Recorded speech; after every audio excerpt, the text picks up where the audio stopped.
Live. Good morning, and welcome to today's workshop on securing the communication supply chain, including the software supply chain. I'm Deborah Jordan, Deputy Chief of the FCC's Public Safety and Homeland Security Bureau. The FCC is proud to co-lead this event with the National Counterintelligence and Security Center in the Office of the Director of National Intelligence. Today's workshop will focus on helping small and medium-sized communications companies navigate this complex terrain and identify the issues ahead. We will cover risk factors threatening the integrity of the supply chain and how those risks can be mitigated.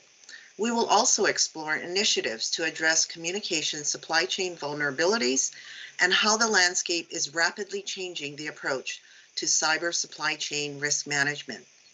As detailed in the agenda, which you can find on the FCC webpage for this event, we have an impressive lineup of keynote speakers and panelists.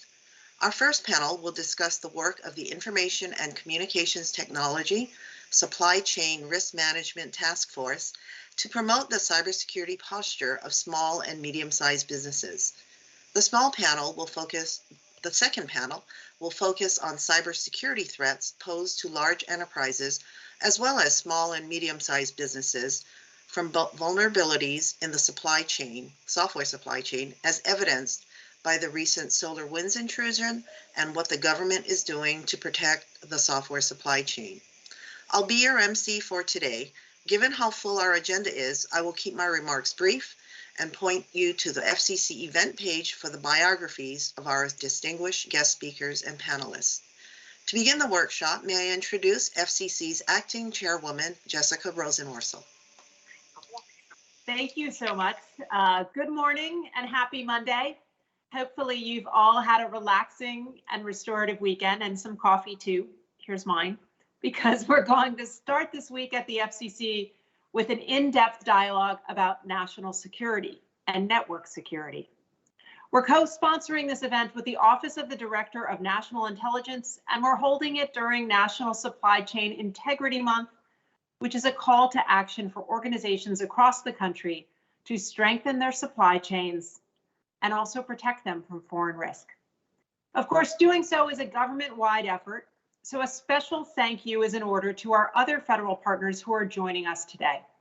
You'll hear from the NTIA and others at the Department of Commerce, the Department of Homeland Security's Cybersecurity and Infrastructure Security Agency, the General Services Administration, and the FBI. But most of all, thank you to everyone at the FCC who has been working on this event and these issues. I'm pleased to say that all four of my fellow commissioners have agreed to join us today. I know that each of my colleagues has a deep interest in the subject at hand and a strong commitment to tackling supply chain security. I know they would also agree that the people who really deserve our praise are our outstanding FCC staff. If it weren't for them, we wouldn't have this all-star lineup for this workshop, and I wouldn't have a list of accomplishments to tout in my remarks. Leading the way on this work is our Public Safety and Homeland Security Bureau, and you just heard from the Bureau's Deputy Director, Deborah Jordan. And to close out today's workshop, you'll hear from the Bureau's Chief, Lisa Foltz. They've got a great team, and they've put together a great event. Thanks also to our other bureaus and offices for their contributions today. Just as network security requires collaboration across multiple government agencies, this is an all-hands effort at the FCC too. Now, as a nation, some of the newest threats we face, and perhaps some of the fastest growing, are those in our communication supply chain. You know, the last time I gave a speech on network security was about a month ago at the Center for Strategic and International Studies.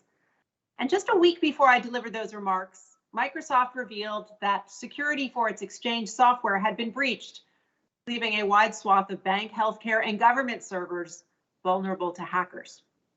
Now, when my predecessor at the FCC spoke to the same organization about network security just 2 months before, news had broken out about the SolarWinds breach, which allowed hackers affiliated with the Russian government to roam about government and private networks for months undetected. Suffice it to say, we've reached a point where we are never that far removed from new reports of a security breach. So right on cue, we have a story out of the Netherlands last week. A Dutch newspaper reported that a decade ago, KPN, one of the Netherlands' largest wireless providers, hired a third party to assess the security risks created by their decision to start using Huawei equipment in their communications networks. Now, notably, this audit came at the urging of Dutch security services. And this recently revealed report concluded that there were real security flaws in the network, which could have made the calls of all 6.5 million KPN subscribers, including the Dutch Prime Minister, susceptible to monitoring. Now, faced with these reports, Huawei has denied any wrongdoing. But I would note that KPN was one of the first European operators to reverse course and exclude the company from its core 5G network. These stories are multiplying, and for that reason, there can no longer be any question that when it comes to network security, the threats are real, the stakes are high, and our defenses need to constantly evolve and improve. This is especially vital as we transition to next generation 5G networks that will connect so much more in the world around us. I know that when we deploy these networks, extraordinary opportunities will follow, but only if we properly secure our communication supply chain. Now at the FCC, under my leadership, we are pursuing a proactive three-pronged strategy to building a more secure, resilient, and next generation communications supply chain for this 5G future. To start, we're taking down action to slow untrusted vendors, both at home and abroad. But we're also recognizing that just saying no, well, it's not a strategy on its own. So we are moving fast to speed the way for trustworthy innovation. And finally, we are collaborating across government with industry and with partner nations on a multifaceted strategic approach to protecting our networks from all threats. So first up, slowing down untrusted vendors. At the FCC, we're making significant progress keeping untrusted equipment out of our networks. We've prohibited the use of federal funds from the agency's Universal Service Program to purchase equipment that could pose a national security threat to the United States. Thanks to the Secure and Trusted Communications Networks Act and a $1.9 billion appropriation from Congress, we are putting the finishing touches on a program to replace this equipment to the extent that it is present in our domestic networks today. We are increasing transparency and information sharing across these issues too. Last month, we published a first of its kind list of communications equipment and services that pose an unacceptable risk to national security. Going forward, we are working with other federal agencies to maintain this list and ensure that it is providing the private sector with the most up-to-date information they need to make the right decisions about security. We are also exploring additional consequences for companies on this list, including what it means for their participation in other programs like the United States Equipment Authorization Regime. Finally, we're broadening our focus beyond equipment to services too. We previously denied an application from China Mobile USA to enter our markets after finding that the company is ultimately owned and controlled by the Chinese government. And we recently put 4 similarly situated companies on notice that they could share a similar fate. I also have directed the FCC's International Bureau to look back at this agency's past grants of international applications and recommend options for addressing evolving national security risks. Second, speeding up trustworthy innovation. While we continue to take action to slow down untrusted vendors, I believe we also need to take action to speed the way for trustworthy innovation too. Now, to get this effort started, last month, I launched the first ever inquiry in the United States into open radio access networks, or Open RAN. There is good reason to think that disaggregating the RAN brings real benefits for the supply chain, including more security, lower costs, more competition, and reduced exposure to any single foreign vendor. It could also push the equipment market to where the United States is uniquely skilled, and that's software. In light of this proceeding, we will have our first broad-based assessment of the state of this technology, how our rules should be adjusted to foster its growth, and how our coordination with federal actors, from the National Science Foundation to the Department of Defense, could stimulate its development in the marketplace. Third, collaborating with government, industry, and partner nations. When it comes to supply chain security, we know that no single entity can meet this challenge alone. That's why in my first few weeks as acting chairwoman, I made it a priority to coordinate with my peers in other parts of the federal government to advance our shared interest in network security. These efforts included speaking with present leadership at the NTIA, the Cybersecurity and Infrastructure Security Agency, and the Deputy National Security for Cyber and Emerging Technology. I also updated the way the FCC reviews matters related to national security with the creation of a special team of experts from across the agency charged with advancing a comprehensive approach to securing our nation's communications, which we are calling the FCC's National Security Policy Council. I'm also leveraging the technical know-how and execution process of industry. Earlier this month, I announced we will be reestablishing the FCC's Communications Security, Reliability, and Interoperability Council and giving it a 5G focus. In addition, following security breaches that have impacted the communication sector, I'm going to ask CISRIC to review risks to service provider operations from attacks in software and cloud service stacks, and to develop mitigation strategies. Finally, I am embracing work with our partner nations too. Just this month, I had the privilege of signing a memorandum of understanding with the chair of the Independent Communications Authority of South Africa. And that's our first MOU with a sub-Saharan African nation in decades. And we're going to work hard to build trust and expand these kind of partnerships across the globe. So that's a quick summary of what we're doing to date, and stay tuned because more is coming ahead. But now let me close with a request. I appreciate a thoughtful discussion on supply chain security, but what I'm really interested in is action and results. So let's commit to making sure that the ideas we share and the connections we make today will drive tangible action to improve network security. I'm here for it, and I know my colleagues are too. Thank you again for participating in this event. Now let's get to work. Thank you, Acting Chairwoman Rosa Norsel. I'd like to now introduce the Assistant Director, Joyce Carell from ODNI's National Counterintelligence and National Security Center. Joyce?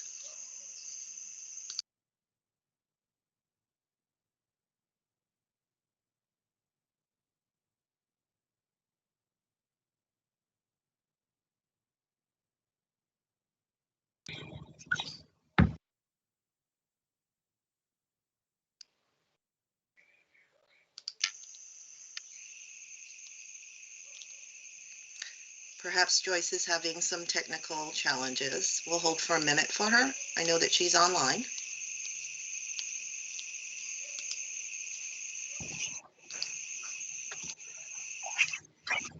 Hi, Joyce. Good morning. Good morning.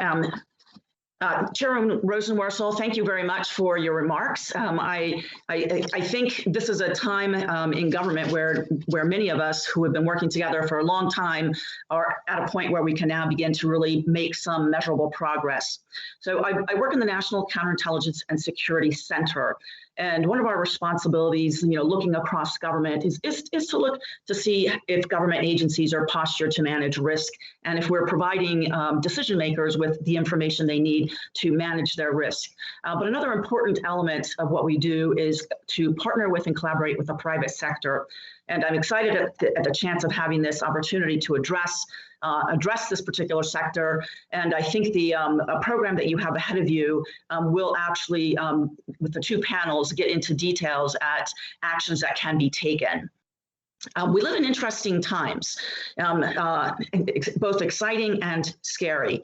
About 10 years ago, when people talked about supply chain risk, it was an esoteric topic, and nobody really tuned into it. There was a lot more focus on cybersecurity and cyber hygiene and perimeter security.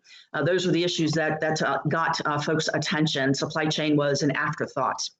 But in the last couple of years, quite a number of things have changed that have brought supply chain issues to the surface as an issue that needs immediate attention and a commitment of resources to manage the risk. So certainly, we collectively as a nation, lived through COVID, where we witnessed shortages of many different types, behavior from some people of hoarding and a whole variety of actions taken by other governments, like vaccine diplomacy, where there were concerns that important medical treatments would be withheld if certain diplomatic concessions weren't agreed to. So now supply chain is actually a dinner table conversation. We've all watched, the challenges from the tanker that was trapped in the Suez Canal and the type of shocks that brought to our supply chains in the United States. And we've also been watching with great concern the impacts to the semiconductor industry, which have come from many different pressures on the industry, for everything from weather, such as the drought in Taiwan, to an increase in demand, an unanticipated increase in demand for microelectronics. So we're going to see a change in this area for quite some time, I believe. Chairwoman Rosenworcel mentioned the recent supply chain attacks of SolarWinds and Hafnium. And these are examples of a nation state as a very sophisticated adversary conducting very sophisticated activities on our networks here in the United States. And the level of sophistication of these actions are indicative of a significant amount of resources by these nation states in being able to develop that level of capability.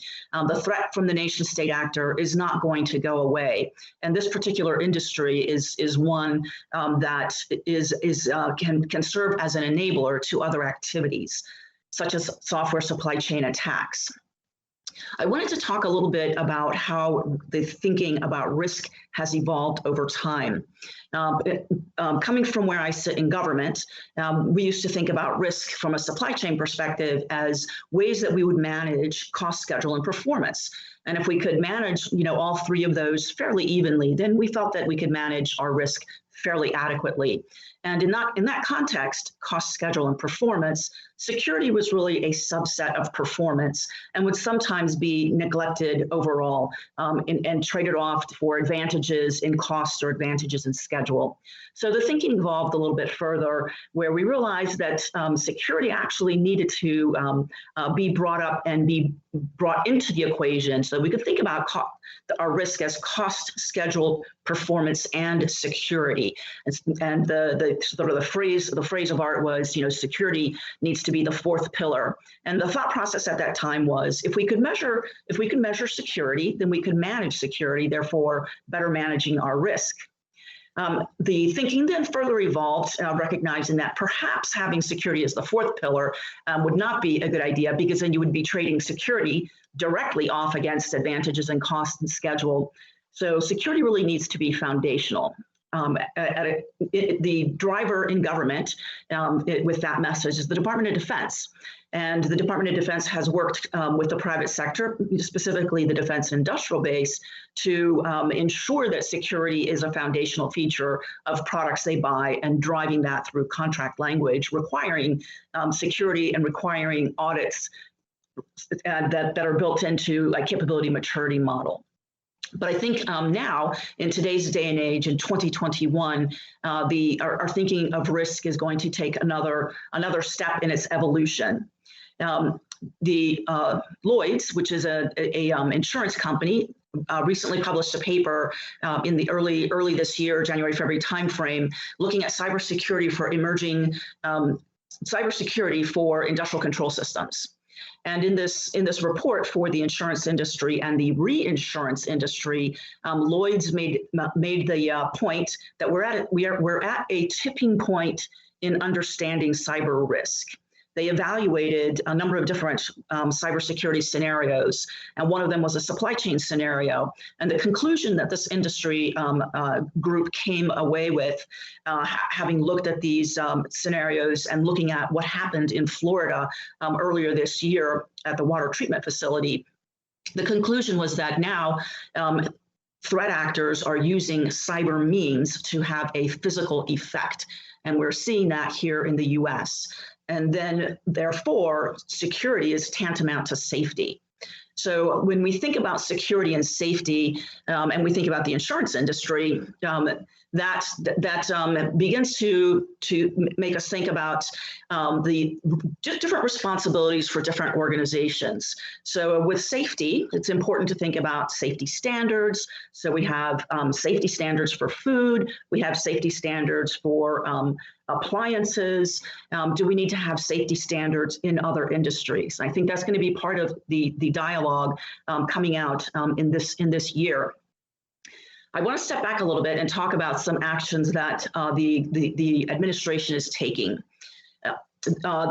President Biden issued in the late February an executive order called America's Supply Chains. And this executive order is focused on ensuring that we have supply chains in certain key sectors in the US that are secure, reliable, and resilient. The first part of this executive order called for a 100-day sprint on some key sectors that are very relevant to the telecommunications industry. Looking at semiconductors, looking at advanced batteries, looking at critical minerals and strategic materials, and finally looking at pharmaceuticals and advanced pharmaceutical ingredients.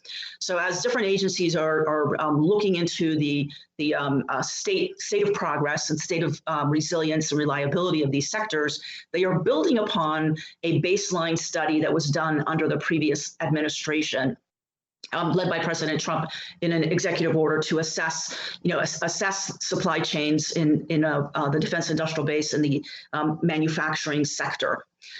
So as we embark upon this year, looking at these different supply chains very relevant to this industry, we also see that there is congressional action being taken.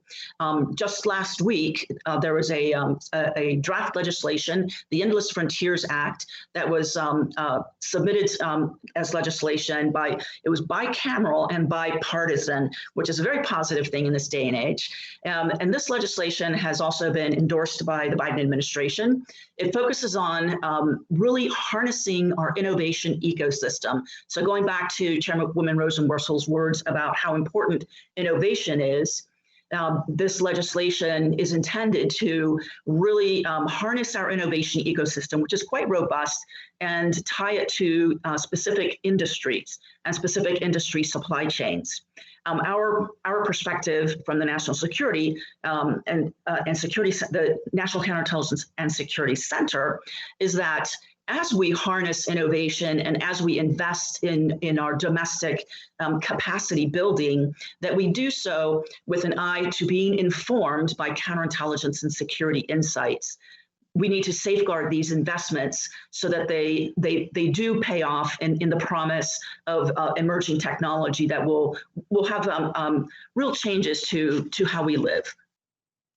So to echo Chairman Wilson's words, this is definitely a time that is a call to action.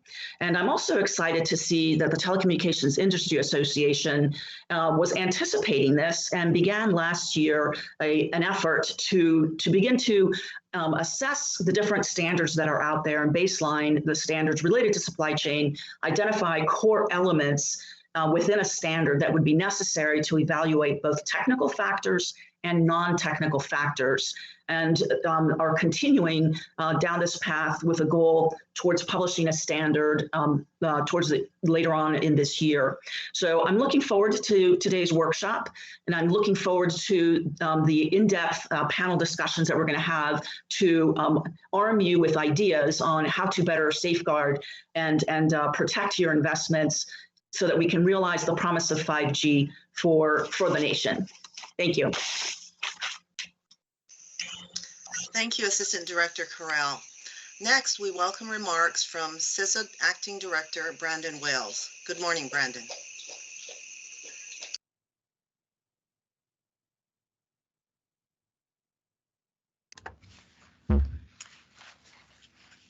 Deb, how are you doing? Can you hear me? Yes, we hear you just fine. Thank you. All right, thank you.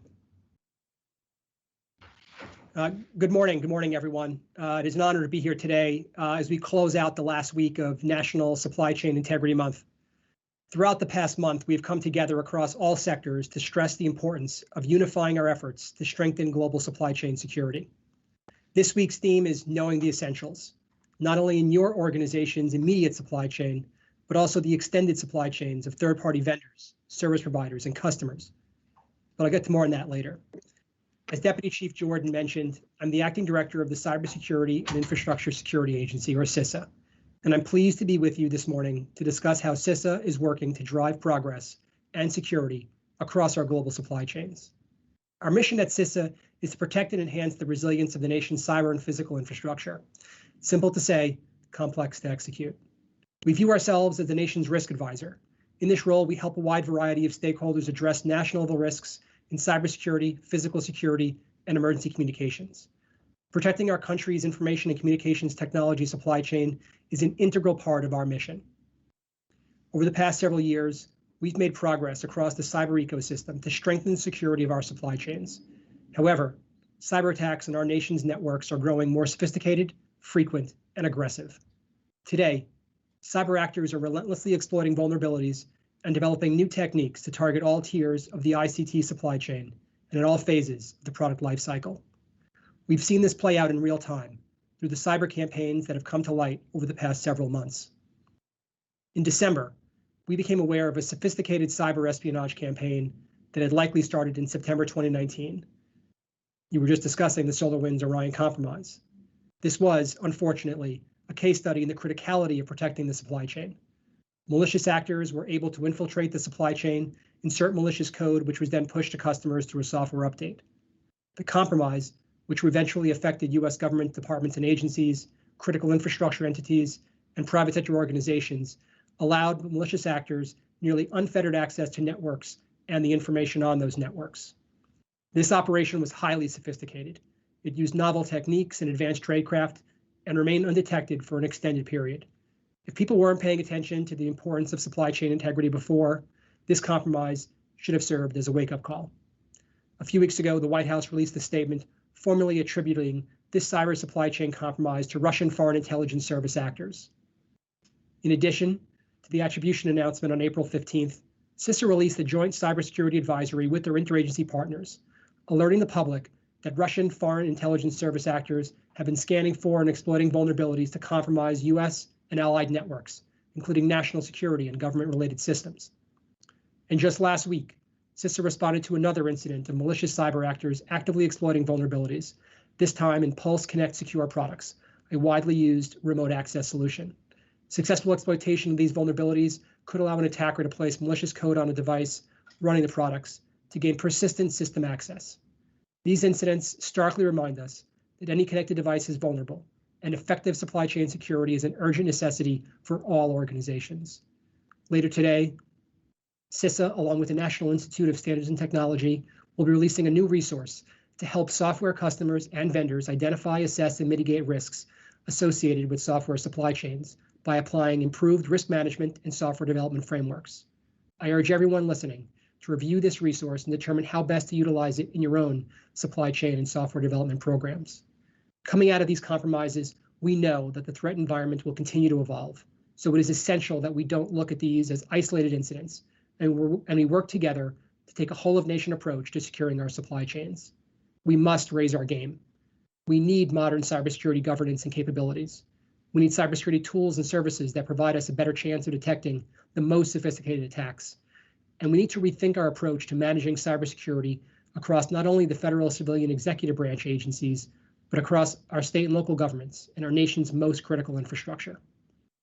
We have already intensified our work with the private sector, developers, and international partners to prioritize security in the software and hardware development and deployment process, while also initiating partnerships and programs to foster innovation. We need to get ahead of simply responding to incidents that pose real threats to our nation and put measures into place that stop these vulnerable products from being deployed in the first place.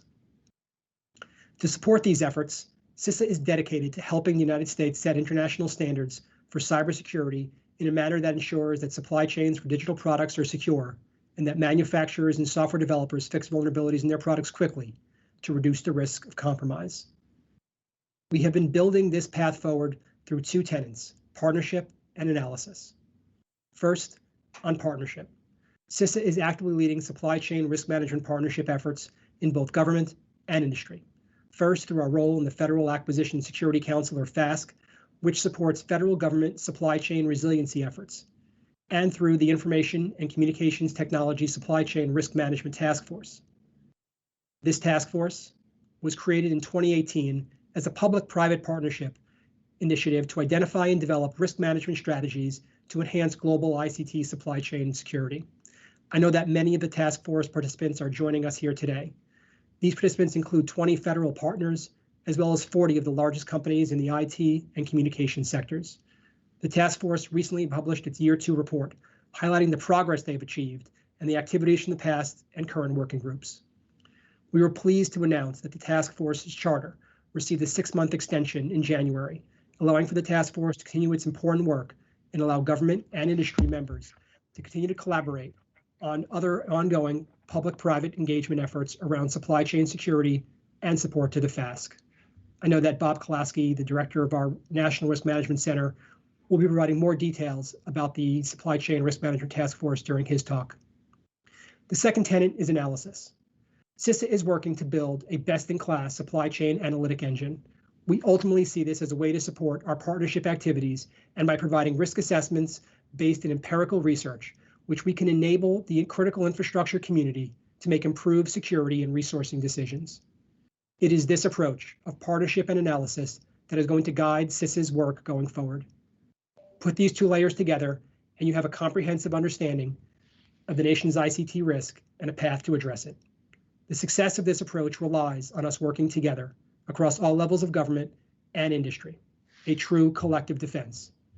Our nation's security and resilience rely on our teamwork, communication, and ultimately action. Industry is at the center of our nation's cyber information sharing, capacity building, and coordination efforts.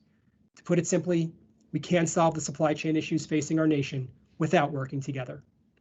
So my ask here for you today is simple, and I know many of you are already doing it, but I ask that you work with us, share information, and share your expertise as we collectively meet our nation's supply chain challenges head on. You can start by using and promoting strong IT security among your trusted groups. In today's environment, outside vendors, suppliers, and others should be just as secure as your own organization.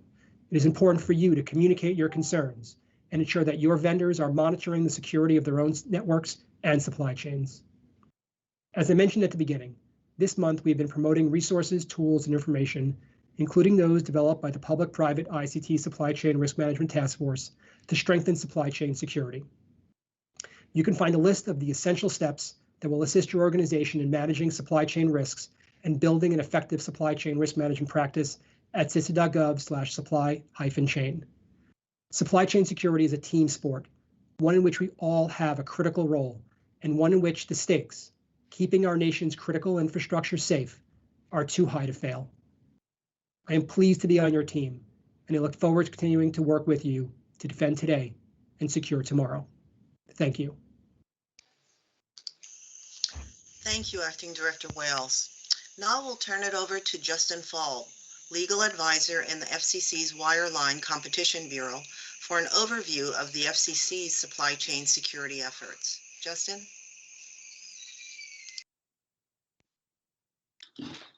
Thanks, Deb.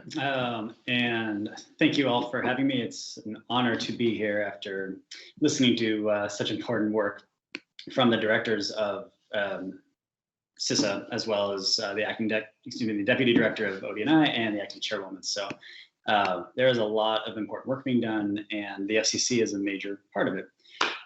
One thing I think it's important to take away from this after we've listened to those keynotes is we can't just talk about it, we have to do something. And the FCC has been at the forefront of this issue, trying to make sure that our nation's networks and the communication supply chain is secure. Through that, we've done a number of things going back to a 2018 proceeding that was started off proposing to ban the use of Universal Service Fund support for companies that are threats to the communication supply chain networks. So I'm going to talk a little bit about that proceeding and how that's gone on. As Acting Chairwoman Rosenworcel said, the FCC has done a number of things outside of this proceeding, and we could actually do an all-day conference just talking about these issues, but I'll focus solely on our supply chain proceeding itself. So the main items that have come out of the supply chain proceeding are a 2019 supply chain report and order, a 2019 supply chain information collection, 2020 Huawei and ZTE designation orders, the Secure and Trusted Communications Networks Act of 2019 that Congress adopted after we had started our proceeding, the 2020 Supply Chain Second Report and Order, which created, among other things, the Secure and Trusted Communications Networks Reimbursement Program, and then the Consolidated Appropriations Act of 2021, which ended up funding the reimbursement program. So I'll go and discuss those in order. Starting with the 2019 Report and Order that adopted a Rule 47 CFR 54.9 that no Universal Service Fund support can be used to purchase or obtain any equipment or services produced or provided by a covered company posing a national security threat to the integrity of communications networks or the communications supply chain. So that's a long way of saying in rule language is a little tricky. What that really means is that recipients of Universal Service Funds cannot use any of the Universal Service Fund support to maintain, improve, modify, operate, manage, or otherwise support any equipment or services in any way, including upgrades to equipment that is already deployed in their network or upgrades to those services. The 2019 Report and Order was limited to eligible telecommunications carriers because those are the carriers that receive Universal Service Fund support. Although in an attached further notice of proposed rulemaking, we did see comment on expanding that obligation beyond eligible telecommunications carriers. We defined a covered company as a company that is designated by the FCC as posing a national security threat to the integrity of communications networks or the communications supply chain. And the Report and Order initially designated Huawei and ZTE as covered companies for the purposes of the rule.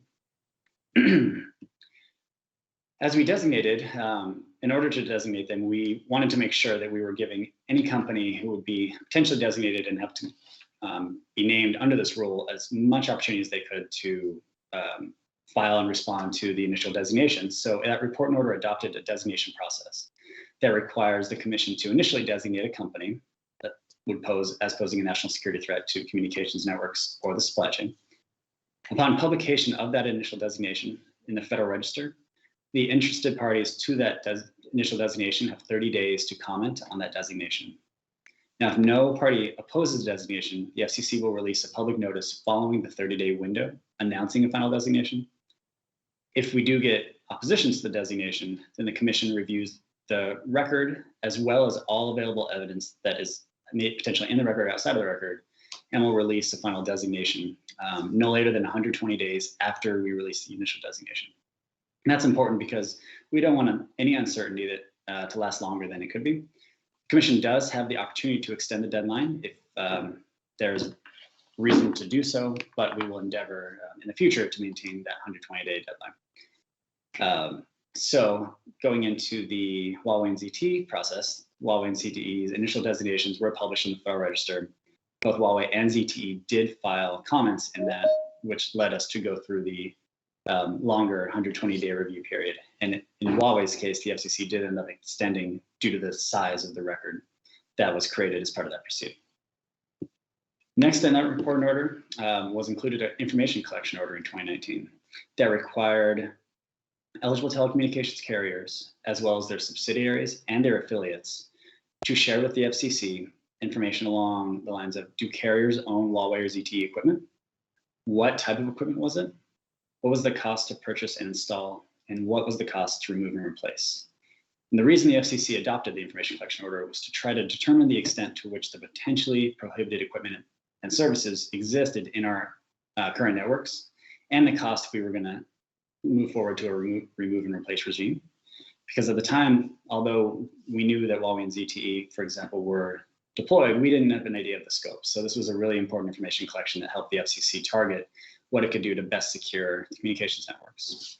The results were published on September 4th, 2020, and the eligible telecommunications carriers and their affiliates and subsidiaries estimated it would cost approximately $1.8 billion to replace all the covered equipment from Huawei and ZTE in their networks. And note that that $1.8 billion is only for the eligible telecommunications carriers and the affiliates and subsidiaries of those entities.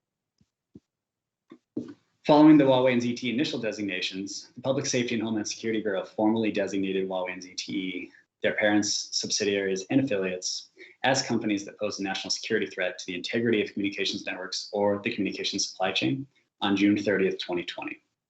This meant that as of June 30th, 2020, funds from USF could no longer be used to purchase, obtain, maintain, improve, modify, or otherwise support any equipment or service produced or provided by Huawei and ZTE. Now, why did the FCC, or why did the Public Safety and Homeland Security Bureau make that determination? The Public Safety and Homeland Security Bureau found that Huawei and ZTE were highly susceptible to influence and coercion by the Chinese government, military, and intelligence community due to the substantial ties of those two companies to the Chinese government and military apparatus, as well as Chinese laws that obligated the companies to cooperate with any Chinese government request to use or access their systems for intelligence surveillance. We also found that the Chinese government exercises strong control over commercial entities and its sphere of influence, and that permits the government to demand that private communications sector entities cooperate with government requests. Further, the orders found that China had a notorious reputation for persistent industrial espionage, and that Chinese intelligence agencies have opportunities to tamper with Huawei and ZTE in both the design and the manufacturing processes. Further, Huawei and ZTE's equipment and services contain known security risks and vulnerabilities, and the FCC's determinations and Public Safety and Homeland Security's determinations were informed by actions of the executive branch and other branches of the federal government, as well as similar assessments from other countries throughout the world. So following the designations, and while that process was going on, Congress adopted the Secure and Trusted Communications Networks Act, which had some requirements for the FCC to act. The Secure Networks Act, as I'll call it, was adopted on March 13, 2020, and it had 4 major sections that impacted the FCC. Section 2 required the FCC to publish by March 12, 2021, or after a year, a list of covered equipment and services that was informed from determinations through 4 specifically enumerated sources. Either an intergovernmental agency with appropriate national security expertise, including the FASC, which is the Federal Acquisition Security Council, a specific determination made by the Department of Commerce pursuant to Executive Order 13873, that's the May 2019 supply chain executive order from the Trump administration. Covered equipment services listed in Section 889 of the 2019 John McCain National Defense Authorization Act, or a specific determination made by an appropriate national security agency, which includes the Department of Defense, the Department of Homeland Security, the Office of the Director of National Intelligence, the National Security Agency, and the Federal Bureau of Investigation. Section 3 required the FCC to ban the use of any federal subsidy used for the provision of any advanced communication service to purchase, rent, lease, or otherwise obtain covered communication services or equipment, or to maintain either the equipment or services. The Section 3 requirement is very similar to what the FCC had adopted in its 2019 report and order, except for it's slightly expanded beyond the Universal Service Fund to include any federal subsidy that the FCC maintains that is used for to support communication services. So the FCC ended up adopting a similar rule, as I'll discuss in a minute, that slightly broadened the requirements beyond what 54.9 had included.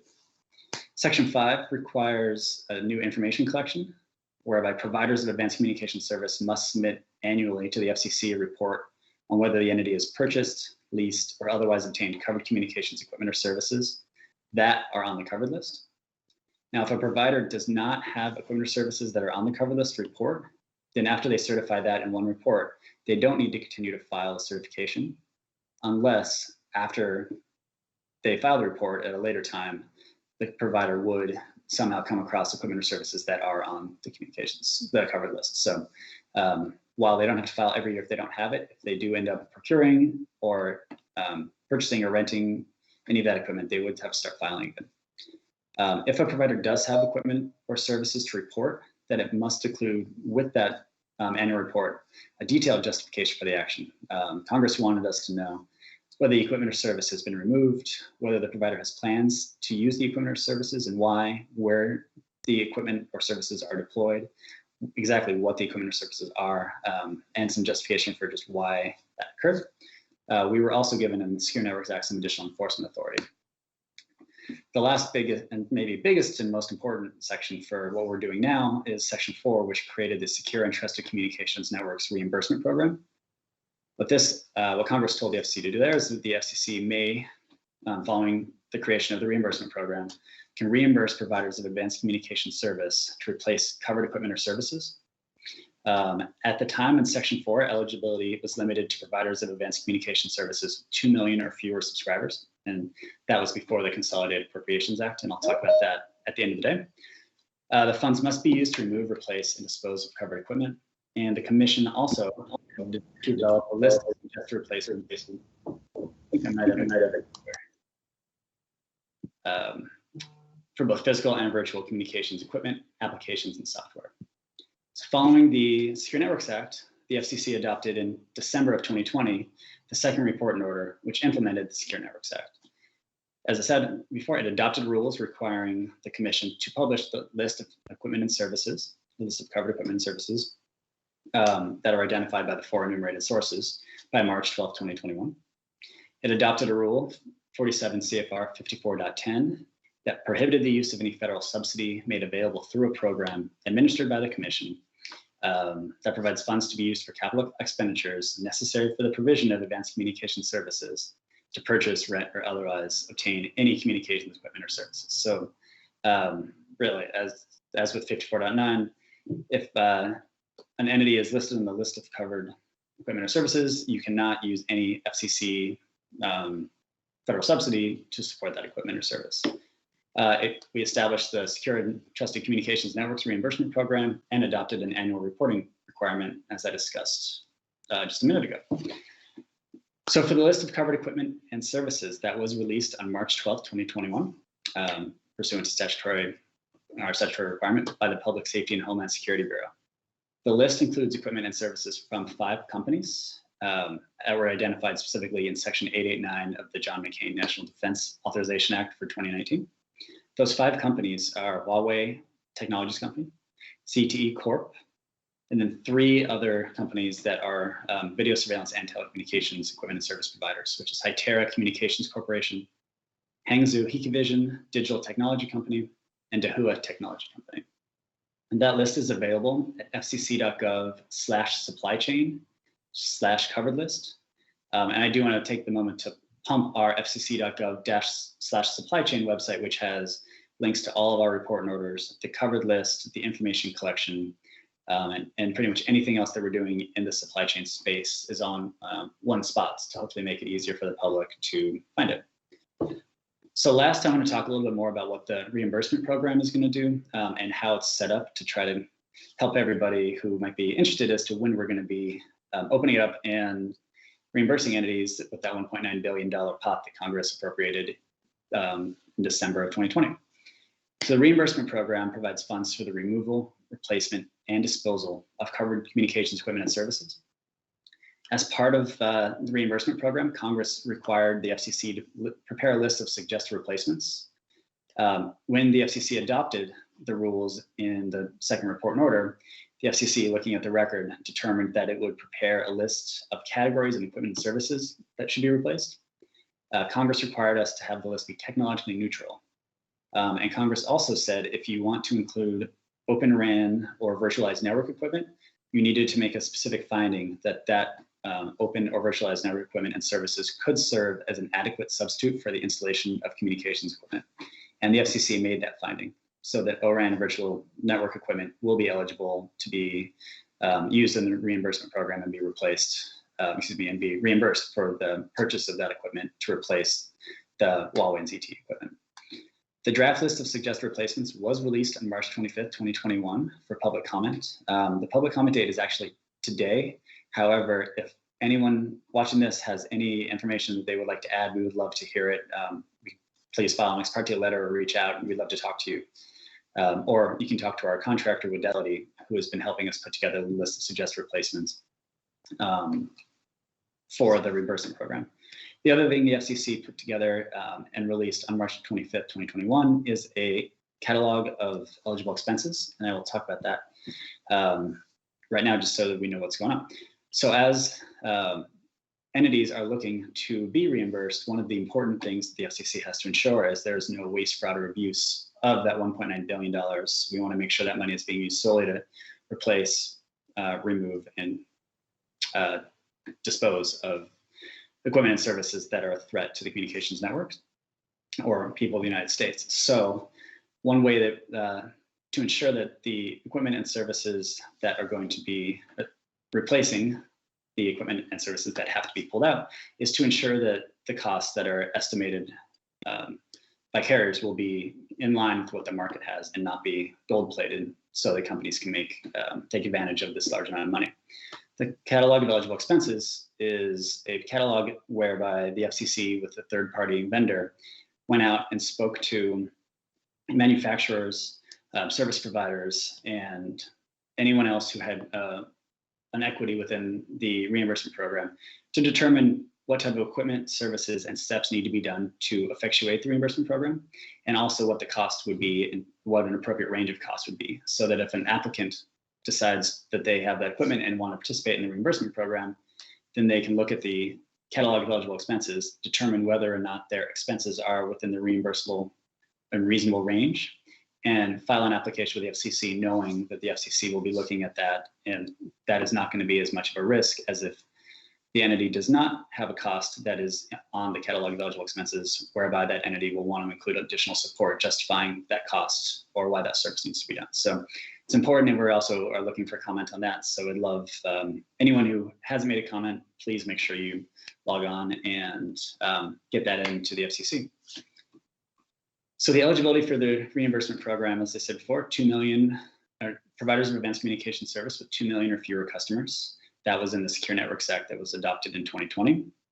In the Consolidated Appropriations Act of 2021, when Congress gave us the $1.9 billion, they did amend the Secure Networks Act in a few ways, one of which was to amend the eligibility for entities to participate in the reimbursement program and to increase that number from 2 million or fewer customers to 10 million or fewer customers. So I'll talk about what the FCC has done relating to those edits in just a minute.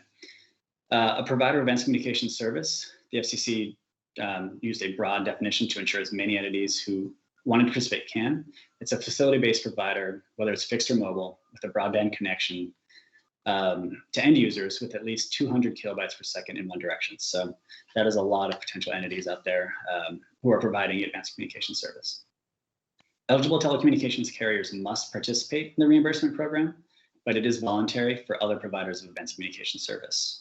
And the eligible telecommunications carriers, which are the entities that receive Universal Service Fund support, will have to certify that they've removed the equipment, and then annually they'll have to certify as part of receiving the Universal Service Fund support that they don't have any covered equipment to receive Universal Service Funds. Any ETC or any reimbursement program participant is going to have to remove and replace the all wires ET equipment and certify that they have done so. So if you do choose to take the money to be reimbursed, you have to remove all of your equipment. You can't just pick and choose. Going next, the process for how the reimbursement program is going to open up is such. So the FCC is going to release a public notice announcing the opening date of the filing window. Once that public notice goes out, applicants will file an application for reimbursement with an estimate of their expenses and support for those estimates. As I mentioned before, you can use the catalog of eligible expenses to help. So if your expenses are within that range in the catalog of eligible expenses, that's going to help us process and speed up the review of the application. But if there's an expense that is not in there, entities should feel free to include it. Just make sure you can support why that expense costs what it is or what you're doing. The applicant must, as of the date of the submission of the application, certify the provider has developed a plan to permanently remove any covered equipment and services from the communications network of the provider and how you're going to dispose of it, and the timeline for how you're going to do that. Because Congress, in adopting the Secure Networks Act, required entities to, once they take the first disbursement of that $1.9 billion fund, to complete the process within 1 year. So we're going to want to make sure that as you are applying, you know that that is the deadline that Congress has set and the FCC has set. The applications can also have to certify that on the date of the application, the applicant will not purchase, rent, or otherwise obtain any covered communications equipment or service, and that they, as part of the developing and tailoring their risk management practices, they're going to consult and consider the standards, guidelines, and best practices set forth in the cybersecurity framework that was developed by NIST. And I know we're going to hear a little bit more about NIST a little later today. What is actually going to be required in the application is an estimate of the costs that are going to be reasonably incurred for permanent removal, replacement, and disposal of covered communications equipment and service from the eligible provider of advanced communication services network. So you can either use the predetermined estimated costs identified in the catalog of eligible expenses, or you can provide support. The eligible providers who are due submitting their own estimates must submit a supporting document and then certify that that estimate is made in good faith. We're going to need detailed information on the covered communication support service being removed, replaced, and disposed of. There's also a number of certifications that are going to be required and the timeline that got flagged just a moment ago. Following the closing of the application window, the FCC has 90 days to review the applications with the ability to extend the deadline by 45 days if we need more time. Following that 90 days and 45 days if we need it, any applicant that has submitted an application that has a material defect will have 15 days to cure the material defect and resubmit the application. If the defect is not cured, that applicant is going to need to wait for a future second window. And it's unclear if there will be a future second window at this point because we don't know what the demand for funds are going to be. So we'll want to make sure that anyone who does have a material defect does cure within those 15 days so they can be included in the first window. Following the application window closing, the communication will analyze the demand for reimbursement and will allocate funds to entities based on that application. So what we're going to do is we're going to take all of those applications, we will review the demand, and then we will create little, for lack of a better word, bank accounts that will be able to notify each applicant of the amount of money that they'll have access to, and then they can start going ahead and moving forward on the process. Once the funds are allocated, the entities can then draw down funds upon proof of actual expenses incurred. They'll have to file a reimbursement claim request, and that'll be a form that the FCC will release at a later date. The recipient's going to have to show in the reimbursement claim that they actually incurred the expenses that were reasonably incurred for the removal, the replacement, and disposal of covered communication services and equipment. Like I said, within 1 year of the FCC releasing the public notice announcing how much money the applicants are going to receive, each applicant is going to have to file at least one disbursement claim. And if you don't file a reimbursement claim within the first 1 year, you're going to lose access to all of the funding. So Congress really put the emphasis, and given the importance of these issues, Congress really pushed us to make sure that this is done quickly. And as such, we want to make sure that companies, once they know how much money they have, they are acting to remove and replace and dispose of that equipment as quickly as possible. So keep in mind that 1 year deadline. As I said before, once the first disbursement goes, applicants have a 1 year timeframe to complete the removal, replacement, and disposal process. There are a couple extension possibilities. First, the FCC can extend via a general 6-month extension if the commission finds the supply of replacement communications equipment or service needed by the recipients to complete the reimbursement process is inadequate to need that to complete that process in the 1 year window. There are also potential individual extensions whereby the Wireline Competition Bureau can grant an extension for up to 6 months if they find that due to no fault of the recipient is unable to complete the permanent removal, replacement, or disposal by that 1 year period. So there are a couple of examples, but we really want to extension request possibilities, but we really want to make sure that people are completing within that window that Congress and the FCC has created in the rules. As I mentioned, removal and replacement is discussed often. The third prong of that is disposal of the covered equipment, and reimbursement program recipients are going to have to dispose of the covered equipment in a manner to prevent the equipment or service from being used in the networks of other providers of advanced communication service. So the equipment or service must be permanently inoperable, and reimbursement program recipients are going to have to retain documentation that demonstrates compliance with this requirement. So make sure you keep that paperwork. Last, as far as the reimbursement program goes, we'll talk about kind of the reports that are going to be part of the process. So applicants are going to have to file status reports every 90 days, beginning on the date that the Wireline Competition Bureau approves the application, and that ends with the final certification that the reimbursement program has been completed. Twice a year, 10 days after the end of January and July, all applicants will have to file spending reports that give us information as to how the money is actually being spent. And those reports are going to be public and posted on the FCC's website, with the caveat that certain confidential information will be protected. So entities should really make sure that they are including all the necessary information, but also remember that's going to be public. Last, the providers of advanced communication service have to file annual reports within 90 days of the FCC's Office of Economics and Analytics issuing a public notice announcing the new reporting platform.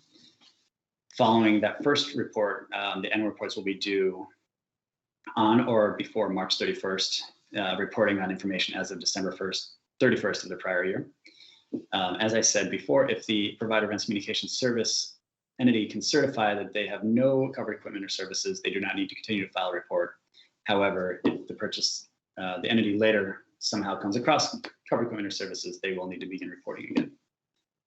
Last but not least, and I know this is a lot, so definitely anyone who's interested, please feel free to reach out to me or my colleagues at the Commission to talk about the reimbursement program.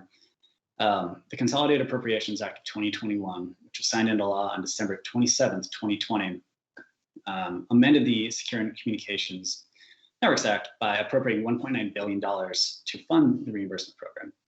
It also amended a couple portions of the Secure Networks Act. So it, as I said before, increased the cap for eligibility for participation from 2 million or fewer customers to 10 million or fewer customers. It also amends the acceptable use of reimbursement funds from the Section 2 covered list to the equipment and services subject to the Huawei and ZTE June 30th, 2020 designation orders, or the FCC's report and order process from the 2019 report and order. It amended the cutoff date for equipment that's eligible for reimbursement funds from August 14th, 2018 to June 30th, 2020. It changed the definition of provider of advanced communication service to include accredited public or private non-commercial educational institutions that provide their own facilities-based broadband service. And it also amended the FCC's prioritization scheme the FCC had adopted in the 2020 second report and order to be a new prioritization scheme whereby if demand for the reimbursement funds outweighs the ability for the FCC to pay through the $1.9 billion, Congress in the Secure Networks Act set the prioritization scheme as first eligible applicants with 2 million customers or fewer, second, the accredited private or public non-commercial educational institutions that I just mentioned, and third, all other eligible applicants. So on February, at our February open meeting, Acting Chairwoman Rose Wuerssel and the commissioners adopted a third further notice of proposed rulemaking in this proceeding, seeking comment on proposals to adopt or to amend our rules consistent with the edits to the Secure Networks Act that the Consolidated Appropriations Act made. That window for comment is actually closed, but we would love to hear any thoughts that anyone has on this proceeding in ex partes. And the FCC is moving quickly to, as Acting Chairwoman Rose Wuerssel said, to stand the reimbursement program up, and we look forward to working with all the interested providers of advanced communication services, as well as the eligible telecommunications carriers, as we continue to kind of ensure the security of our networks and the communication supply chain. So I'll pass it back to Deb, and thanks all for your time, and look forward to moving to work on this proceeding. Thank you, Justin. Really appreciate that. And I know that those online do also. Next, we welcome FCC Commissioner Nathan Symington. Commissioner? Thank you. I'm delighted to have been asked by Deputy Chief Jordan at PSHSB to participate in this joint workshop of the FCC and the Office of the Director of National Intelligence. And I look forward to hearing everyone's proposals to make United States communications technology more secure. It was not too long ago that Chairman Pai spearheaded several important supply chain security initiatives that included decisive action in implementing Rip and Replace. It was a critical step in what developed into global leadership on supply chain security, including development, for instance, of the Prague proposals, in which the United States took a leading role in developing 5G security standards. Of course, the proof of the pudding is in the eating. Likewise, the value of standards is in the implementation. The security of our nation's network infrastructure is an issue where we cannot afford to fall behind the rest of the world. And so I applaud this group and this effort to develop not just a good theoretical understanding of what network security looks like, but proposals for concrete actions that will move the ball. And that's what's needed. I further applaud Acting Chairwoman Rosenworcel for her leadership on this topic. I would like to call attention to her voting statement on 2019 Rip and Replace. In it, she laid out a bold and cohesive vision for network security in which I can find little fault. It is a topic on which I'm eager to work, not just with our partners outside the Commission, including many of the agencies represented here, but within the Commission as well. So having cited it, I'd like to draw specific attention to language that the acting chairwoman used. Every device that emits radio frequency at some point passes through the FCC.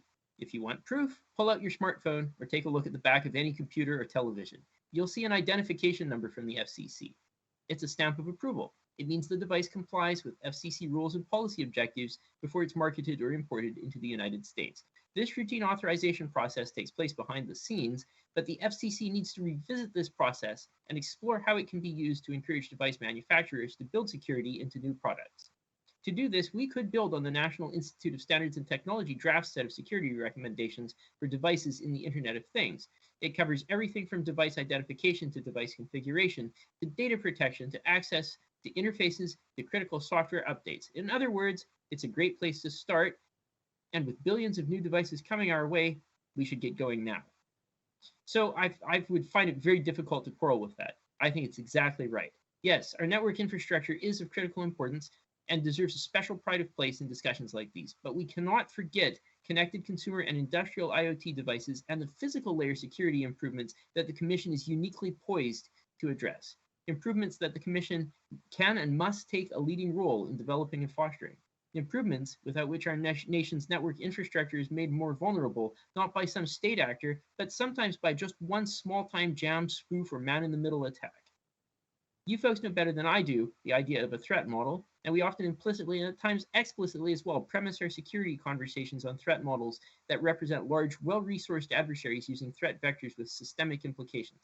Why not? Those are the big risks. But an accumulation of small vulnerabilities across billions of devices has the potential to be just as devastating to our country's network security as expensive radio appliances in macro cell towers. Perhaps even more so. It's just that the burn is slower and the fallout less spectacular. People are hurt a handful at a time rather than thousands or millions all at once. So I guess what I would like to contribute to this discussion is a call to mindfulness about wireless device security on the physical layer. It's a good place for the Commission to flex its know-how and craft sensible rules. And while my office has some thoughts on how to think about these issues, it's still early innings, and I appreciate everyone's input and contribution, and I'm looking forward to being educated by everyone who's thought about this. So our door is open. Let's talk about device security. Thank you again, Deputy Chief Jordan, for inviting me to provide some thoughts, and to all the participants in the working group for your dedicated work. And I look forward with great interest to seeing what shakes out. Thank you. Thank you, Commissioner Symington. Appreciate those thoughtful comments. Next is our first panel, focusing on the Information and Communications Technology Supply Chain Risk Management Task Force and its efforts to promote the cybersecurity posture of small and medium-sized businesses. Welcome to our panelists.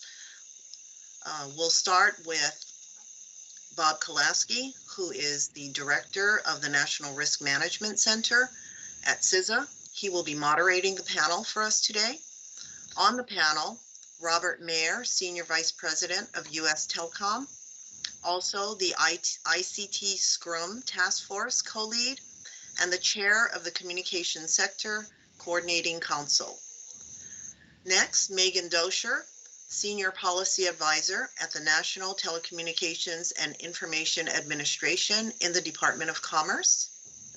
Also joining us, Ms. Ola Sage, CEO of CyberRx and lead of the Task Force Working Group on Small and Medium-Sized Businesses. Also joining, John Boyens, Deputy Chief of the Computer Security Division at the National Institute of Science and Technology.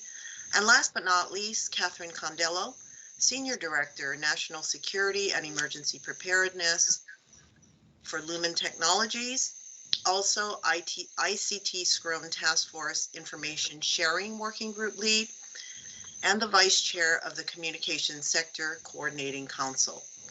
I'll now turn over to our moderator, Bob Kolaski, again, who is a Director of CISA's National Risk Management Center and the lead for the ICT Scrum Task Force. Bob, thank you for joining us this morning. Of course, Deb, thanks for having me, and I appreciate your partnership on the task force as well as other ways that CISA and the FCC collaborate on a range of issues, such as the ones we're talking this morning.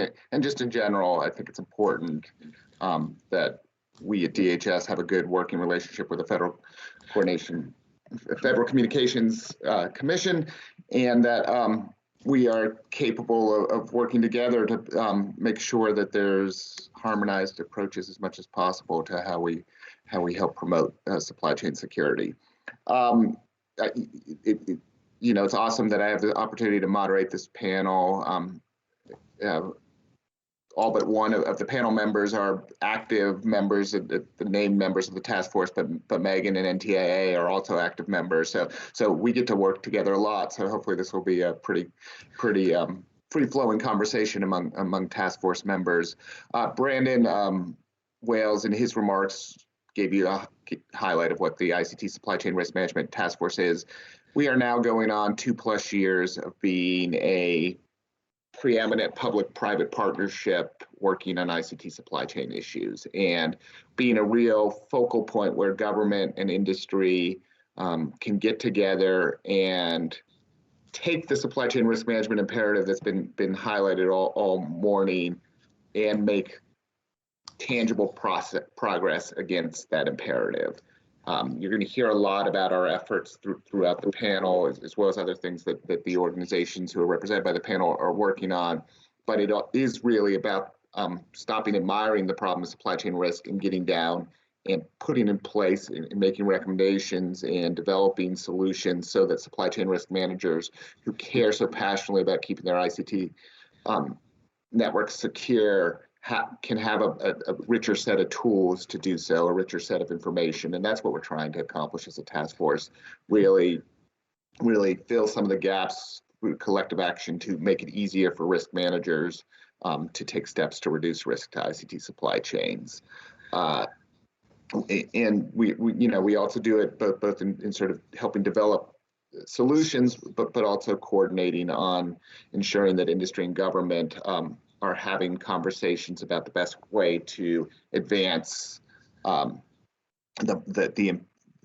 policy and processes that are being put in place at a national level to reduce risk to supply chains. And so, having a task force, having a dedicated force of energy represented by so many different organizations, I think is a powerful tool that the government relies on to involve industry in the steps that need to be taken to secure supply chains. So it's great to be here. One of the focuses of the task force in its 3rd year, as Brandon mentioned, and I'll pivot to the panel now, has been really advancing, taking the work that we've done and thinking about ways to get it in the hands of more supply chain risk managers, including small and medium-sized businesses who probably don't have somebody with the title of supply chain risk manager, but certainly are part of the ICT supply chain and have to take steps to secure their own supply chains and demonstrate that they're secure as part of global supply chains. And so, the more that we can make it easier for small and medium-sized businesses, we can provide support to them as they take those steps, I think the stronger we'll be as a country. So let me now turn to the panel. Robert, I think the first one's going to come to you. Let's reference some of the work that U.S. Telecom's been involved with, which is similar to what we're working similar to what we're working on with the task force, but particularly calls on efforts that you put in place. In particular, in February, America's Small Business Development Centers and U.S. Telecom announced a new partnership to help small businesses and entrepreneurs bolster cybersecurity defenses. Tell us a little bit about why this partnership is significant and how this will help SMB, small and medium-sized business, secure their supply chains. And what are the key takeaways from the U.S. Telecom survey? Sure. Thanks, Bob. And if I can ask Justin to put up, I have a few slides that I can speak to. First, the findings of the survey, and then we'll talk about the partnership with the American Small Business Development Centers. My panel colleague, Ola Sage, and her organization, RX CyberRx, was commissioned by U.S. Telecom to work with us, probably starting around this time last year, to do an inquiry for small, medium businesses, critical infrastructure, small SMBs in particular. And I think some of the findings there importance for supply chain as well. We've heard this morning about SolarWinds.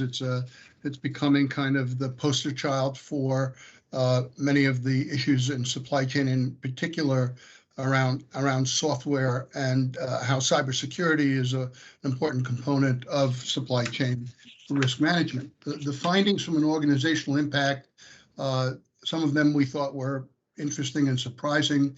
75% of the surveyed participants, the respondents, and there were over 300, indicated that they had been breached over the course of the company history, but as many as 45%, almost half, said they had been breached in the last year.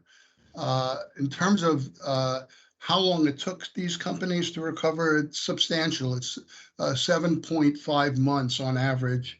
46%, again, almost half, indicated that they had a loss of customers, and almost 60% indicated that the breach had stopped daily productivity.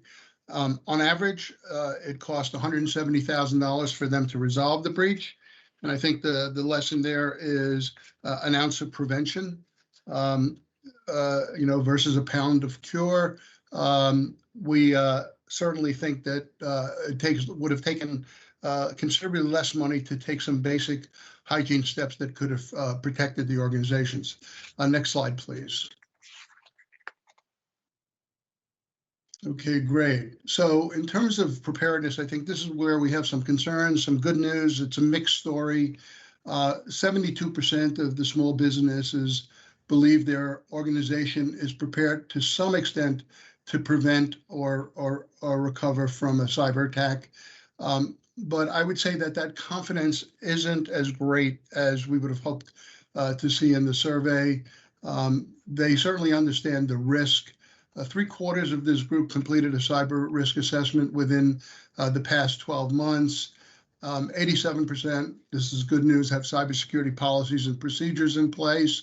75% of this group have existing insurance policies. Half of the group relies on outsourced cybersecurity providers. I would make the distinction here between IT, I'm sorry, if you can go back, between IT and cybersecurity. They're different disciplines. And it's important to understand and recognize this. And 26%, which is a good number of IT budgets on average, are used for cybersecurity.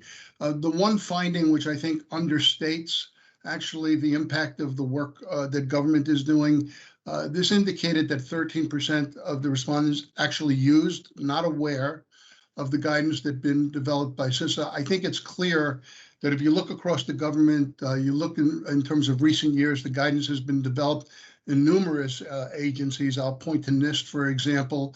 The wonderful work that John Boyens is on this panel leads in terms of supply chain, the work that NIST did on the cybersecurity framework, adding supply chain into that. I think as we go forward, we're going to refine this question. I think this number is understated.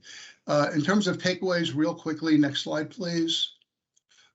Here's an issue that we found interesting. In terms of viewing cybersecurity as a very high priority, there's a disconnect between the board, CEO, and C-suite executives and the employees. So there needs to be work, I think, to increase awareness at the employee level. The vectors in which the attacks are coming are diverse. Social media, electronically held customer information, online bank accounts, VPN, social engineering, and industrial control systems. Just about every major vector shows that it's been vulnerable. After the breach, the SMBs tend to provide staff with extra training, implement new policies and procedures, change configurations, et cetera. But again, this is often when the horse is out of the barn. So the key is to move early and try to prevent this. SMBs use risk assessments, cybersecurity practices, policies, and procedures typically results in increased use of outsourced cybersecurity providers, preparedness, confidence, and consumer trust, and use of government guidance. And then finally, critically for SMBs, use cybersecurity best practices tend to be more robust as annual revenue increases, at least increases in levels of trust in customers. This trust with customers, this makes sense. We all know that the economics of cybersecurity are not to the advantage of victims, and it's certainly the case that they're not to the advantage of this particular community. the more resources that are available in terms of revenues, the more these companies can spend. We as a society are going to have to think about how we overcome some of the economic hurdles. And with that, I'll talk briefly about the partnership that Bob referenced, and that is with America's Small Business Development Centers. So the wonderful aspect about us partnering with this particular group is they have 4,000 business centers around the country. They have 1,000 business advisors. They're in the process of training these business advisors to help smaller companies with guidance on how to improve their cybersecurity, especially with respect to confidential information.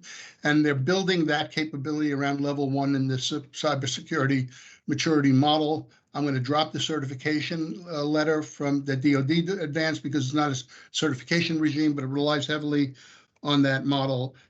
This is an organization that potentially has reached to millions of customers, small businesses, and I think the bottoms-up approach is very important for us to understand. In Washington, we tend to look at macro level, big projects at a kind of top level. Here's an initiative that's going to come from the bottoms up. So we're looking forward to a program that they've announced called Secure Towns, which is working with townships to focus on campaigns that will help small businesses improve their posture. Thank you for your time. Thanks, Robert. And before we move on to questions for the other panelists, I'm getting a little bit of an echo. I thought I'd maybe take a second and see if the other panelists wanted to reflect on any of your takeaways. You know, one thing I noticed, Robert, is although the board level C-suite makes it a higher priority than the employee does, still the 50% is a surprising number to me that it's only 50%, which implies that 50% don't have this on the top of the list. And I sort of understand the difficulty of doing it and the challenges from an economic incentive, but I would still think that number would probably be higher. I don't know if you have any reflections on that.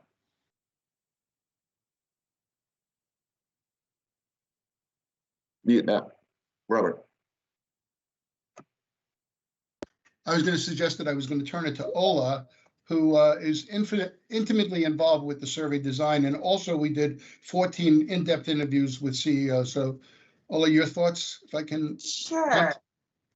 Thanks, Robert. And thanks, both Roberts. I think it was less that they didn't find it important, and it was that there were other things that rose to the top of their priority list. So I think part of the challenge is getting it up in that top 5, top 10. So, you know, getting new customers, keeping customers, hiring talent. There were so many other things that seemed to float up above cybersecurity. And so I think that's part of what we're trying to figure out. How do we get that issue up in that top tier of priorities?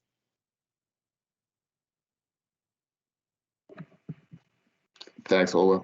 I don't know if any of the other panelists had any reflection on Robert's takeaways, or we wanted to shift to the next question. You know, let me just also add real quickly on that. I think it was the 72% that believed that they were prepared. One of the things that we talked about during the CSIS event back in March was that when we probed further to ask about specific types of attacks, that level of confidence that they had, that's when we started seeing variances. So if we just asked them the top level question of how prepared do you feel, we got this really high number of 72%. Then when you started asking about specific kinds of attacks, then we saw the variances, and that differed by size of company as well. So that was an interesting insight. Great, thanks, Ola. Let's bring John Boyens into the conversation from NIST. John, you got to feel like a man who's before his time. You've been talking about the importance of cyber supply chain risk management for a long time, and now I'm sure everyone, including us, are relying on your expertise because everyone wants to make progress. And I wonder, kind of, if you'd reflect on your experience in cyber supply chain risk management, some of the early concepts that you're playing with, some of the earlier NIST publications, and what we've learned, where we are now, and kind of how NIST's approach has changed over time. Sure. Thanks, Bob. So yeah, and our thinking on cyber supply chain risk management has evolved too since we started back in 2008.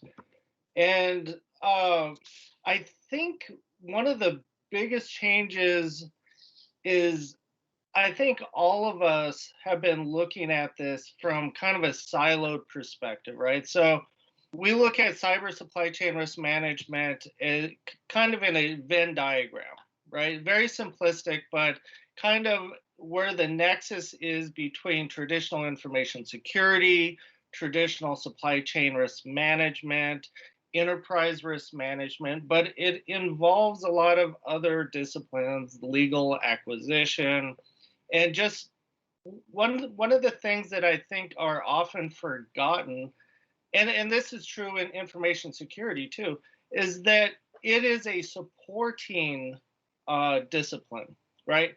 Supply chain risk management or information security is not the goal unto itself. It's supporting the mission of the organization. I think that quite often is sometimes forgotten. So a lot of this has to be looked at from an individual organization's perspective, how they actually look at risk, because information security or cyber supply chain risk management or cyber supply chain risk may not be their top risk, right? So I think in terms of, what Robert and Ola were kind of talking about are how do we better inform organizations of or how do we get them to look at the type of risk we're talking about?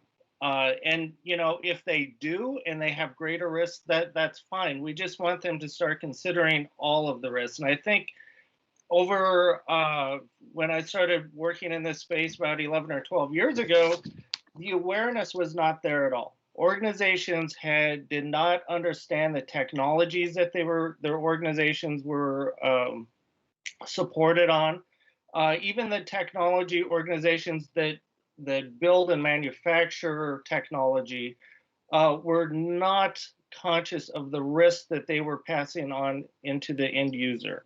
I think what has transitioned over the last 10 or so years is that there is a greater awareness. There was a mention of SolarWinds. SolarWinds is not new. SolarWinds type of attacks have been going on for a while now. But the silver lining is that the more of these attacks that happen, the greater awareness that organizations have. And I'll circle around just very quickly, but supply chain and supply chain risk management is nothing new, right? You go back, it's been important to both industry and governments for centuries. You go back to the spice trade and the industry's reliance on supply chains centuries ago. You go back to the Roman Empire and their supply chain, their military reliance on supply chain. Supply chain has been around for a long time. The difference right now is the technology, right? The technology, how products and services are built and deployed and developed around the world. And then, of course, the reliance that society, organizations, and individuals have on that technology and when there's a failure. So I think that complexity is kind of what we're dealing with now, and trying to simplify a lot of that complexity into a means where it can be managed. And sometimes I think we often make it over complex.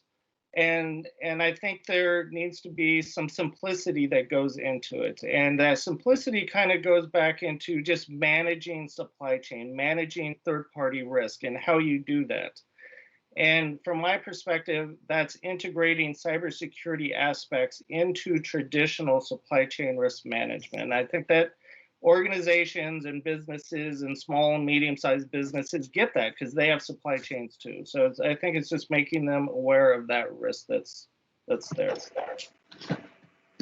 Yeah, I wonder, part of the complexity, of course, is just the sheer number of suppliers and in that, and part of the complexity is also sort of in digitalization. The vendor acquirer relationship, which might have been easier in old ways of managing supply chain risk, is really hard here, right? It's hard for an acquirer to know all their vendors and all that, and rely on personal relationships. And I wonder what that means, and how do you strengthen, something to have leverage as an acquirer over vendors.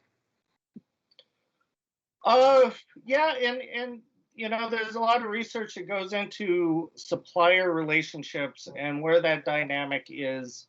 And it's I mean, if you're a supply chain nerd, it gets pretty interesting. If you're not, it can get very boring. Let's assume mainly supply chain nerds are attending this discussion. No, there is a power relationship, right? So supplier acquirer, it's a relationship just like any personal relationship. It's complex, and there's power plays involved in it. But fundamentally, when you, again, trying to simplify everything, risk management is fundamentally about knowing, right? You can't manage what you don't know. If you don't know what your risks are, you can't manage them. And that goes internally too. So we look at it, you can't manage your technology if you don't know the critical technology or your organization is dependent upon. So that's step one. You have to know what your mission and your organization's functions are and which technology are supporting those. Then you also need to know who is supplying that technology, who are the organization's critical suppliers. And that may not be a fun job, but it is critical to managing both your internal risk and your third-party risk. So it may not be easy, but it needs to be done before you can actually manage it. Yeah, that makes sense. Let me bring all of you into the conversation. A couple things that John just mentioned, kind of power dynamics and, having the ability to know your supply chains, small and medium-sized businesses, right? Both of those ideas present some challenges to small and medium-sized businesses. So I'm interested in your perspective on that, and then maybe expand out a little bit to the work that we're doing in the ICT Supply Chain Risk Management Task Force through our Small and Medium Business Working Group, where we're trying to hopefully do some things that would take on issues like that on behalf of the community. Sure. I agree with John that just continuing this awareness is going to be key. I think, there's still a distance to go in raising the priority of cybersecurity we've been talking about, right, with SMBs, and now introducing that as part of the supply chain risk management process is an added piece. And so I think just continuing to have these kind of conversations is going to be important. I also think it's interesting because there were both upstream and downstream implications of this, right? And I think from the downstream perspective, as SMBs look at who is in their supply chain, it becomes a question of time and money, right? How much time do we have to try and figure out who's in our supply chain, and how much money do we want to invest in making sure and pursuing and understanding what the risk is to us? And then the upstream, the challenge becomes level of control. How much control do you have potentially? Because a lot of the upstream suppliers perhaps may be larger companies, right? And do we have the ability to really force them? And so then it becomes a question of how do you do that? Is it through T's and C's, terms and conditions, or other kinds of means? So it's definitely something that I think this community is going to be wrestling with for some time. In terms of the task force SMB working group, so it was stood up this year to really tailor task force products to make them more applicable to the SMB community. And, from last year, there were 5 working groups, and among them was the vendor SCRM template, which was developed to actually help address gaps in risk management and visibility by providing this standardized set of questions that were based on industry standards and best practices that both ICT vendors and customers could use to help guide their planning and assessments, and also provide some clarity for reporting and vetting, and could be used by acquisition professionals and other staff purchasing ICT hardware, software, and services so that they can better understand and conduct their SCRIM practices. The actual document has been published on the CISA website, and it's about 47 pages or so that has about 100 or so what we call tier 1 questions that can be used for the purposes I just talked about. So the SMB working group took this document and first identified some use cases that we felt our community would find most useful. And right now what we're doing is working to consider what are the relevant questions from this vendor template, because quite frankly, even though 100 may not seem like a lot, it's a lot of questions to go through. And so trying to now map those, the relevant questions from that SCRIM template to these use cases that SMBs can use as they're acquiring or supplying or integrating ICT products. And how long do you think it takes to do something like that? To do something like what? Take that and develop something that's usable for SMBs. Oh, we're gonna be done by June. So we're Good. excited because the goal is to make this really something that's usable, that is not just a reference document that companies will find useful in their decision-making process. Okay, great. Let me make sure I want to bring Catherine and Megan into the conversation, but let me start with Catherine Condello. Catherine, listening to this and reflecting on your career, thinking about this and where you sit in the supply chain, and providing, working for a big player, what is your best advice that you can give to small and medium-sized businesses with limited resources that are seeking to improve the integrity of their supply chain? Well, sort of a simple answer and yet a complicated one at the first in the first breath. I think the NIST work, NISTR 8276, is an excellent document to review. It sort of provides a sort of an 8-step framework and provides broader context, if you will, for looking at supply chain risk management. Certainly, when Ola and team are done, by all means, avail yourselves of their outputs. But, really the whole concept about this really comes down to this. The good news is that planning for supply chain risk management takes time and thought, but it doesn't take a lot of money. And given the environment we work in, time and thought is usually time well spent to be able to think about these topics and sort of figure out how you're going to address them. If I had, recommendations, I would say that, the small SMBs, and we're on an FCC, panel right now, so I'm going to assume a lot of you are smaller ISPs.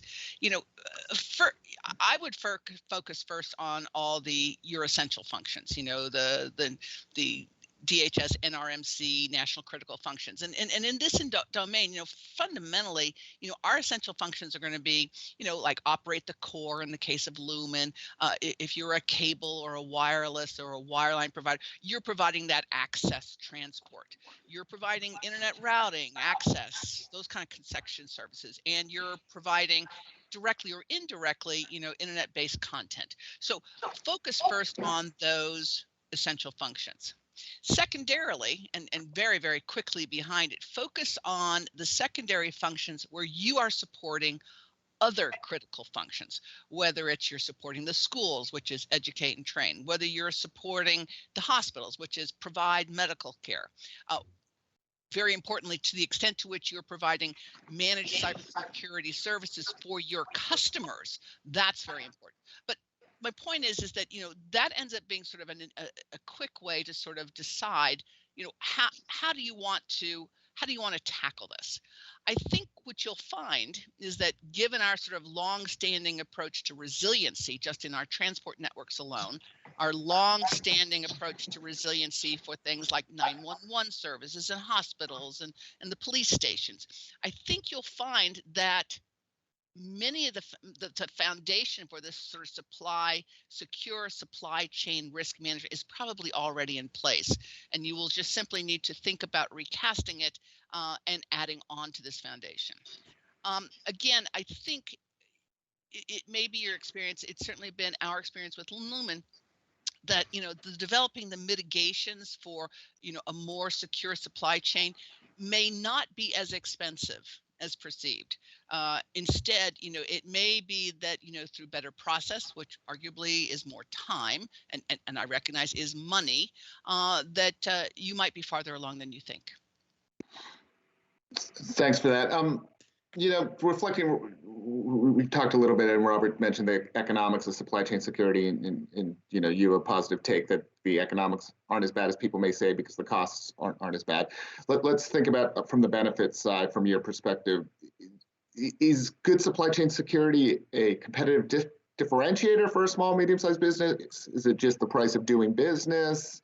And how does it then how do small, medium-sized businesses reap the benefits sort of at the deal level of good supply chain security? It is definitely a distinguishing factor. Now, let me be very precise about this. Now, again, we're on an FCC webinar, so I'm kind of talking ISP to ISP. And I realize that there are other vendors potentially on this board, but I am sort of focusing my conversation there. On an ISP to ISP basis, I wouldn't characterize this relationship so much as supplier-acquirer, but rather a quasi-peer or partnership relationship, since we both handle each other's terminating and originating traffic. So, when we're engaged in these kind of dialogues in sort of our, yearly kind of assessments with, how are you want upstream, downstream kind of relationships, increasingly, just as we start to say, just as we are now using taxonomies developed through the NIST cybersecurity framework, we are increasingly adding that dialogue in terms of, the NIST supply chain taxonomy. So the most important thing, particularly at this stage, as these taxonomies still continue to be resolved, is demonstrate your own assessment of what the risks are associated with either supplying your services to Lumen or alternatively on acquiring services that are provided by us. So this is a partnership relationship. So for instance, and I'll use a standard kind of Lumen relationship with one of the smaller ISPs. So if a government customer is, fundamentally using our network to transport whatever they're transporting, but they have a facility that's in your serving area, tell us if this is a single threaded termination. There's only just one pipe in and one pipe out. Okay, tell us that sort of thing. Assuming that this government customer in this small area has some level of mission essential functions, then that allows us jointly, both Lumen and my smaller ISP, to work together to assure that the government customer that's sitting in a rural area or an area that maybe not as well served as others, to meet their objectives. That ends up becoming a more resilient supply chain, ultimately to the end customer, as well as to me, because now I know where the risks might be, as well as to you. This mindset, ends up extending to all major suppliers that may be your suppliers or acquirers or partners in your relationship. In short, you won't be penalized for being small, and you won't be penalized for not doing everything that Lumen does, but you will be penalized for being clueless. Back to you. Thank you. So pulling on that theme, this is a record. We're 30 minutes into a discussion of cybersecurity and supply chain security. We haven't talked about information sharing yet. So I'm gonna change that and let's talk about information sharing, because one way that somebody might be clueless is not getting the information they need to understand risk. And so, improving the ability to share information about supply chain risks and get that information in the hands of small, medium-sized businesses is important. And I know, bringing Megan into the conversation, I know NTIA, the Department of Commerce, were given new authorities last year or the year before in legislation to help enhance information sharing with small and medium-sized businesses and small and medium-sized communications companies in particular. And Megan, maybe you can talk a little bit about how that effort's going. What is the CScript program, and how Will it help small, medium-sized businesses, rural communication companies, et cetera, get better information? Thanks, Bob. Yeah, so C-Script was born in the Secure Networks Act, which Justin talked about at length earlier today. We were tasked in Section 8 of the Act with a mandate to establish a program to share information regarding supply chain security risks with trusted providers of communications equipment and services. So we established the Communications Supply Chain Risk Information Partnership, which we're calling C-Script. And the focus of this program is those small, medium, and rural companies highlighted in the broader Act. We don't assume that we know what small, medium, and rural's needs. So, we've been talking to our stakeholders, and also last summer, we put out a request for comment, asking for recommendations on how this program can be the most useful to, small, mids, and rurals. A lot of the commenters urged us to make the program as broad as possible. We had a lot of associations making, wanting to know that the smalls and rurals would be involved. And then we also had large corporations concerned that they might not be included. And, one thing to understand is a lot of the big wigs, they are already in the loop. They are already, they've got huge staffs and they watch DHS alerts, things coming out of DoD. So yeah, large corporations are invited to join C-Script. It's probably going to be redundant for them. But we're targeting those small rurals and mids that may not already be in the loop. We're getting our information through DHS, FBI, things like that. No intention to exclude large corporations at all. A lot of comments requested that we provide as much information as possible in an unclassified venue. We've talked a lot already about the resources that resource issues that small rurals have. They don't usually have someone sitting in DC, and they don't usually have extra people who can fly up to DC, and a lot of times they don't have people who are cleared. Now we are working with ODNI. They have the ability to do those one-day read-ins if we are to need it. So, that's great. But again, that requires that someone dedicate a day or so to go somewhere where they can get this briefing, and we understand that there are serious resource issues here. We got a lot of comments saying, please don't duplicate programs, which is why we're working closely with our government colleagues at FCC, ODNI, DHS, FBI, NIST, FirstNet, Broadband USA, and the FAST, to tap into those existing programs and information that's already out there and make sure it can get out to a new community of small, medium businesses. We don't assume that all small businesses are the same, but from the perspective of a small business that may have bought some cheap equipment for its network a few years back and now has to replace it through this program, through the Rip and Replace program, that business may have a new interest in supply chain issues moving forward, and we want to be a vector for them. Some of the deliverables from the ICT Scrum Task Force will be really useful for us as we move into the phase of the program where we start running intelligence requirements. The Threat Working Group did some really interesting work there. And again, we're not trying to recreate anything that's already been done. So we'll be able to make use of that documentation as one example. The small and mid-sized business group that we're working on right now, once those are ready, those are something that we would love to put on our website. By the way, cscript.ntia.gov. We are right now building the infrastructure for the program, like the website that just launched earlier this month, actually, gathering those tools we need to be successful. We don't take this responsibility lightly, and we want to create a program that is useful. So where does this end up in your mind? And I know you're still collecting feedback, Megan, in terms of,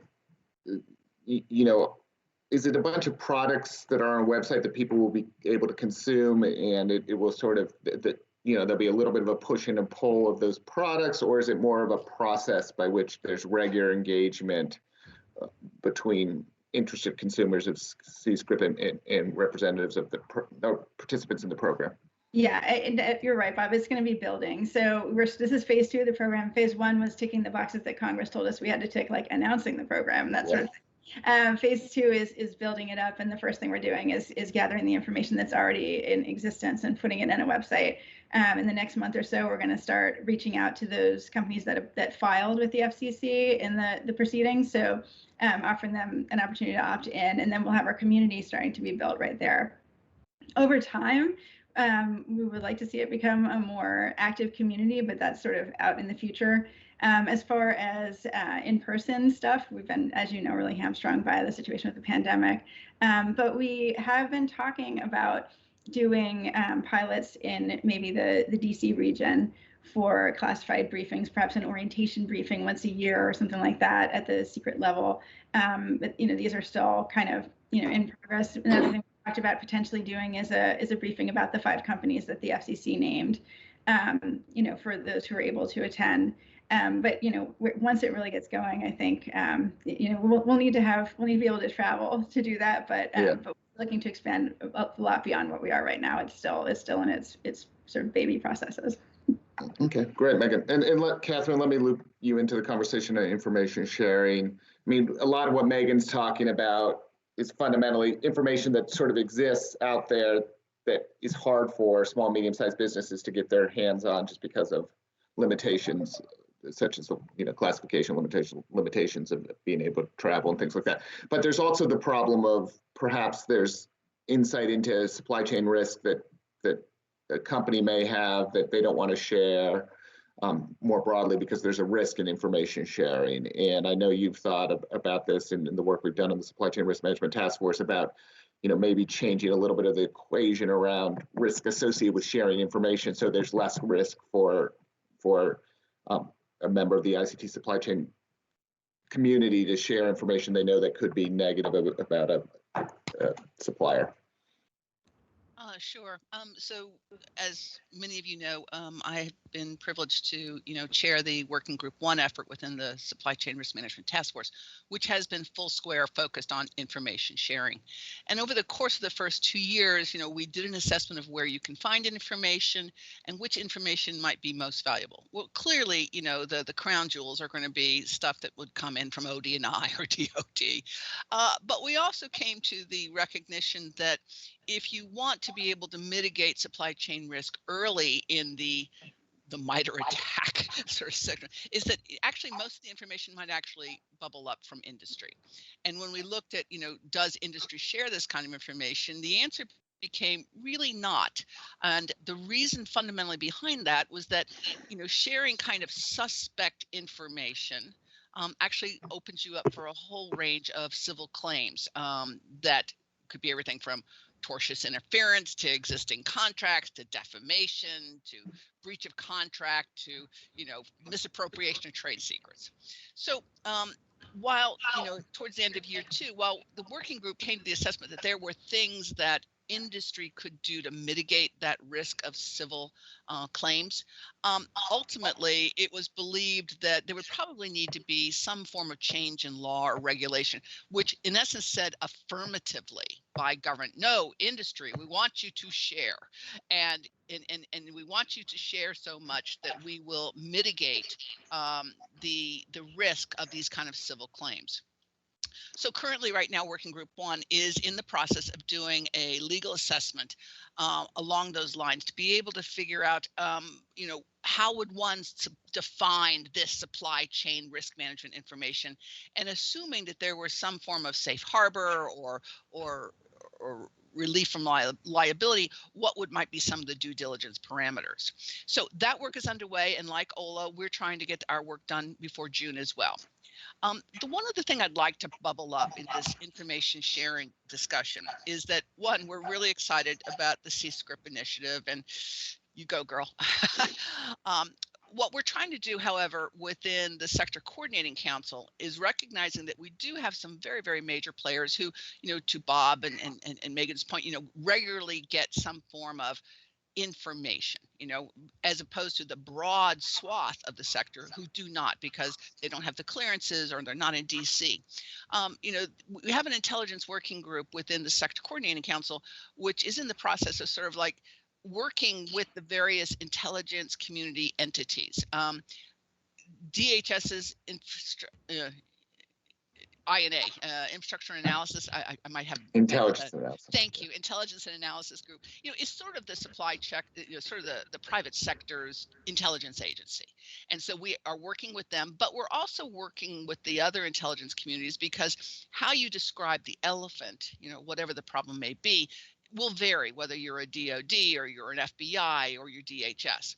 And so what we're trying to get to at some point ultimately, and CSCRIP might be a really good platform for this ultimately, is to be able to create a mechanism so that on a regular and well understood basis, whether you've got the highest level of clearance or you have the low or you have no clearance, that the sector writ large has sort of a this is where we are kind of, perspective from the threat space. So this is a work and activity. This is work that we hope to, have some thoughts about how to handle and to do on behalf of the sector towards the end of the year. But it's only April, so we're not done yet. Back to you, Bob. Thanks, Catherine. Anyone else want to come in on the information sharing question? Yeah, can I Robert? just follow up Yeah. with, Yeah. Cyber risk, and tying it back to what Robert shared. If we're talking about cyber risk, most of the information, a lot of the critical information any business needs is already out there. And the classified stuff might be related to the who or the why, but if it's out there already, but we know that there's still a resource issue in actually, implementing patches and things like that. There isn't any classified information that says in 5 years, XYZ equipment or software is going to be banned, so don't buy it now. And we wish there was, but there's not. So that's just not how it works. So we do think, even though the classified stuff, it's important, whatever we can share in the clear, I think is a priority as well. Great, thanks, Megan. So, let me turn to try to get John, Robert, and Ola back in the conversation a little bit and talk about kind of how far we've come. Robert laid out sort of results of the survey, but John, maybe on terms of measuring effectiveness, where do you think small and medium-sized businesses are when it comes to meeting minimum supply chain integrity standards? Robert surveyed, Robert, Ola talked a little bit about having programs in place and processes and governance and caring and all that sort of stuff, but actually doing the sort of demonstrating that there is really integrity in place. Where do you think industry is? Do we have a good snapshot of that? I'm not sure. So, this is all into the measurement and metrics. But so our first question is typically, what's the purpose of the metric and measurement? And then two, behind every metric and measurement, there needs to be a story that it's telling. So, what's the purpose of measuring the effectiveness of SMBs? And the reason why I say that from a government perspective, yes, that's important. But I think somebody mentioned it earlier, but all SMBs should not be created equal, right? They're not all the same. And I think that quite often we have a tendency to create all SMBs as one, that they're all the same, right? And they're not. So the SMBs in different sectors and subsectors are going to have a different maturity on cyber supply chain risk management and the integrity of the products. And what we have found in providing SMBs information security guidance, and I think this goes for supply chain too, is quite often they have an advantage, or they have advantages over larger organizations because they're more nimble, right? They can adapt much quicker. They may only have one person working IT, cybersecurity, everything else, but on the other hand, they're not moving a giant ship every time they try to make a change. So I'm trying to not answer the question. We don't have metrics. We don't have measurements. Those are very difficult things to do. I guess kind of what I would point out is that one of the things that I think needs to be highlighted is there's small and medium-sized businesses that are currently in the supply chain, and then there's going to be new entrances. So I think the most difficult thing are getting small and medium-sized businesses that are already in the supply chain to be able to change, because that can be disruptive, that can be expensive, right? But I don't think that we have this huge fear of destroying the entire small and medium-sized businesses. There's always new entrances. And the example I'll give is back in 2010, 10, 11, and 12, when we really started to push supply chain risk management practices, we had a lot of larger organizations that said, hey, wait a minute, the government is only one of our markets. We're a global company. You can go pound sand, basically. But we also had a lot of smaller companies come to us and say, listen, we're willing to open our kimono. We'll show you our practices regarding integrity. And they saw a market differentiator, right? So I think there's always going to be, for every challenge, there's going to be opportunities for some organizations. So I'm hesitant to get overly focused on metrics and measurements for SMBs. I think it's, if we look at it at a higher level, I think it's the policies that we have in helping, and not just from the government perspective, but from an acquirer perspective, right? Even large organizations and their suppliers and supply chains, right? How they work with SMBs should be more focused on a mentorship, right? A partnership. Again, we go back to like even interpersonal relationships. Looking at those relationships in terms of you're a valued supplier, we're going to help you get where you need to go, as opposed to my way or the highway, which is the way it was, 15, 20 years ago. And look at it more in terms of that, as opposed to setting these kind of rigid metrics and measurement where we need SMBs as a whole to get someplace. And that, I apologize, that's my non-answer to a very difficult question. That's a good long non-answer. And Robert, I assume most of that is music to your ears, hearing a representative of the federal government speak like that, with what John's saying and the measured and reasonable approach that he's advocating, that NIST has been taking. I wonder if you have thoughts on anything else you'd like to add. Mute again, Robert. Okay. Yeah, I could have written that myself, John. So thank you very much for articulating that. I think we have to go back to where the value is and put some context around the challenges for SMBs and supply chain. So I like to use the solar winds right now as an example. It's certainly something we're looking at. A colleague, Larry Clinton, talked about in one of his blogs that this was something that the varsity team failed to identify. You had the major government agencies, major private sector entities unaware of what was going on for months. It was only when FireEye came public with their discovery that we kind of saw what's going on there. So these are sophisticated attacks from nation state actors.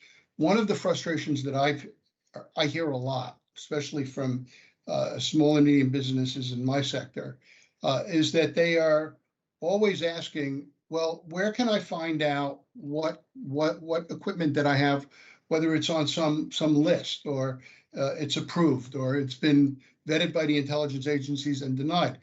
I will say that the FCC has brought some important certainty around this with respect to what we heard Justin talk about, the vendors, the manufacturers, the companies that they've identified. But I think it's a mistaken concept to think, for example, that everything that's manufactured in China is a problem, because that's not necessarily so. And it could be from other countries, including in the US. The supply chain extends broadly across the planet. So we have to be very careful not to paint too broad a brush around where the risks are. This is why I think the two projects, the effort that Megan is undertaking and the work that Catherine referred to, a concentrated effort that focuses on information sharing for SMBs and supply chain is absolutely necessary. And I think over time, it will evolve as they go into their implementation phase. And we'll learn more about how to evolve that program so it does provide some ability of these companies to learn about the risk. They don't have the ability, they don't have labs that do acceptance testing and study all the aspects. They can't go into the source code to evaluate that. They're going to need some help with that. And then importantly, the work that Catherine's doing, and they've been now into their third project, recognizes the need potentially for changes in legislation that provide certain protections. So these two efforts together, I think, are a good start in building a foundation for addressing supply chain. I think we're not at a point, John, and I totally agree with you, where we should spend a lot of cycles trying to figure out how to measure it. We really need to think about how to identify the threat, how to incorporate practices that can mitigate the threat as much in advance of it as possible. And then maybe someday we'll find the magic, solution that gives us some credible metrics on supply chain. I mean, we're still struggling with that on cybersecurity more broadly. Ola, I wondered if you had any thoughts. Oh, I have many thoughts. But I will say, this question is interesting to me about quantifiable, quantitative, and measurable. I guess from an SMB perspective, myself, I would say, are we measuring this for the larger companies? What we're reading about in the press a lot is the larger companies, right, that have had some sort of issue. So it's a curious question for me about that, but I definitely agree this is where the opportunity for mentorship and helping the SMBs get to a better place is as important, as opposed to just focusing on the SMBs. And I recognize we're in a panel on SMBs, which is why we're talking about it. But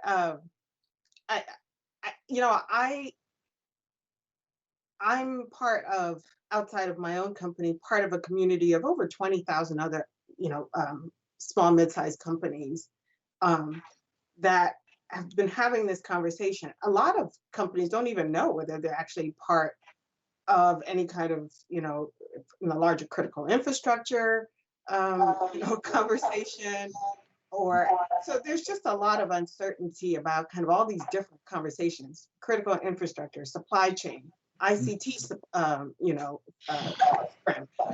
and trying to reconcile all of these is a challenge. I would agree, and Catherine, was on the first year of the information sharing thing. That is going to be so critical for SMBs to have some sort of protection, whether it's safe harbor, et cetera. Because, the saying that if a large business has a cold, small business has pneumonia. If there are concerns about naming or sharing information that potentially could put you at legal risk, you better believe that's going to be a major issue for the SMB community. So we're watching that closely to kind of understand how that potentially could impact SMBs.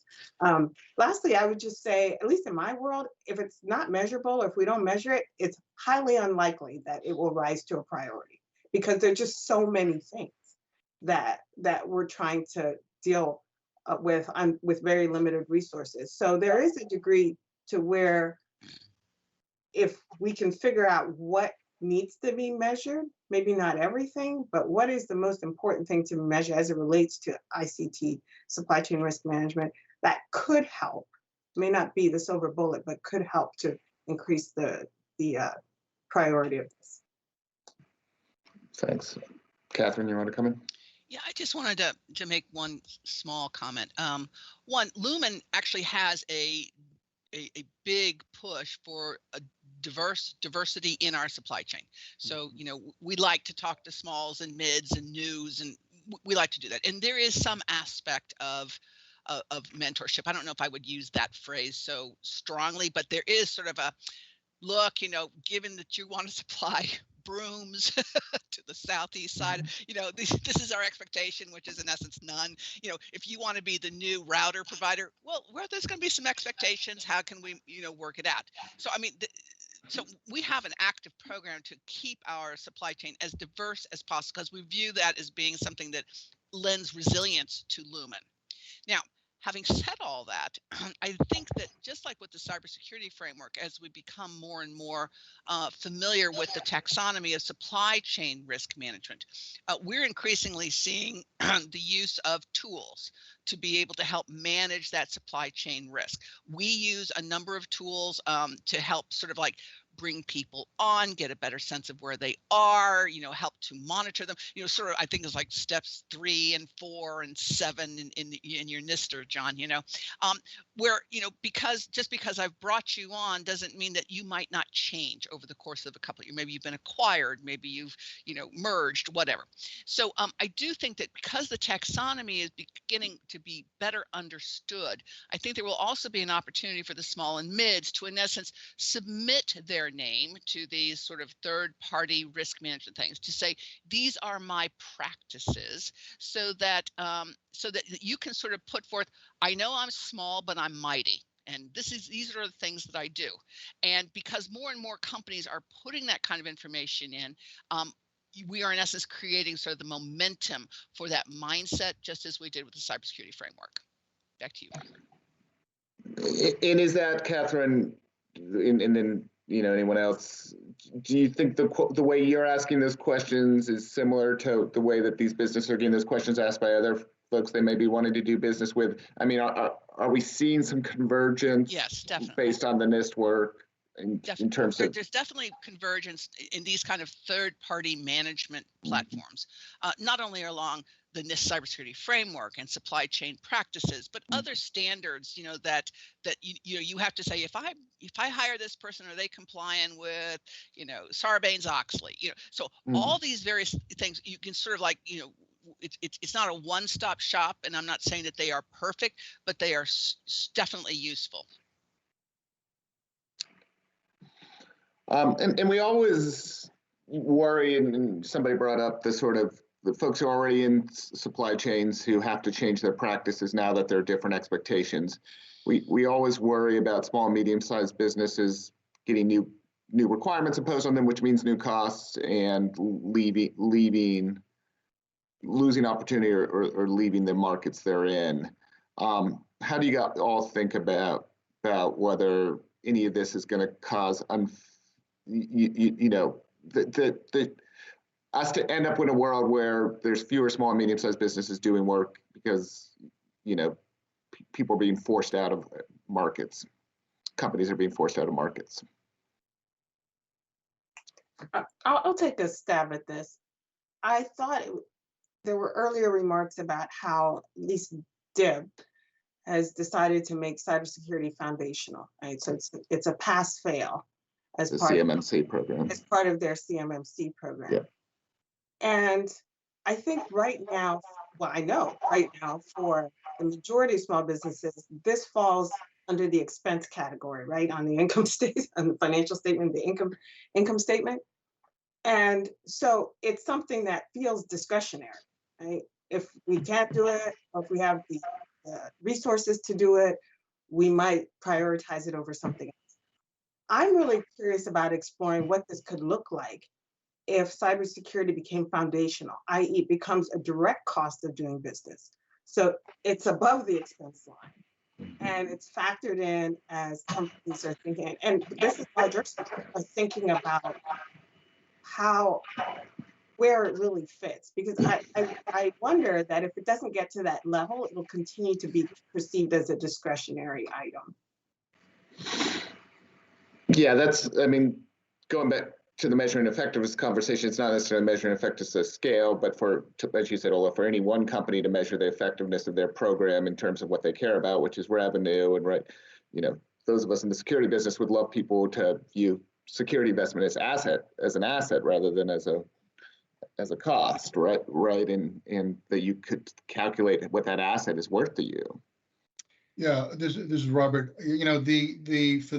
For those of you who are following the work of DoD and the cybersecurity maturity model certification, it's not discretionary, it's not voluntary. So if small businesses who are part of that value chain want to participate in contracts, they have to meet a certain level of security.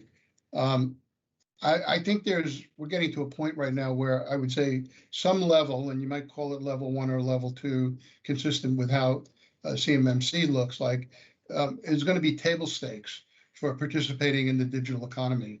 We always talk about shared responsibility. That doesn't stop at a certain level of organizations or with a certain sector.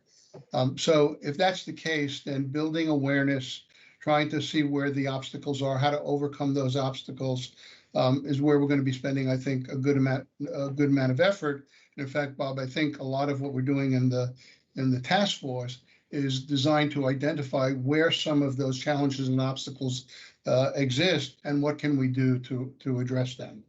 So this is a long game. We're going to be dealing with this probably into perpetuity. The supply chain is going to get much more complicated as you start introducing, aspects of 5G like edge computing.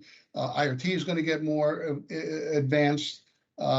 So we really are going to have to think about what is it that we can do for small and medium businesses, short of expecting them to meet the same level of robust practices as a large enterprise will meet.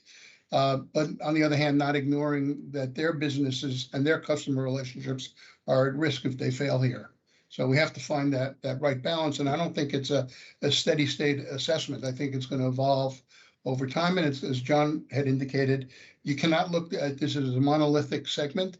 You've got to think about it in terms of different sectors. And as Ola referred to in our survey, depending on revenues, we see big differences in terms of how companies are addressing the risk.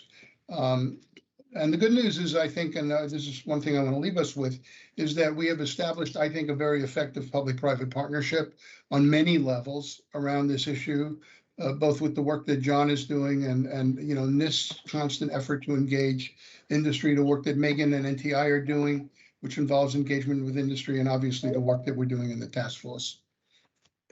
Thanks, Robert. You definitely inspired your fellow panelists. So I'll go to Megan, Ola, John, and ask you respond to Robert, but also sort of last thoughts as we begin to wrap up. Megan? So just to offer an additional perspective on this whole supply chain thing, there's also a lot of opportunity for small businesses, especially as we move into an open RAN world and software virtualization. It's one of the best aspects of, sort of diversifying our supply chain in 5G and beyond. NTIA, we meet with small and mids all the time who are on the cutting edge of 5G and what's coming next. So it's just a huge new business we wouldn't have if it was all one big, vendor lock-in situation. And to us, the opportunities for the future just vastly outweigh the challenges. So I'll go next. Looks like we lost John. Oh, okay. I was just going to respond to Robert's because I think this is actually a great example of where the government is helping, as we talked about the CMMC, in that they're allowing companies to be reimbursed, right, for this expense. But it is still an expense. And so what happens? So we need more customers like that, right? Because if the customers aren't willing to reimburse, that's where it really becomes a discretionary thing. So I think that's a perfect example of where there's a requirement and the customer is saying, let us help you get there.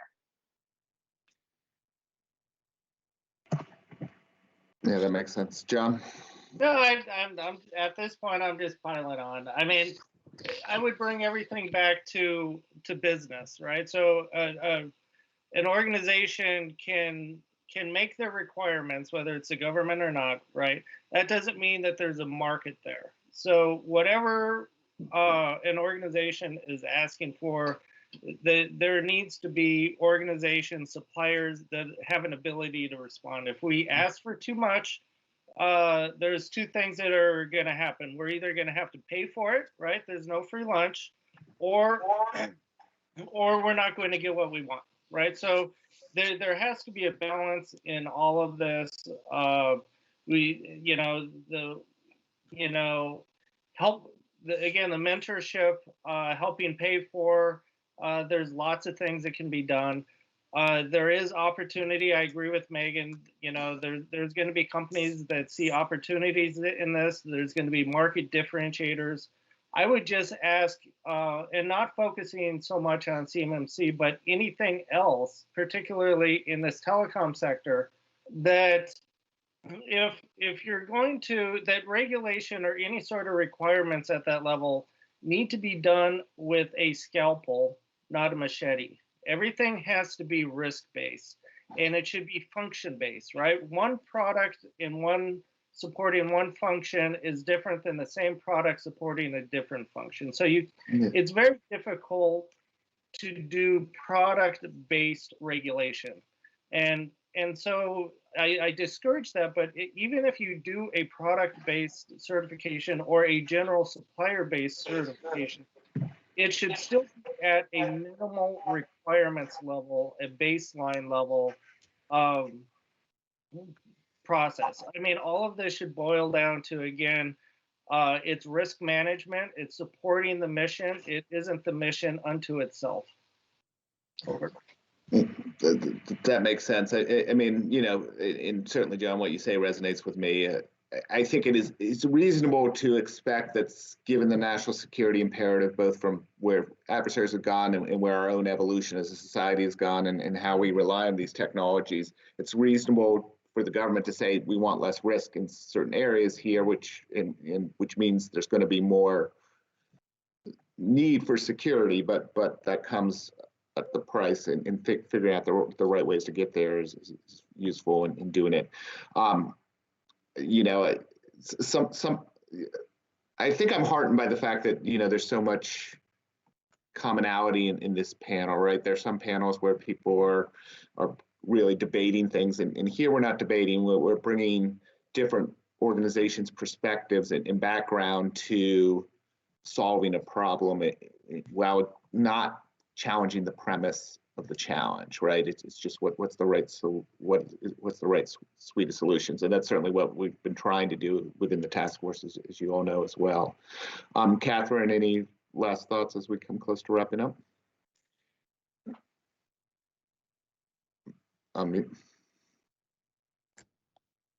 No final comments. It's always a pleasure to work with these individuals, to work with the very, very, very diverse group that we do work with in all these domains, because ultimately, you know, this is a threat-induced situation that we do need to address, and so mitigating this and getting this in a way so that we can all better assure our resiliency and our security. You know, it might not be a joy, but it's good work.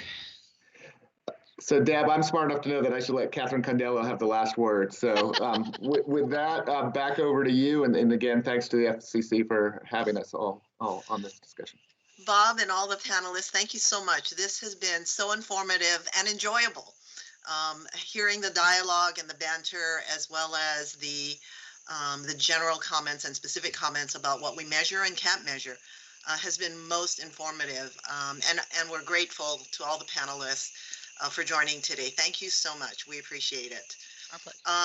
We're going to turn now to Ms. Jaysha Ray, who is the Associate Administrator for International Affairs at NTIA. We regret that Acting Assistant Secretary of Commerce for Communications and Information and Acting NTIA Administrator Ramali is unable to join today. And Jaysha has graciously stepped up and said she would be happy to deliver comments on behalf of NTIA. So Jaysha, if you're online, if you would join us, please. Hi there, can you hear me? Yes, just fine, thank you. Great. Well, thank you. It's a pleasure to be with all of you today. As Deb mentioned, our Acting Assistant Secretary and Administrator, Evelyn Ramali, sends her regrets, but has asked me to step in and give her remarks today. And I'd like to really just start out by thanking Deborah Jordan and Joyce Carell and their teams at the FCC and ODNI for putting together today's workshop. The lineup of speakers is impressive. Oh, and I realize maybe you can't see me. There I am. Okay, perfect. So the lineup of speakers is impressive and reflects how seriously this administration is taking the issue of supply chain integrity. And NTIA welcomes the opportunity to be a strong partner on this issue with the FCC, the executive branch agencies, Congress, and the White House.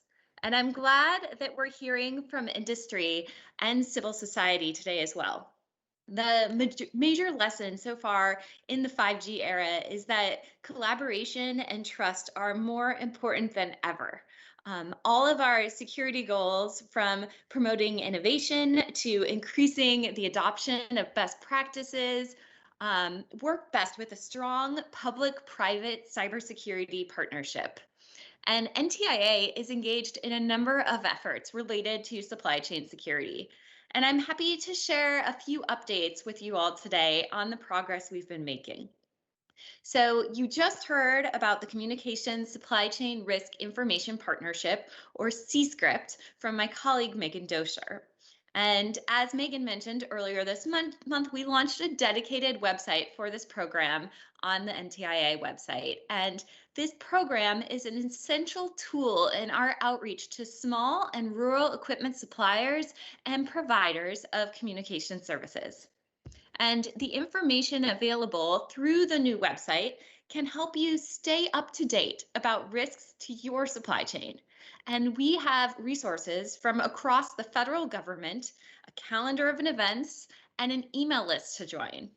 And if you're in this industry and need to stay up to date on supply chain issues, cscript.nti.gov is really the place to start. And now, in addition to CSCRIPT, we've been continuing our work with industry on adding transparency to our supply chain through the development of a software bill of materials. Also known as SBOM, a software bill of materials helps those who write, purchase, or operate software to understand potential risks in the supply chain. And when a new vulnerability or risk is discovered, an SBOM can help any organization realize whether they or their customers might be at risk. Last year, the stakeholders in this process released a first round of deliverables, which included a proof of concept for the healthcare sector. And as the work continues, stakeholders are looking at opportunities within the energy and automotive sectors. They're also exploring further strategies to overcome various obstacles to adoption. The SBOM process is led by the tireless Alan Friedman, NTIA's Director of Cybersecurity Initiatives, who will be speaking on the second panel today. I also want to recognize again Megan Dosher, who spoke on the first panel. Megan has been instrumental to our work on botnets and has now taken on a leading role getting CSCRIPT off the ground. Supply chain security is a major part of NTIA's overall work to ensure the deployment of secure 5G networks across the country. But it's not the only part, of course. Spectrum is also a significant part of the 5G equation, and NTIA has been working over the past few years to free up more of the valuable mid-band spectrum for commercial use.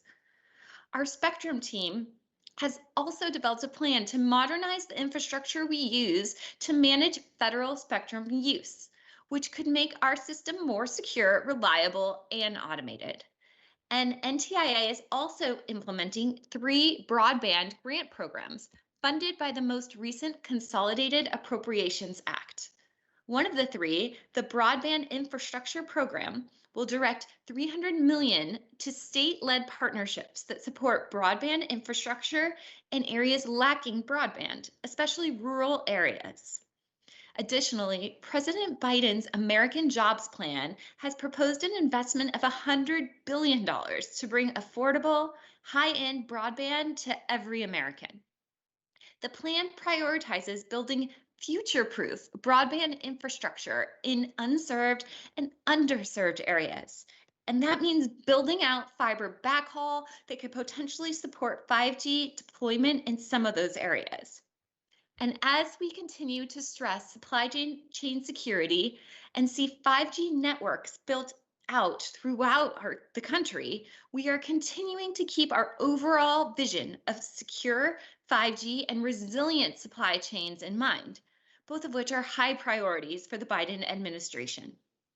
And in accordance with the Secure 5G and Beyond Act, we are actively working with the White House and the range of departments and agencies on the National Strategy to Secure 5G Implementation Plan, which can be found on the NTIA website. This implementation plan took into account the substantive comments in response to NTIA's request for comments, which received inputs from companies, industry associations, and think tanks representing a wide range of interests and aspects of the telecommunications ecosystem. A key part of that plan is the promotion of open architectures and 5G vendor diversity. Developing a robust 5G commercial ecosystem in the United States is one of the surest routes to the secure, resilient supply chain. And the US government recognizes that many network operators face limited options when selecting vendors to develop and deploy 5G and earlier generation wireless networks. And as a result, the US government fully supports industry's development of open and interoperable networks, while recognizing the importance of maintaining the full suite of solutions offered by incumbent trusted vendors. And this can potentially increase competition and provide network operators with additional options when purchasing network equipment and services from trusted vendors. We need to unleash the innovative power of the private sector and competition to develop more secure, robust, resilient, and affordable networks that support our national security objectives, build economic prosperity, and connect more of our citizens to the internet. And we aren't alone. Countries like Japan and the United Kingdom have already invested in research labs, test beds, and policy tools to promote open architecture networks. Lower barriers to entry in the telecommunications equipment market would also unlock economic opportunities for innovative SMEs and entrepreneurs around the world. And while this effort can and should be industry-led, governments can help promote open architectures, open networks, and work to ensure potential national security concerns are addressed. And actually, we see an opportunity in the near term to work with industry and international partners to develop principles on what governments can do to promote open and interoperable networks. These principles could promote international collaboration on diversification of the telecom supply chain and help achieve a long-term vision of a more open, diverse, and secure market. We have done extensive outreach to stakeholders to inform our approach, but we would always welcome additional thoughts on what industry partners think should be included and any possible next steps. But before I go, I just want to emphasize the threads of win throughout all of NTIA's work, and that is partnerships. Whether it's new partners we're making through C-Script or our longtime collaborators working to elevate a concept like SBOM, or collaboration internationally on telecommunications diversification. Partnerships are an essential ingredient to any of our progress that we make here at NTIA. And I hope everyone on the call today will consider us partners and reach out to us to let us know your thoughts and what you need to secure our supply chains now and in the future. Thank you very much. Jaysha, thank you so much, and we're delighted to be partners with NTIA on this topic and so many others in the past and going forward. Thank you. I'd like to now welcome FCC Commissioner Jeffrey Starks, who'll be providing some remarks. Commissioner Starks. Thank you, Deb. Good afternoon, everyone. I see we're going to keep going through lunch here, so glad to see the hard work by all. And so today, we gather during the National Supply Chain Integrity Month to discuss ways to strengthen our supply chain against potential bad actors. Over the past decade, our networks have faced a rising tide of activity by adversary states and others intent on compromising Americans' privacy and security. As we seek to enhance our networks to support innovative technologies, policymakers, industry, and consumers, we must all ensure that those networks are sufficiently fortified to preserve the critical economic, privacy, and security interests at stake. And the FCC has a vital role to play. Congress explicitly created our agency, of course, for the purpose of the national defense and for promoting safety of life and property through the use of wire and radio communications. Now, some have indicated that the FCC has a limited role in this space, basically overseeing the makeup of communication networks, focusing on potential radio frequency interference and other technical issues. but the complexity of protecting the American public and the fundamental interconnectedness of these security issues, along with the long-term economic and international trends, including the disappearance of American telecom hardware from the sector and the growing role of Chinese vendors, have compelled the FCC to embrace its role. Network security is national security. Thus, in 2019, we prohibited the use of universal service funding to purchase or support equipment or services posing a national security threat. That year, I challenged the Commission to begin the process of finding the untrustworthy equipment already in our networks, setting out a plan to fix it, and funding the replacement process. Find it, fix it, fund it. A year later, we determined Huawei and ZTE posed significant risks to national security, collected the right data on their presence in the US networks, and strategized on a reimbursement plan to cover the cost of replacing that equipment, which could be close to $2 billion. This experience underlines the point that smaller companies often are at the greatest risk for supply chain issues. I've spoken to many rural wireless carriers about how it is that they came to purchase Huawei and ZTE equipment in the first place. And it should be clear that while they did so legally and in good faith, concerns about this equipment aren't exactly new. Nearly 10 years ago, a bipartisan report from the House Intelligence Committee observed the national security threat posed by Huawei and ZTE and advised that American companies should avoid buying their equipment. But small carriers purchased this equipment in many ways because they felt they had no other choice. These carriers, which serve many parts of the country that otherwise would be left unserved, are often family-owned small businesses operating under significant financial pressure. As such, the smaller carriers told me that they lacked the bargaining power to negotiate bulk discounts, customization with the large equipment vendors. And so they were willing to listen when Huawei and ZTE offered seemingly high-quality equipment at competitive prices. And so my takeaway from these conversations is that barring Huawei and ZTE from our networks is only a part of the solution. No one forced these carriers to purchase Chinese equipment. They did so because they believed, right or wrong, that they didn't have any better options. Policymakers must ensure that small and mid-sized carriers have access to equipment and services that are not only secure, but make good business sense. And that's why I'm glad the Commission has included open radio access network equipment and services as an option for carriers participating in our replacement program, an idea I have long championed. Open RAN is a new telecom infrastructure model that promises to increase efficiency and security while promoting American leadership. And rather than being tied to the proprietary system of a single vendor for its entire network, a carrier using Open RAN can build its network out of vendor-neutral hardware that performs network functions using software-defined technology. And this will allow carriers to make upgrades, including 5G capabilities and new spectrum bands via software updates instead of hardware replacements, which we all know can be expensive and time-consuming, and particularly for those small carriers that operate in remote areas. And by its nature, Open RAN also addresses the recurring network security problem, the lack of transparency. Traditional closed network systems can have security flaws that don't become known because they involve only a single vendor that may keep that information non-public.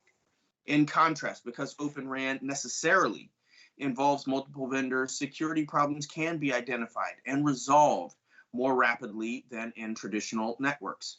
As the saying goes, sunlight is the best disinfectant.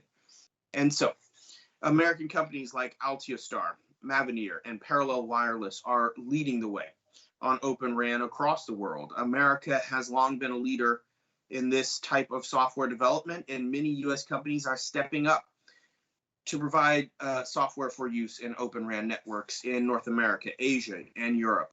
Open RAN could be a huge opportunity for American businesses. But among all this optimism, questions remain. Rural carriers have told me they're interested in Open RAN, but have concerns about whether it's going to work. These aren't large carriers that can afford to experiment, particularly with federal dollars. And so Open RAN companies need to work with these carriers to show them how the shift from legacy network equipment to Open RAN will work without disrupting service. These carriers also can use help from experienced system integrators who can work with vendors to set up the network and troubleshoot problems. And while Open RAN could help address our network security issues, security needs to be part of the initial development of Open RAN rather than an afterthought. These features must be baked in rather than bolted on. It's critical that Open RAN vendors participate in organizations like 3GPP, so security protocols can become standard. This is particularly important given that a single network may now have equipment and software from multiple vendors. And so the supply chain for American Open RAN networks must exclude untrustworthy entities. And so the Commission's efforts to promote supply chain security have focused on network infrastructure, but our networks also include billions of end user devices. As the Internet of Things flourishes and connects a variety of devices to our networks, we must ensure that those devices and the Americans who use them are protected from cyber threats. According to one study, we have more than 25 billion connected devices. We will have them by 2025. And so networks of IoT devices will help reduce carbon emissions and waste, increase productivity, protect public safety, and generally enhance our way of life. But many of these devices or their components could come with exploitable security vulnerabilities. One IoT study reported that nearly half of all companies that use IoT devices have lost revenue due to a security breach. News reports have highlighted security issues regarding devices like web cameras, wireless routers, Wi-Fi extenders. Each device could be a potential attack plane for a hostile actor. Further testing showed that backdoors in some of these Chinese-made internet routers and Wi-Fi extenders were not only potential threats, but that third parties were actively attempting to exploit them. And while industry, Congress, and other federal agencies like NIST are highlighting the importance of securing these devices, none of these actions address the devices manufactured overseas that are likely to ignore voluntary protections. And so the Commission should work with the rounds of policymakers and retailers that are ensuring and need to have surety that devices imported into the United States and connected to our networks meet the NIST cybersecurity standards. And we also must develop proactive safeguards to educate our users, prevent future intrusions into IoT networks. And so as I close, as with network infrastructure equipment, we must also build American leadership in this space. There is a bipartisan consensus that we can no longer afford to outsource our technological solutions. We must commit to supporting innovation by domestic companies to build a more advanced and secure future. Failing to do so risks harm not only to consumers and businesses with insecure devices, but to our broader networks as a whole.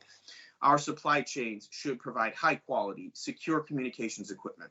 I do look forward to continuing to work with my colleagues and other policymakers to promote domestic solutions and security methods that ensure our networks are safe for many years to come. Even as we work to provide Americans with next generation broadband, we must ensure that our networks remain secure. Thank you everyone for the time, and everyone be well. Thank you, Commissioner Starks, for those enlightening comments. I'd like to now introduce Darren Jones, who is the Executive Assistant Director for Science and Technology with the Federal Bureau of Investigation. We have a video recorded due to schedule conflicts, so if we could cue up the video, please.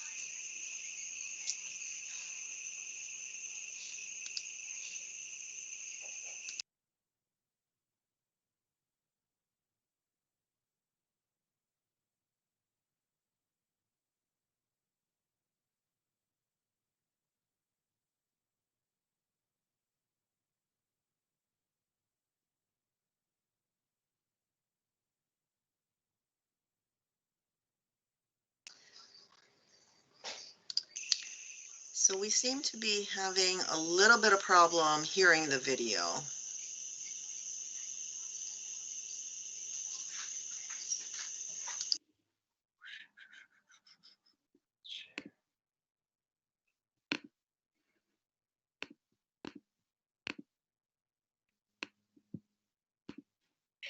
Hello, my name is Darren Jones, and I'm the Executive Assistant Director for the Science and Technology Branch of the Federal Bureau of Investigation. I'm very pleased to be joining my DNI and FCC colleagues in addressing you to commemorate Supply Chain Integrity Month. I think we can all agree that the heart of supply chain integrity is assuring the visibility and traceability of key inputs, products, and services. The FBI is committed to helping companies identify and mitigate supply chain threats, which, in turn, translate rapidly into threats to the national security and public safety.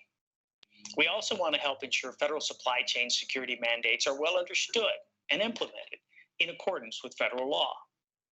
While our government and industry partners continue their work in technical innovation and modernization, so too does the FBI strive to innovatively apply technology in the execution of our mission to protect the American people and uphold the Constitution. The FBI works across a broad range of disciplines, employing physical, digital, and human capital capabilities in helping to secure the nation's supply chains. Our posture is aggressively forward-leaning, and we seek to assist our government and private sector partners through proactively sharing both strategic and tactical supply chain threat information and encouraging supply chain risk management best practices. However, when those collective efforts fail and discrete supply chains are compromised, we're also there to respond, responding to newly discovered vulnerabilities, potential breaches, and other incidents quickly, and with the focus on curtailing further harm and bringing perpetrators to justice. As you've likely heard and will no doubt continue to hear throughout the day, supply chain exploitation comes in many forms. It has the potential to seriously damage U.S. national security interests, economic competitiveness, to infringe on our citizens' privacy, and even threaten our day-to-day public safety. And while China's targeting of the U.S. national security supply chain routinely captivates the national media, we often hear much less about the other, less attention-grabbing sectors, such as counterfeit healthcare products, which are under constant assault. Given the relatively high cost of pharmaceuticals and medical devices, it's no surprise that criminals seek to exploit these markets through online schemes. This has been particularly evident during the COVID pandemic. Although the FBI investigates a wide range of supply chain threats, manifest across an equally wide range of federal criminal violations, I'd like to focus today on one sector where I believe the threat to our U.S. supply chain has become extremely serious, that being the information and communications technology sector. All of us have become dependent on technology to effectively communicate with others. Information technology already permeates nearly every aspect of our business and personal lives, and yet today, we stand on the precipice of another technologic milestone. With the rollout of 5G, our mobile telecommunications networks are shedding many of their long-held technological constraints, able to support an entirely new and extraordinarily rich range of products and services. The race to full standalone 5G is very much on. Trying to position your business to take advantage of the reality of exponentially faster data transport and dramatically lower latency is not easy. Trying to predict the long-term implications for things like fully autonomous vehicles or surgery-performing robots is even harder. But doing all this against the backdrop of significant threats posed to the supply chains leaves many companies concerned, wondering if they're doing enough. At the FBI, we're doing many of the same things you are, actively assessing risk and developing mitigation strategies. I'd like to briefly share some of that work with you and invite you to engage and partner with us on these issues, just as the myriad of U.S. national supply chains are intricately interconnected. So too is the most effective defense one of aggressively shared threat detection and mitigation information. Memorialized on the inner wall of the courtyard at FBI headquarters, there's a quote by J. Edgar Hoover. "The most effective weapon against crime is cooperation. The efforts of all law enforcement agencies with the support and understanding of the American people." And while that's still very much true today, I would modernize it by inserting 3 words. So it would read, "The most effective weapon against crime is cooperation. The efforts of all law enforcement agencies and American industry with the support and understanding of the American people." Well, I know there's always a risk when I start talking about foreign nation states like global behemoths like Huawei. Many less gigantic company executives often tune out, not seeing how the threat applies in their everyday businesses. Unfortunately, our investigations routinely demonstrate all too well how the theft of intellectual property, trade secrets, patent infringement, and malicious cyber attacks can destroy any size company's reputation and devastate its bottom line. Just ask yourself, what's the first thing that comes to mind when I say Equifax or SolarWinds? Malign foreign states are continuously engaging in efforts to steal our nation's intellectual property and our citizens' data. Though nation states where governments routinely heavily influence or even outright control companies, it can be even harder to spot. Huawei, for example, is one serial IP infringer. In one of our recent indictments, the opening text alleges Huawei executed a scheme to operate and grow its worldwide business through the deliberate and repeated misappropriation of intellectual property of companies headquartered or with offices in the United States. Given China's authoritarian rule, goal of domination in the digital environment, and its laws, which provide direct access to company information without due process, it's no wonder they pose such a grave national security threat in places where they operate as a full-stack 5G mobile telecommunications network provider. Like our colleagues at the FCC and NATIA, the FBI endeavors to consistently share threat, vulnerability, and consequence data regarding such threats to U.S. companies. I know my colleagues will specifically address the bans on Huawei and other companies based on their illegal practices, but we must also pay attention to the third-party vendors in our supply chains. We recognize this is becoming even more difficult as the 4 and 5G environments continue to shift from a hardware-based architecture to software-defined. As many of you know, this overhaul, currently in the advanced planning and early development phase, will convert the existing largely physical telecommunications infrastructure into a significantly more software-enabled model, where applications perform many of the traditional physical functions, such as switching, and pushing the data analytics work out from the core to the edge of the network. This presents unique challenges for our cybersecurity mission. I'm confident I don't need to belabor this audience regarding the ubiquitous nature of telecommunications and the ever-growing dependency on wireless technologies as the primary gateway to the internet and the domestic and transnational commerce beyond. However, just as this interconnectedness and interdependency requires retooling and rethinking for American companies, it also requires the FBI to develop new strategies to address these new threats. In the area of 5G and cybersecurity in particular, the FBI continues to evolve, not only in our investigative tradecraft, but also in the ways in which we interface with government and industry. In 2019, we initiated a 5G working group that cut across all our mission areas. And that group's first task was to conduct an internal risk assessment, to assess, evaluate, and make recommendations to ensure that not only is the FBI prepared for this new environment, but that we're also prepared to effectively engage our colleagues in government and industry as well. Whether it's combating cybercrime from nation-state actors or detecting 5G-related threats, we need to be sure we understand what new vulnerabilities are being presented as we shift to software-defined networks and anticipate the continued explosion of the Internet of Things now that we're able to support the addition of billions of devices and sensors by dynamically slicing networks in new and increasingly efficient ways. Although many ways wonderful, the 5G evolution will also dramatically expand our attack surfaces across industry and government alike. The FBI hopes to continue to leverage our telecommunications industry and government partnerships in expanding our collective representation in national and international standards development organizations, such as 3GPP, ITU, and others, to better address the public safety aspects of 5G developments and deployments. We will continue to engage more with the private sector and NGOs, as well as academia, to help close the gaps our adversaries seek to exploit and jointly impose higher risks and more serious consequences on those who would harm our supply chains. And we'll continue to partner with the traditional physical critical infrastructure sector, while at the same time reaching out to more third-party software developers and 5G equipment manufacturers. In closing, I want to reiterate the FBI's commitment to helping protect America's supply chains, regardless of the source, foreign or domestic, physical or digital. We'll continue to position ourselves to be good partners to other federal, state, and local agencies and businesses of all shapes and sizes. We recognize the power that comes from multidisciplinary collaboration, and where they're willing, we'll seek the unique skills and capabilities of U.S. companies to help rapidly detect and mitigate threats.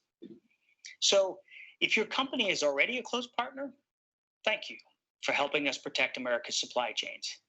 If it's not, please consider this an open invitation to get to know us and to establish a trusted relationship now, rather than meeting for the first time when we're both under the added stress associated with responding to an attack. Well, let me stop there and say thank you again for allowing me to spend a few minutes with you. And a special thank you as well to Deb Jordan and her team over at the FCC for including us today. Thanks so much.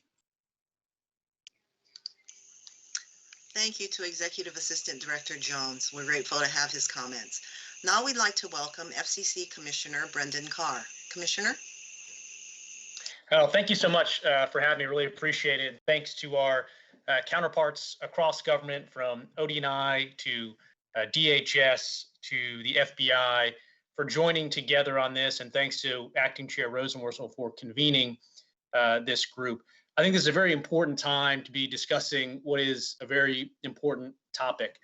We've been engaged over the last couple of years, really in an unprecedented effort to secure the U.S. supply chain and our communications infrastructure more generally. Back in 2018, I worked with my colleagues at the Commission to put on the table removing insecure gear from our networks, rather than merely stopping additional insecure gear from going into our infrastructure. Flash forward to today, and we're now deeply engaged in that rip and replace process, including with funding from Congress. I think that's a great thing. In 2019, I called for us to do a top to bottom review of every carrier in this country that has ties to the communist regime in China. This is a step outside of the supply chain proceeding per se, since it has to do with carriers themselves. But I think it's part and parcel of our broader effort to secure America's communications networks. And again, flash forward to today, and we're now engaged in that process of reviewing the existing authorizations, which we call Section 214 authorization of a number of carriers, and are proposing to take targeted action to protect the U.S. supply chain. We all don't need too many reminders about the need for the U.S. to continue down this path.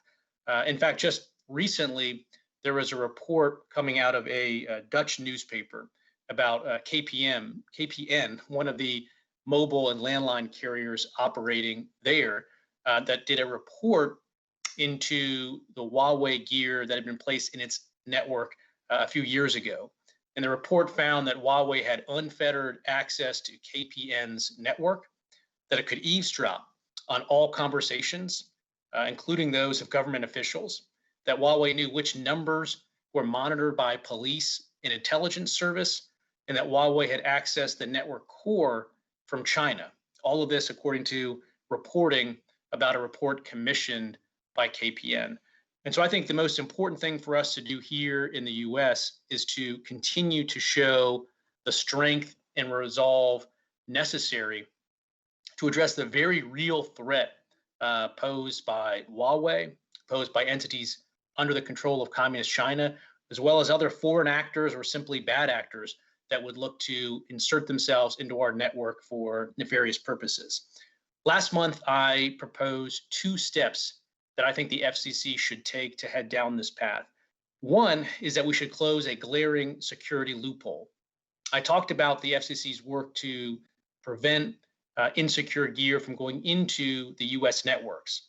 So far, though, we've only prohibited entities from spending federal dollars to put that network gear into their communications networks. You can have the exact same insecure gear that can continue to go into our networks today, as long as the provider is using private funds for that initiative. And that makes no sense to me. The national security threat comes from the gear itself, not the source of funding that is used to put that gear into the network. And so what I proposed is that we take a look at our equipment authorization process. And as many people here probably know, there's virtually no electronic device that operates in this country that doesn't go through the FCC's equipment authorization process. Everything from cell phones to baby monitors to remote controls to core network gear. All of that is reviewed and approved pursuant to the FCC's equipment authorization process. So what I propose is that we should look at the covered list, which identifies the gear that we now prohibit from going into our networks because of national security risks when using federal dollars, and apply that to our equipment authorization process so we stop approving and allowing for use in the US that insecure gear. I was very pleased to hear in the remarks this morning that Acting Chair Rosenworcel indicated that she is now considering that type of an approach. I look forward to continuing to work with her and my colleagues at the FCC to move that forward. The second idea that I put out there last month has to do with the use of Uyghur forced labor in the supply chain. For decades, we have all said around the world, never again when it comes to genocide. Yet today, Communist China is committing genocide and crimes against humanity in Xinjiang. So I think one thing that we should do as part of that update to our equipment authorization process is take a look at the scrutiny that we apply to all electronic devices that come out of Communist China to make sure that that regime is not profiting from forced labor or slave labor. And I think we can pair that process up with that first idea about equipment authorization. There's precedent for this. Senator Rubio has laid out some ideas and legislation that we could incorporate at the FCC, and a similar bill passed the House last Congress as well. So I look forward to working with my colleagues on those two ideas. And again, I was very pleased to see Acting Chair Rosenworcel speak positively today about that first idea of carrying our covered list determinations forward into our equipment authorization process. I think we can't move too quickly when it comes to taking that action, given the threats that we know are out there. So again, really appreciate the opportunity to join you all today with colleagues across the federal government, other stakeholders and experts. I think this is an important workshop, and I look forward to the results that are reported out from it. Thank you very much. Thank you, Commissioner Carr, for those thought-provoking comments. Next, we'll turn to our second panel, which focuses on cybersecurity threats posed to large enterprises as well as small and medium-sized businesses from vulnerabilities in the software supply chain. Moderating this panel will be Assistant Director Joyce Carrell from ODNI's National Counterintelligence and Security Center. Our panelists will include Trey Hare, Director of the Cyber Statecraft Initiative in the Scowcroft Center for Strategy and Security in the Atlantic Council. Michael Iwanoff, Senior Vice President and Chief Information Security Officer at iConnective. Alan Friedman, Director of Cybersecurity Initiatives at NTIA in the Department of Commerce. And Keith Nakasone, Deputy Assistant Commissioner, Federal Acquisition Service in the Office of Information Technology category at the General Services Administration. So at this point, I'd like to turn over to our moderator, Assistant Director Joyce Carrell. Joyce?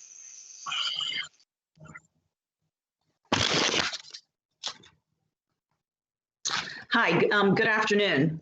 I think this afternoon's panel discussion will be about the software supply chain, and I think we've got some excellent panelists who have quite a bit of experience in this space, and will have very practical recommendations for this part of the industry and for small and medium businesses. So I'll turn first to the panelists and ask them to say a little bit about themselves. What kind of organization are they in, and what has their area of focus been in the area of software supply chain? And then I'll ask a couple of questions. So Trey, we're going to start with you. So if you could please say a little bit about the Atlantic Council, a little bit about where you have been focused in the last couple of years, that would be great. Happy to, Joyce, and thanks all for the invitation, and FCC and ODNI for putting this conversation together. could not be more timely, I think, as events have demonstrated. So the Atlantic Council is a nonpartisan foreign policy and national security focused think tank based here in DC. The Scowcroft Center is its hub for security and strategy work. And I have the great fortune to run the Cyber Statecraft Initiative, which is our principal cybersecurity program. Within this space, I think over the last 2 years, we've been really keenly focused on supply chain security with respect to software and attacks on that software and disclosures against that software. What's been really remarkable to me, and what I think I want to frame at least my end of today's discussion around as we're talking about these topics, is just how frequent these attacks have been. You know, I think we've had a sort of national wake-up call in the aftermath of the Sunburst incident, the SolarWinds compromise, and there have been, you know, now subsequently 3 or 4 major other software supply chain incidents in just a few months since this all came to light. But what's been really striking, I think, as we look back over the last 10 years, and this is data that's freely available on the Atlantic Council's website, there have been 138 different attacks or disclosures of potential attacks against software supply chains, 138, and that number grows month to month. And I think the challenge that I see is partly that we're lacking not the magic solution, not the silver bullet to try and address this problem, but even the baseline understanding that this is a significant driver of risk in the cybersecurity environment, especially for small and medium-sized companies that don't roll most of their own code and don't necessarily have the technical sophistication or the in-house capacity to understand a great deal about the provenance of that code.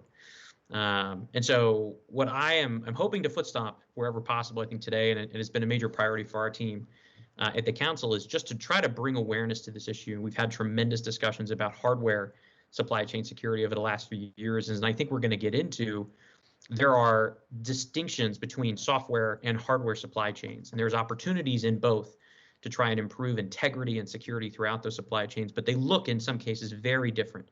And so the policy prescriptions that we need to be pursuing to ensure that integrity look correspondingly very different.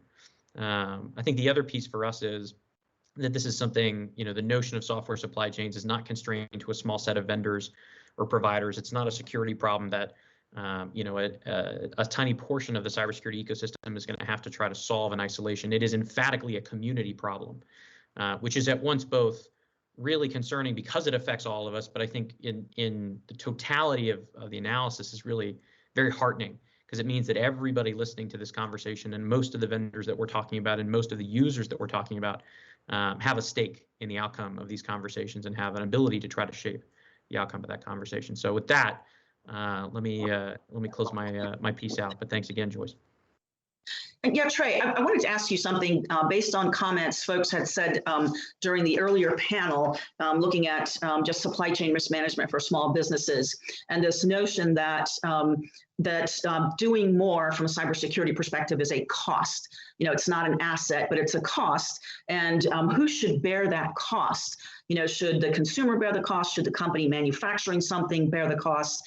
So if small companies who are, you know, striving to, you know, get business up and off the ground are looking to, you know, easy ways to build and deliver something. I mean, every company has to have a website. And they turn to open source software, freely available software. How would you advise these companies on that kind of trade-off decision to move in that direction? Yeah, I think it's an important question because it speaks to exactly the sort of choices that we make and what we use, and the solution or the answer is multifaceted. But there's 2 trends of it, or two thrusts I think that are really important, especially for smaller companies. The first is know what you're using. And the ability to do that can be challenging with certain products, but understand that the use of open source or the use of proprietary code are not these binary categories. You know, most proprietary code depends on open source in some way. It has some open source involved in its own supply chain. And so the choices that you're making, I think, need to be informed, at least to some extent, by the actual products or the code that you're using. And that can be challenging, right? But it's part of the conversation that you have with vendors when you're evaluating products, when you're looking between different cloud providers, for example, is, you know, how much information can I get about these products? What sort of transparency does this vendor offer me about what they're using? And if you're asking questions like, what kind of open source do you use? And they say, well, we don't know. That's a really useful indicator of security maturity in that potential vendor. for a small company. And I think that's the kind of thing that you want to try to steer away from, right? Is folks that don't really even understand their own code base, and it's their job to. So that's one thrust, is understanding what you're using. I think the second is in the way we've talked about cloud computing over the last 5 to 10 years is really emphasized opportunity, and there's reason for that. There are costs in some cases and security advantages in taking advantage of the products, especially from major, U.S. providers that we're all familiar with. The flip side to that, though, is not assuming away that risk and not expecting that simply using a cloud service means that you're absolved of that risk. So, setting up and running your database as the commercial backend to your e-commerce website through a major cloud provider doesn't mean that you don't have to worry about the security of that product anymore. And that very same set of questions about what am I using, how is it built, what's involved here, need to be asked of those providers as well. But the reason I think that's an opportunity is, in many cases, those providers have at a surface level good documentation, good information about these products, good opportunities to learn about some of these trade-offs. It requires a lot of education on the consumer side, but that education and that familiarity starts to pay off in the long term, because a lot of this parlance comes back over and over again, especially between providers. So I think the first is really rigorously asking questions of the products that you're buying and actually what's in them. But the second is thinking about the cloud as mix of both opportunity and risk, where there's a long learning curve, but significant opportunity if that really becomes something that you can master. Thank you. In the research that you and your team have done over the past couple of years, the engagement that you've had with the private sector through roundtables and a variety of events has been able to kind of affect your thinking. And in your report, the Breaking Trust report, you made an observation about sort of our regulatory environment is not aligned with how software is developed, produced, or provisioned. What are your thoughts in what should there be better alignment, or is there a fundamental misunderstanding? Better alignment would be good. And I think there's 3 drivers of that. The first is that a lot of our existing cybersecurity authorization and risk management programs are coming from a view of software that was dominant in the sort of enterprise model of computing in the 1990s and the aughts. The reason that's challenging is that many of those products are monolithic code bases, one sort of large concrete project that were developed by a single vendor. Most of the software, I would wager to say the vast majority of software that the companies and the federal government are buying today are amalgamations of different vendors and open source projects. And they may be sold by one vendor, but they are really a multiplicity of code bases that are packaged together. And so the attempt to, for example, identify one single counterparty to assess the risk of with these products and to authorize the use of, as is the case with many of these programs, doesn't match the reality that that one entity is really just a prime at best, speaking for potentially dozens or hundreds of other entities, ignoring the risk profile of those other entities, their maturity, their security performance over years and years is a serious shortfall to the efficacy of that end risk assessment of the prime. So that's one piece of this. And I think that where we've started to see progress on this in the discussion, especially subsequent to Sunburst, is much more in assessing security performance of all contributors to a program. And it's something where, existing regulatory models like the DOT's approved products list and FedRAMP are working to catch up and working to try and change their perspective. But I think it's something where we're significantly outpaced by the state of the way code is developed and the way the threat against that code manifests right now. So that's one piece. The second is when we talk about regulatory mismatch, it's as much that we've tried to do too much with too little as it is just a poorly fitting mechanism. One of the major observations that our team made in our most recent report looking at Sunburst called Broken Trust, which we released a few weeks ago, was that, in fact, in many cases, there's not one program, there's multiple programs trying to do everything from certify underlying protocols all the way through to authorize software for use by specific agencies. And it's that multiplicity of responses, these different overlapping, it's almost generational. It's like, you talk about an ice core, right? Taken in the Arctic to try and trace the geologic history of a region. You can see different crises producing programs over the last 20 years that are intended to solve a problem or do all things. And they end up under-resourced and poorly managed and sort of working around or against each other, with overlapping potential responsibilities that can be incredibly confusing and time-consuming to vendors in the technology industry and firms that are trying to sell into the federal government or sell around the federal government. So one of the things that we've aligned, that I think we've been using with regulators and policymakers as we talk through Sunburst and some of the outcomes are just don't create anything new. Do not, please, create a new program. Adapt what's there, re-resource or get rid of programs that are duplicative. There are a number of different entities within NIST, within Commerce, within State, within GSA, that already have remit to do many of the core functions of effectively managing the risk of software supply chains, and for various reasons don't do them well now. So I think our second message really here is that that mismatch isn't going to be solved by a new silver bullet program. We've tried that and I think seen that fail a number of times. But the third piece with this mismatch I think is really interesting, and it's basically about risk tolerance. A number of the software security and cybersecurity risk management programs that we have on the books today want to buy down all the risk or want to establish a situation where the threshold for acceptable risk is so low that it's politically feasible, it's cool, and somebody can really sign their name to it. And that really cuts against the notion of what risk acceptance is, right? The notion of threshold risk acceptance. So I think the third piece of this is we have to be willing to throw our best technologies, our best techniques, and our best skilled people against the most consequential software and know that we're going to do a pretty good job, but not a perfect job against everything else, the vast majority of the code that we use. Attempting to build a risk management program that applies every tool against every product is bound to fail because the attack, this risk surface, the number of things that we're trying to assess against, the sheer amount of code that we're trying to evaluate and authorize grows tremendously each year. And there is no program on the books now that can keep up with that. There's no programming concept that could keep up with that. So what we have to be more effective about, and I think this is really the takeaway for me, is prioritizing that risk, which means understanding best what can hurt us and working hardest to try and contain that. And in the report, we talk about using the concept of what's called a blast radius, which has been really well written on by Heather Adkins and others. But this idea of what can this one node do to me and what can I do before it explodes and after it explodes to try and limit that harm and speed my response. And taking those top most harmful nodes and really playing back against them with the most creative techniques we have to manage software integrity and buy down that risk is important. It's equally important to know that we can't do that for everything. And if we try, we will compromise potentially critically the ability to manage the risk from those most harmful nodes. Thank you. So I'd like to shift now to Michael Iwanoff. And Michael, if you could speak a little bit about iConnective, you know, what your firm is, and then speak a little bit about how you have been practicing supply chain risk management. What advice would you have for small companies? Sure. It's a pleasure to be with you all today. Again, my name is Michael Iwanoff. I'm the Chief Information Security Officer at iConnective.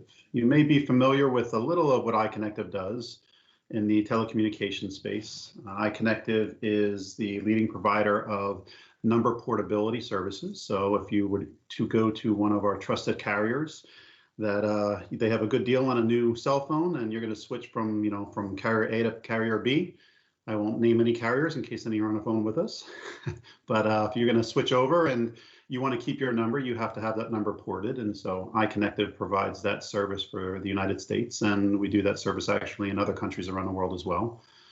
Short codes, you're familiar with the short codes service that allows you to acquire a code to utilize for advertising, marketing, things of that nature. Even, as I like to say, the American Idol surveys at the end where you want to vote for your favorite American Idol or Dancing with the Stars. You know, utilizing that type of service has really tremendously impacted industry and able to engage a number of the population to be involved in other products and services. So iConnective is a part of a lot of these aspects of telecommunications. And as the CISO, I am tasked with ensuring that while all of these services that we utilize to connect billions of people every day, we do it in the truest form of security, ensuring that our business can move forward.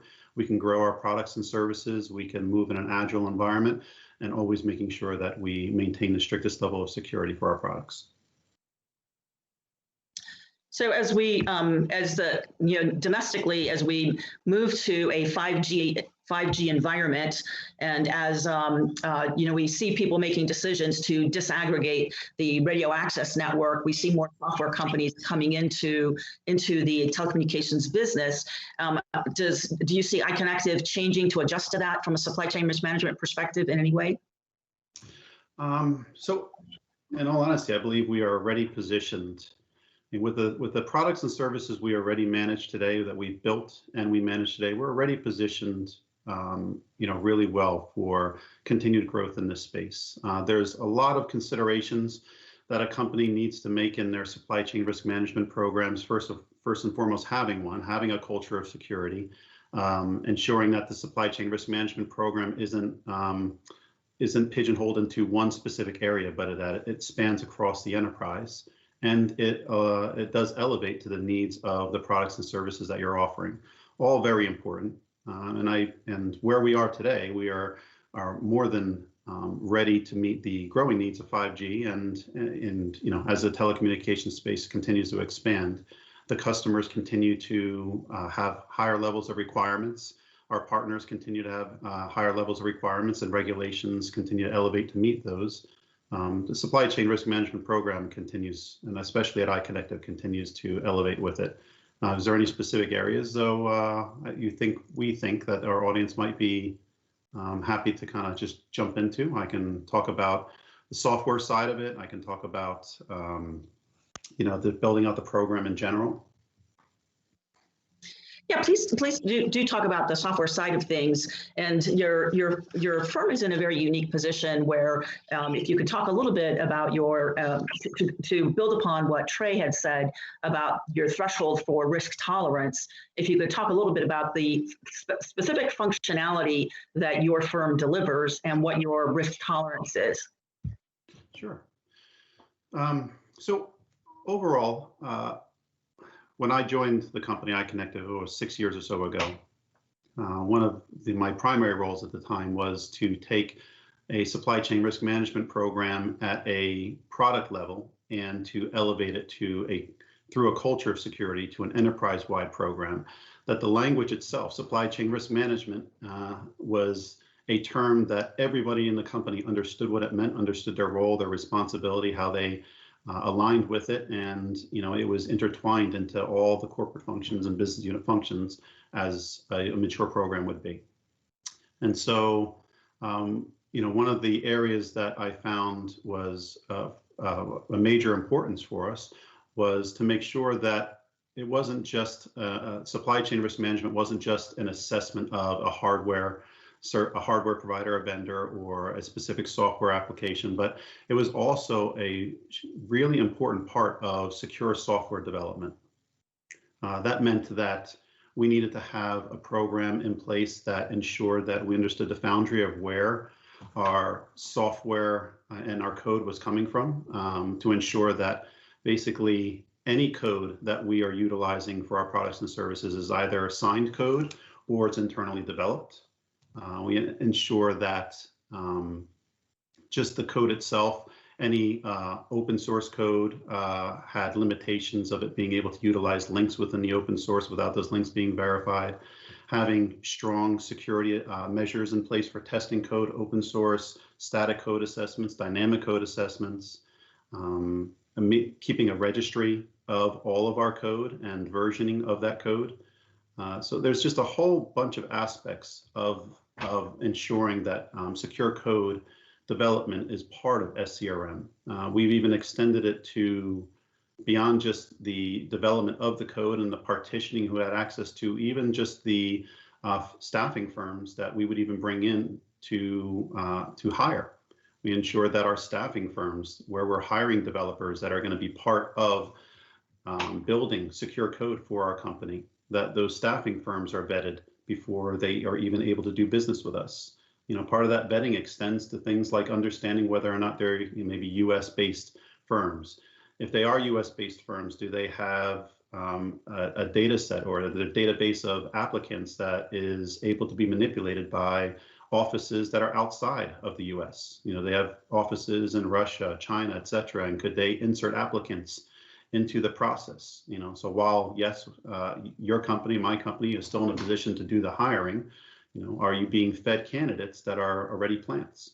So there's an insider threat side of that piece as well. But there's a lot of challenges in going beyond just a program that ensures that you are looking at some white papers or assessing whether or not the vendor or the application, et cetera, meets needs. There's a lot more to get into it when you are a company that develops software and need to ensure that that software is not only developed in a secure manner, but run in a secure manner thereafter.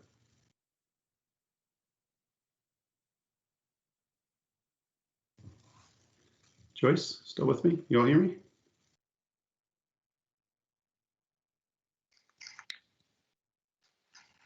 Michael, we hear you, and I think Joyce may be having a technology problem. We'll give her a minute to come back. I can jump in and just share a little bit more. I mean, maybe what would be of interest is one of the areas that we had experienced as being a bit of a jump into bringing in or I should say enhancing a very mature supply chain risk management program. And one of the areas that I can think of off the top of my head was around third-party software, right? Third-party published software. We need to ensure that all of our 3PP type software is US based, right? So US based components, even the support for it being US based. So that being said, that does elevate the cost of your development of your coding in order to make sure that you're meeting those higher levels of standards. And some of our SMBs represented in our audience today, may need to consider as they move into enhancing and maturing their supply chain risk management programs, requiring your third-party software to be licensed, requiring it to be just the support model to be a US-based model, if that's what your business needs, definitely does elevate the cost.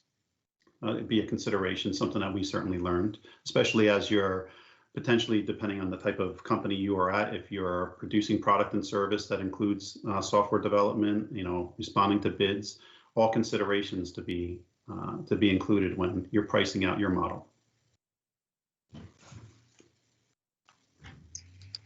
Thanks, Michael. I appreciate all the insight that you've shared with us today so far. I wanted to perhaps venture into another route and talk with Alan Friedman from NTIA. Alan, there is an initiative called SBOM that I'm going to let you even spell out the acronym and tell us kind of how might that help small, medium-sized businesses with their efforts to secure their software supply chain.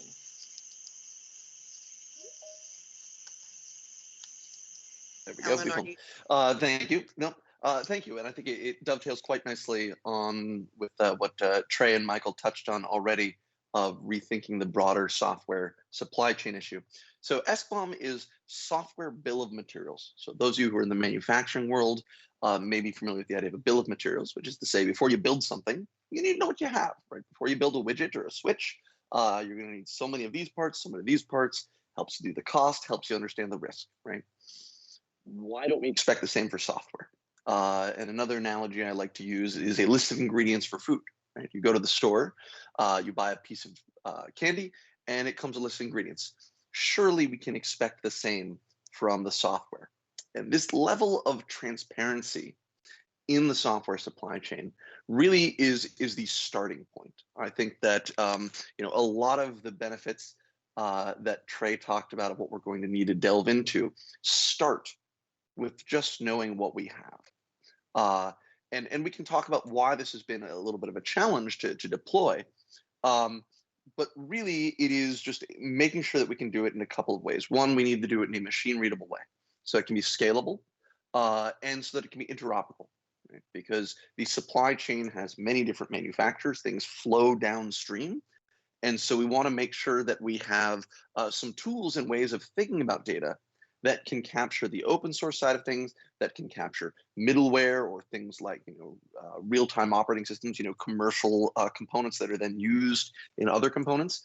And so the data can follow us downstream until it ends up in the operator's hands where they can say, let me figure out what I have. Right? one of the core motivations behind this is when a new vulnerability is discovered, or when, say, someone from the intelligence community says, aha, we've found a risk here, or we have some evidence that this component, there was a backdoor in here.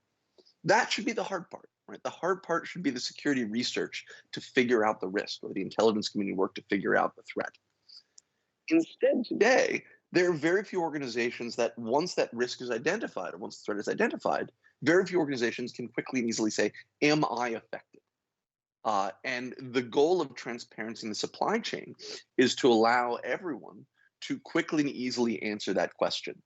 And this is something that can scale. So in some ways, once that data is there, it actually means that a relatively small operator can have every bit as efficient this resilience property as a larger organization, as one of the giant carriers. And really, it is, I use the term resiliency because this level of transparency doesn't magically solve things, right? Just as having a list of ingredients on my Twinkie doesn't help me go on a diet, but it does enable that level of risk behavior. And people can say, oh, this is what I want for me now, whereas tomorrow I may change my behavior.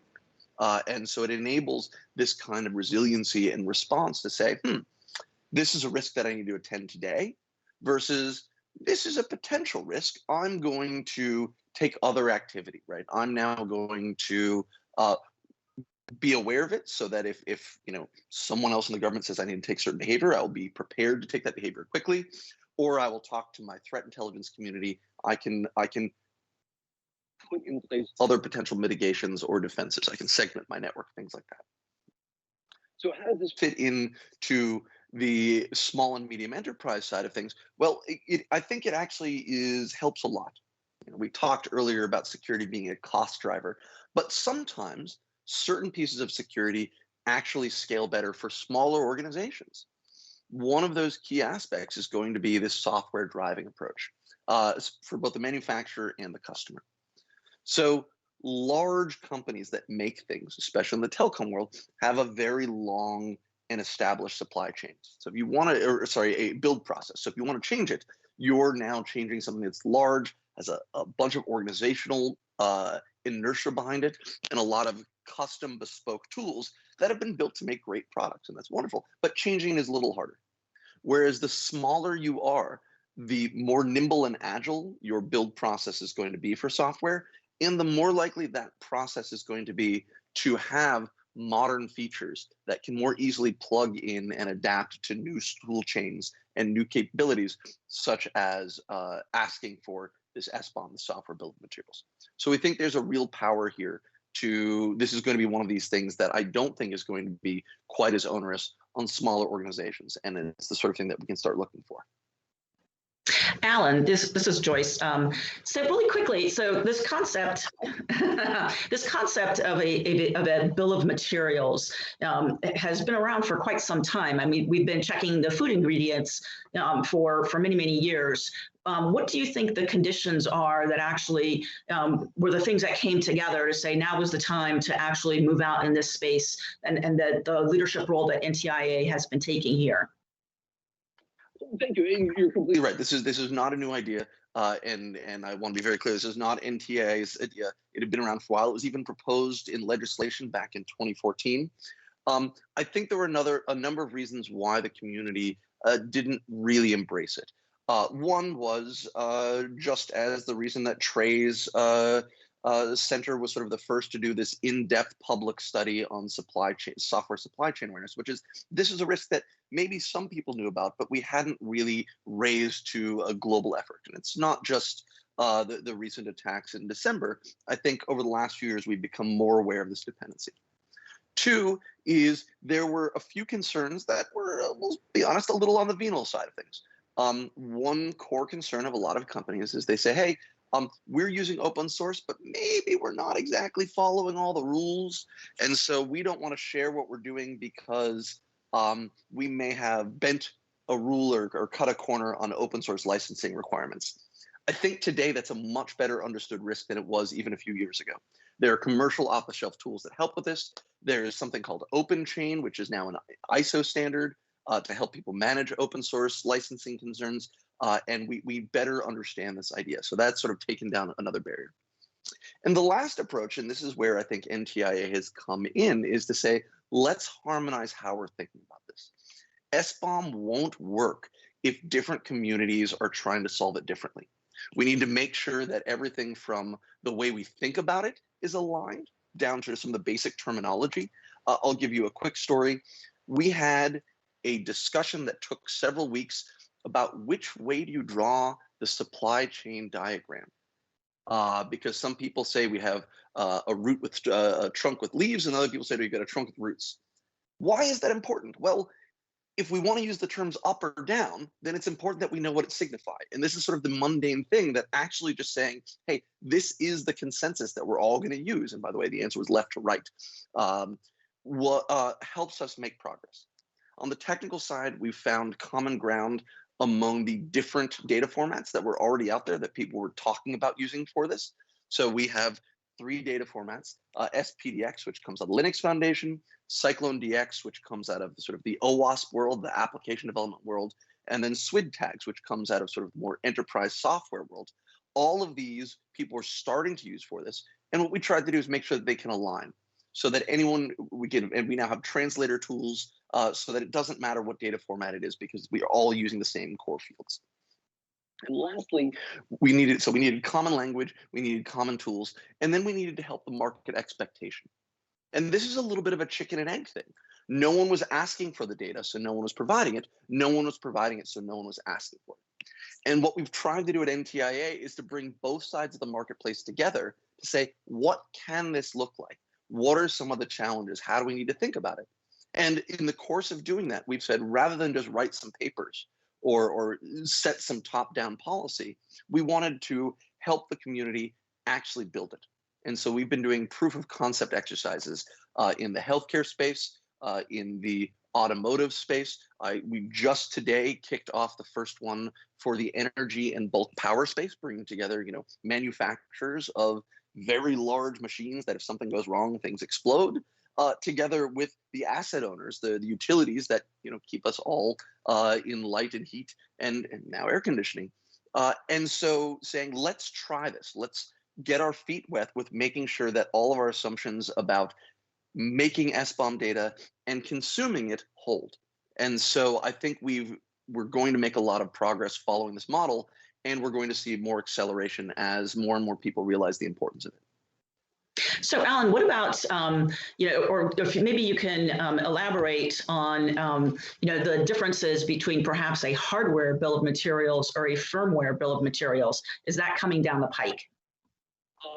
So definitely. So first on the firmware side of things, I would much rather talk about which of our favorite text editors is better, Emacs or Vim, than talk about the difference between software and firmware, because I think that's always a very messy discussion. One thing I can say is that the dividing line for thinking about supply chain is less what's the difference between software and firmware, and more, did you write this code? If you wrote this code, that's fine. That's a different risk. We want to make sure that your code is good and secure. And Michael talked about the importance of making sure that your developers are trustworthy and things like that. That's great.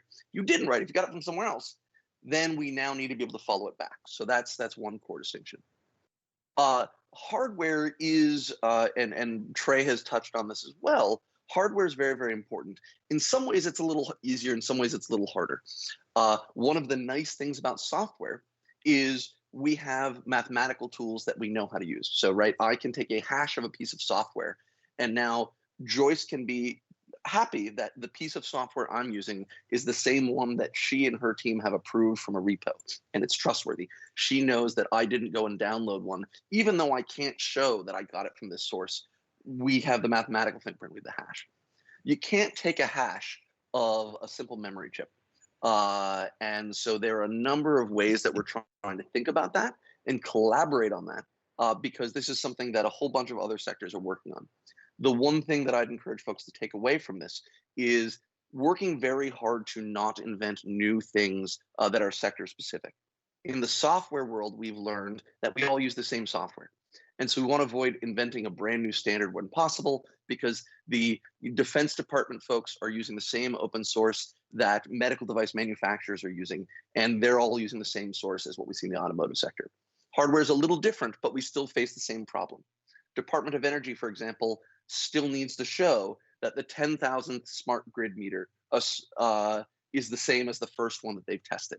And I think we're going to make progress. What I've tried to do, we tried to do at NTIA, is to think about it modularly so that your solution for solving the hardware problem marries and benefits well with the software side of things.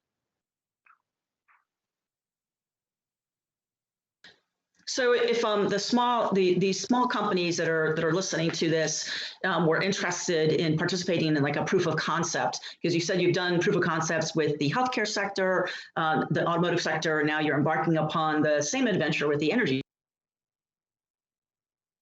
What about the comms sector? We're very excited to work with the comms sector. Obviously, I think we've talked a lot today about how the future of 5G is going to be a lot more dependent on software, and we think this is exactly the use case for having transparency in the software supply chain through SBOM.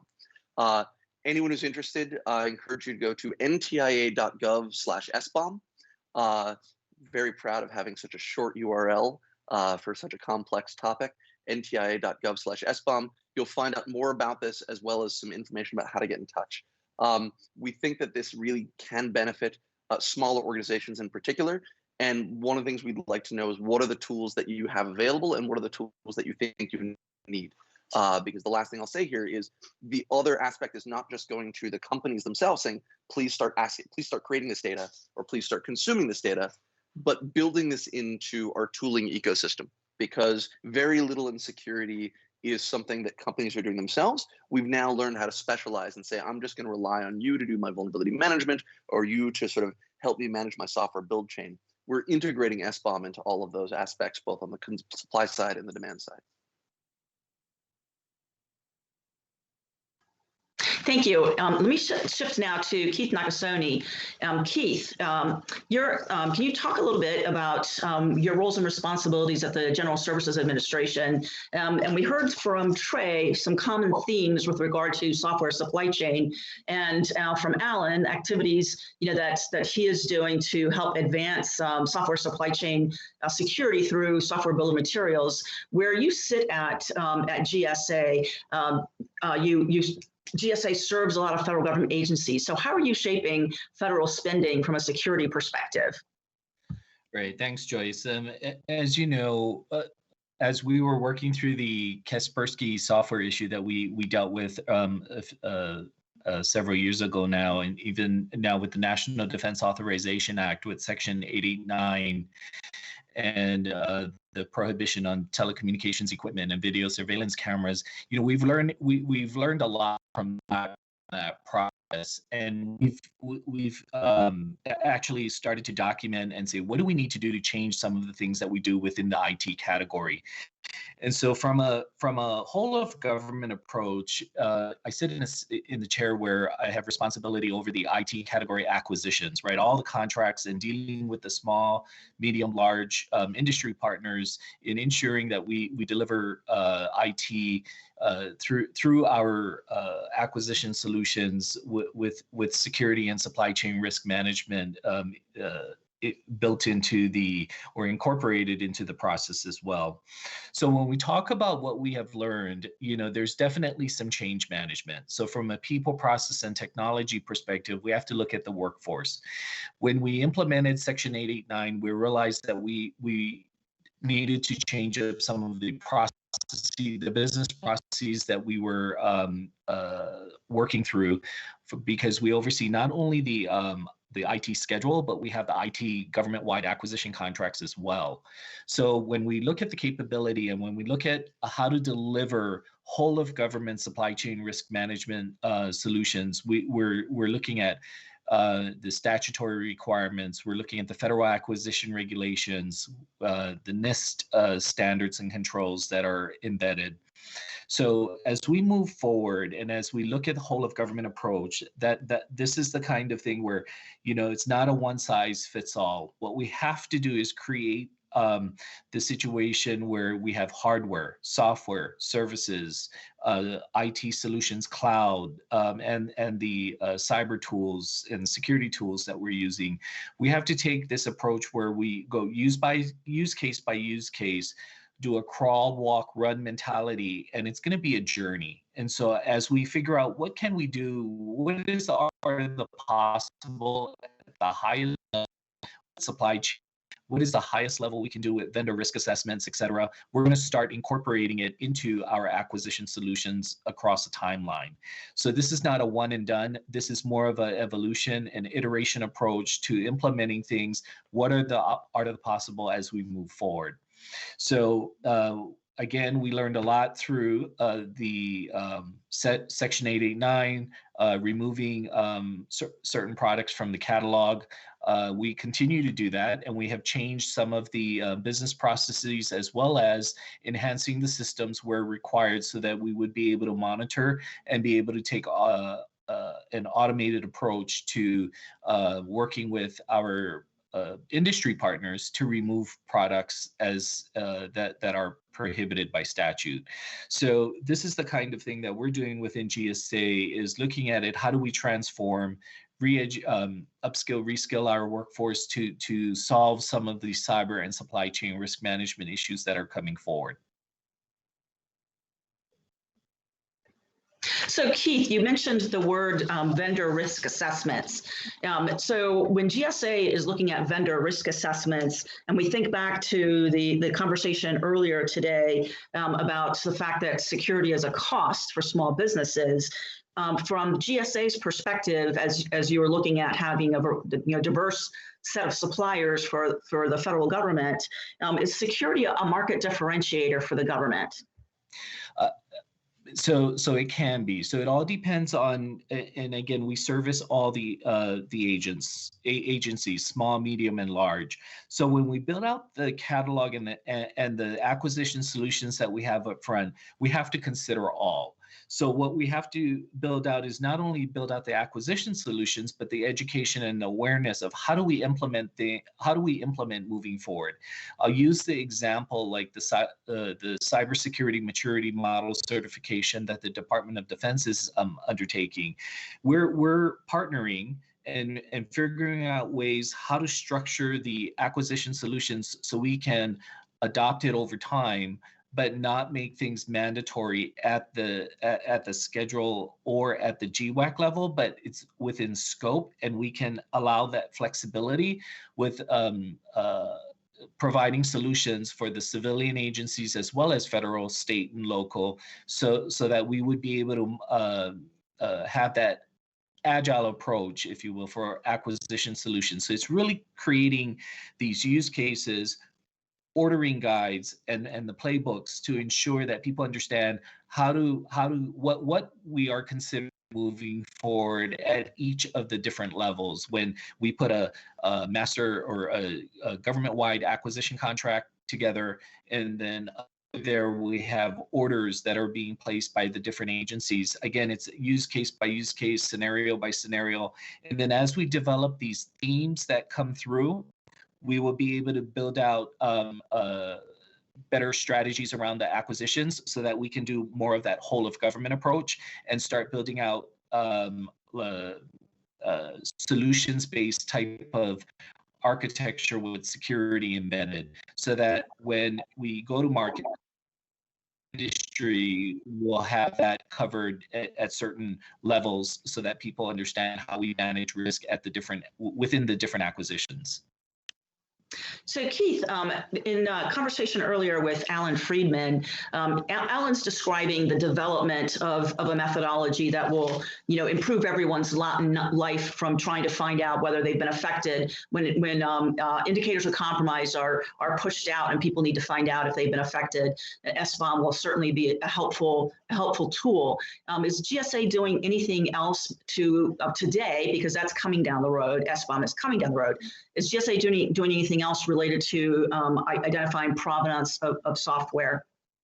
We're looking at the different models, right? So I'll use an example. When we were working with Department of Defense on the Blue Drone program, we couldn't look at just one, the software build of materials in a vacuum. It was really looking at things. How do we deliver capability and meet mission requirements? So there's the hardware. And when we talk about the controller, when we talk about the drone itself, parts and components, and then the software. So how things are developed and how things are solutioned, we have to make sure that we look at the delivery as a whole. So there's hardware, software, services, solutions, etc. But we really have to take that use case approach to say, how do we effectively manage the program from a risk perspective and deliver capability through the acquisition solutions? So, at times there may be just a hardware look. There's times where we look at software, but there's times where we're going to have to look at it from a holistic perspective, especially when we're delivering IT solutions. Thank you, Keith. Now let's mix it up a little bit and get the group going. And I'd like to start with Trey to get going on a particular issue that I think is a good theme for this group. Trey, you used the concept of looking at consequential software, or looking at something where there's a blast radius, because no one will ever have the capacity to look at everything. When you say that, can you be a little bit more specific about what you would consider consequential, based on events that have happened recently in the software supply chain exploits? What are adversaries actually going after? Yeah, no, this is a funny question. And blast radius in this concept is basically anything that can hurt you. So actually, before I say anything, let me plug very quickly, because I know Keith didn't or maybe didn't want to. The Polaris acquisition contract has a named vendor risk assessment program in GSA that we're really excited about. And we tried in this broken trust report to call out a couple of places where there's policies that have a lot of promise or I think could be built on. And that VRAP was one that we're really keen on. So kudos to the work that GSA and others are doing, because I think that the more we're trying to layer security into the acquisitions pipeline and not have it be a second step or a first step in the process, I think is really important. So back to blast radius. One of the things that we noticed in looking at SolarWinds, because we had done this sort of larger analysis of software supply chain attacks here earlier, was that it sounded very familiar. Taking a small, not widely known administrative or security tool that had great access to a network and working through that as a way to establish an initial foothold in these targets is a pattern we've seen before. So in the report, we actually profiled through 7 other different attacks that look very similar over the last couple of years, that all come from state actors that are all aimed at similar targets in terms of high value private sector and public sector espionage targets. So there's 3 kind of trends that come out of this. One is that attackers tend to target code that already has access on your network to do something interesting. So administrative tools to track network traffic. In the case of Orion, a host monitoring software, most security tools, right, which are given permission either on local machines or on networks to actually execute their functions. These are the kinds of targets that are really interesting to attackers. The other class, and we call it administrative tool, are developers and developer support tools. So the Code Cove compromise, which has come to light here in the last couple of weeks, is a really intriguing one. And it's one where we've seen patterns of attackers going after any kind of tool that might be used to build other software, both because it's going to have visibility into those software supply chains. So it's a little bit of a multiplier attack. If I can target the software supply chain of one tool that other developers use to build their code, that gives me a lot of leverage on this target ecosystem. But the other is it's a great place to hide, because it lets you put malicious functionality into these code bases a lot earlier in the process and make far less noise in doing so. So these are the sort of first 2, I think, categories that really jump out to us. The second trend is attackers go after products or services used by many targets and where they can find a weak link. And so we've seen a number of cases, especially with state-backed groups, that are willing to spend the time to work through a number of different targets and firms, different security vendors, different product development teams, to find what they feel like is the right attack for them or the right vector for them. The reason for this is I think, multiple, but the most important is that it's so cheap to launch these kinds of attacks, right? SolarWinds gave this adversary access to up to 18,000 other targets for the price of compromising one company. Now, it was a sophisticated operation to get into that company, and it was a lot of reconnaissance time to do so, but it was one target to get access to as many as 18,000 others, although there's only public evidence that they exploited a few hundred. And so one of the things that we see is that adversaries are willing to take the time to pick what they feel is the right vendor for them. What that means for the blast radius assessment, as companies and organizations are trying to defend against that, is you are very quickly put in the position of picking every vendor and trying to treat them like they're the highest risk target. If you're approaching this just as who can hurt you and who's giving you code that you have to make use of. So going back to that blast radius idea, one of the things that's, I think, helpful conceptually in looking at this is not looking at your network as a defender. I want to try to remove anything that could harm me, but looking at it as an attacker. Right? If I'm coming into this network, where's the interesting place that I could hide or that I could gain significant access? And there's overlap between those two. What can hurt me or what I use to get in? But there are actually different circles in some cases. And so SolarWinds is making this product, this Orion software, that might not necessarily come up during a traditional sort of what's my highest consequence system type assessment, right? If I lose this thing, how is it going to hurt me most? Because that's a different question from what's the easiest way in the front door. And so I think that's the second piece to this in terms of actually implementing this notion of blast radius as a construct for people to try to manage risk.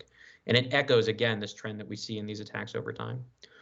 The third piece, though, and I'll close with this, is software supply chain attacks are a way of manipulating trust that in many cases shouldn't have been placed where it was.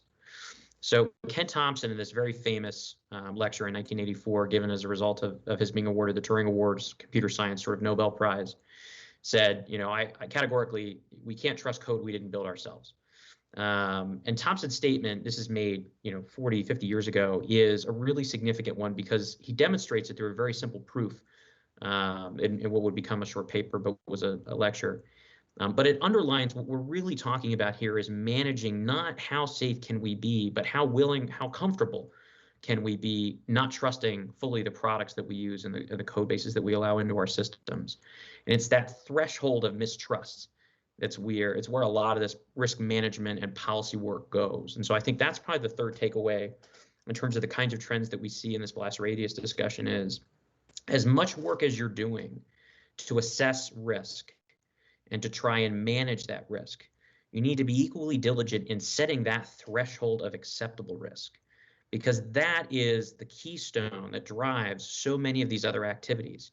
Have I done enough to buy down that risk to the point where I'm comfortable with what I have? Or can I get myself more comfortable with that risk? If I can't buy it down, I can't afford to manage it any differently. Can I structure my network or these relationships differently? So it's really, really interesting. Interesting sort of the way you stepped through that. So a very risky thing that many of us do is drive to work or drive anywhere. Well, sometimes I try not to think about the risk because I would rather, get to work and focus on that.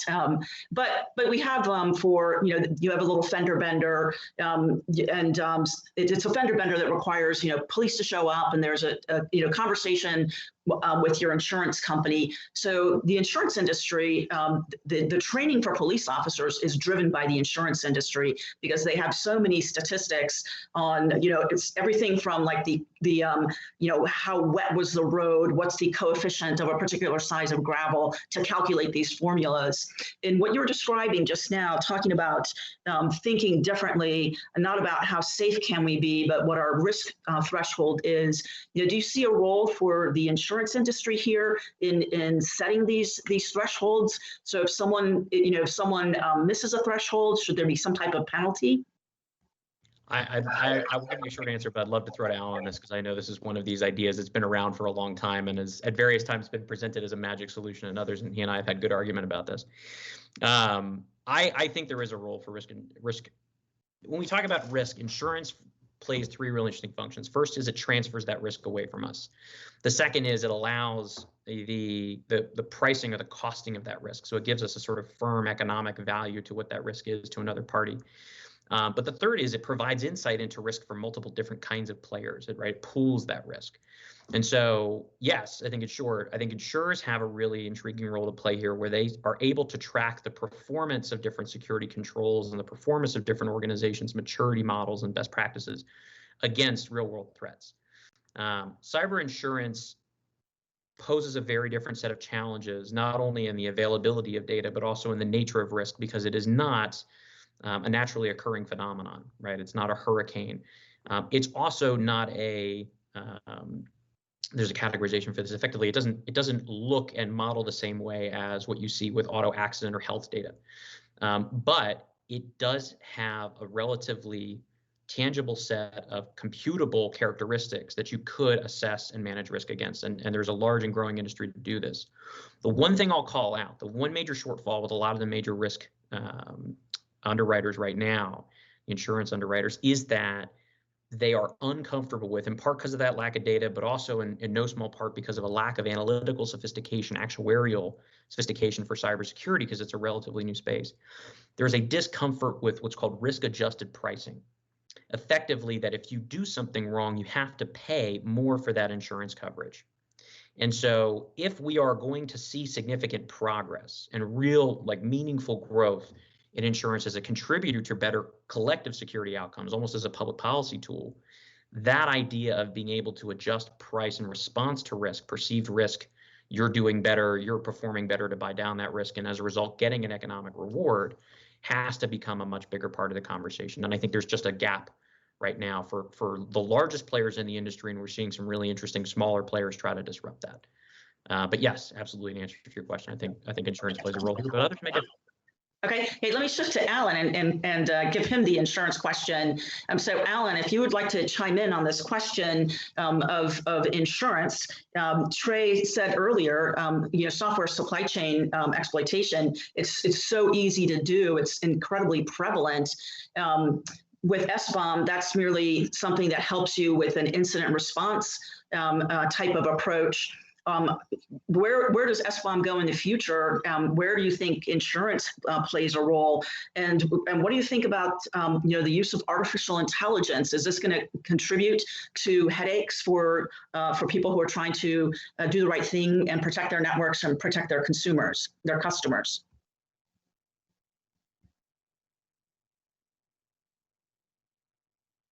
Unmute. Always challenging. We've only been doing this for 13 months. We should learn about mute by now. Trey's right that I've been a outspoken skeptic of some of the very bold claims that insurance will fix our problems for the last 15 years now.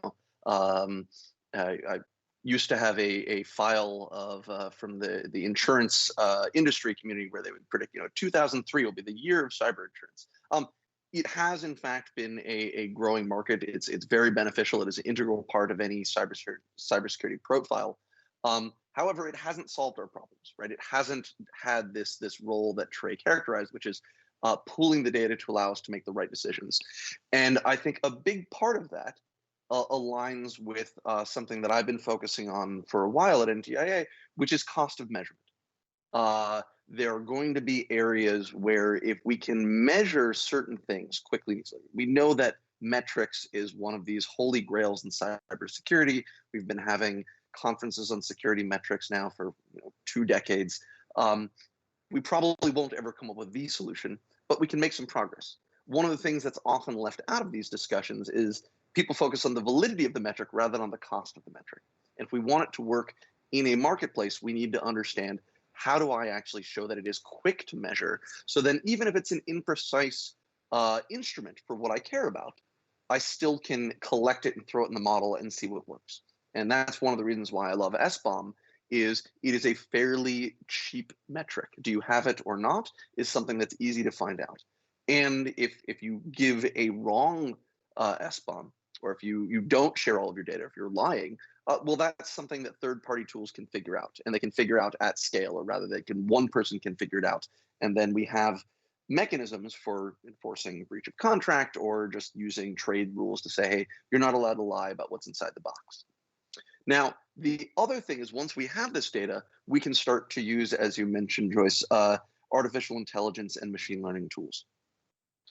And this is where I talk about transparency being the base layer on which we can build a lot more. So there's going to be, for example, once we know what we have, right? If I know that this very large complex system has this dependency graph, well, now I can throw some smart people and some electrons at it and figure out a little bit more of what Trey was talking about for the blast radius of these 10,000 dependencies that we might reasonably see in a large telecom system, for example, or a weapons system. I can say that these 1,000 or these 500, reducing it by a factor of 100 here, are the ones that, if compromised, could actually compromise my mission. So again, that's using some control theory. Well, and now I can say, let me watch those. So we can start to say, of these, let's do some looking at who's contributing if they're open source. So now, rather than saying, well, I need the passport of every single person who's touched this piece of code, we can say, hey, all open source is signed with the developer key. All the commits are signed with the developer key.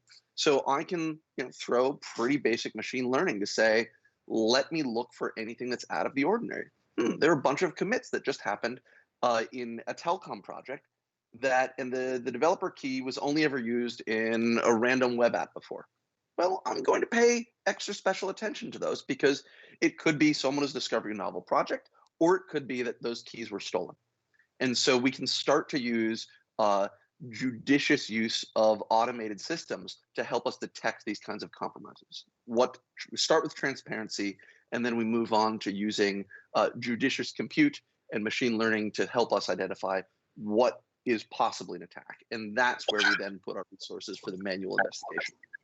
So that's very interesting. So who do you think should be doing this as we evolve to being able to apply machine learning, apply AI to looking at where open source software is coming from, and with the illustration that you gave of identifying whether was the developer key used or not?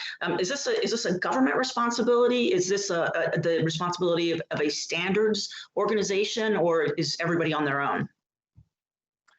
That's a fun question. I don't think I have the answer to say what should the answer be, because again, different communities are going to have different approaches to thinking about risk.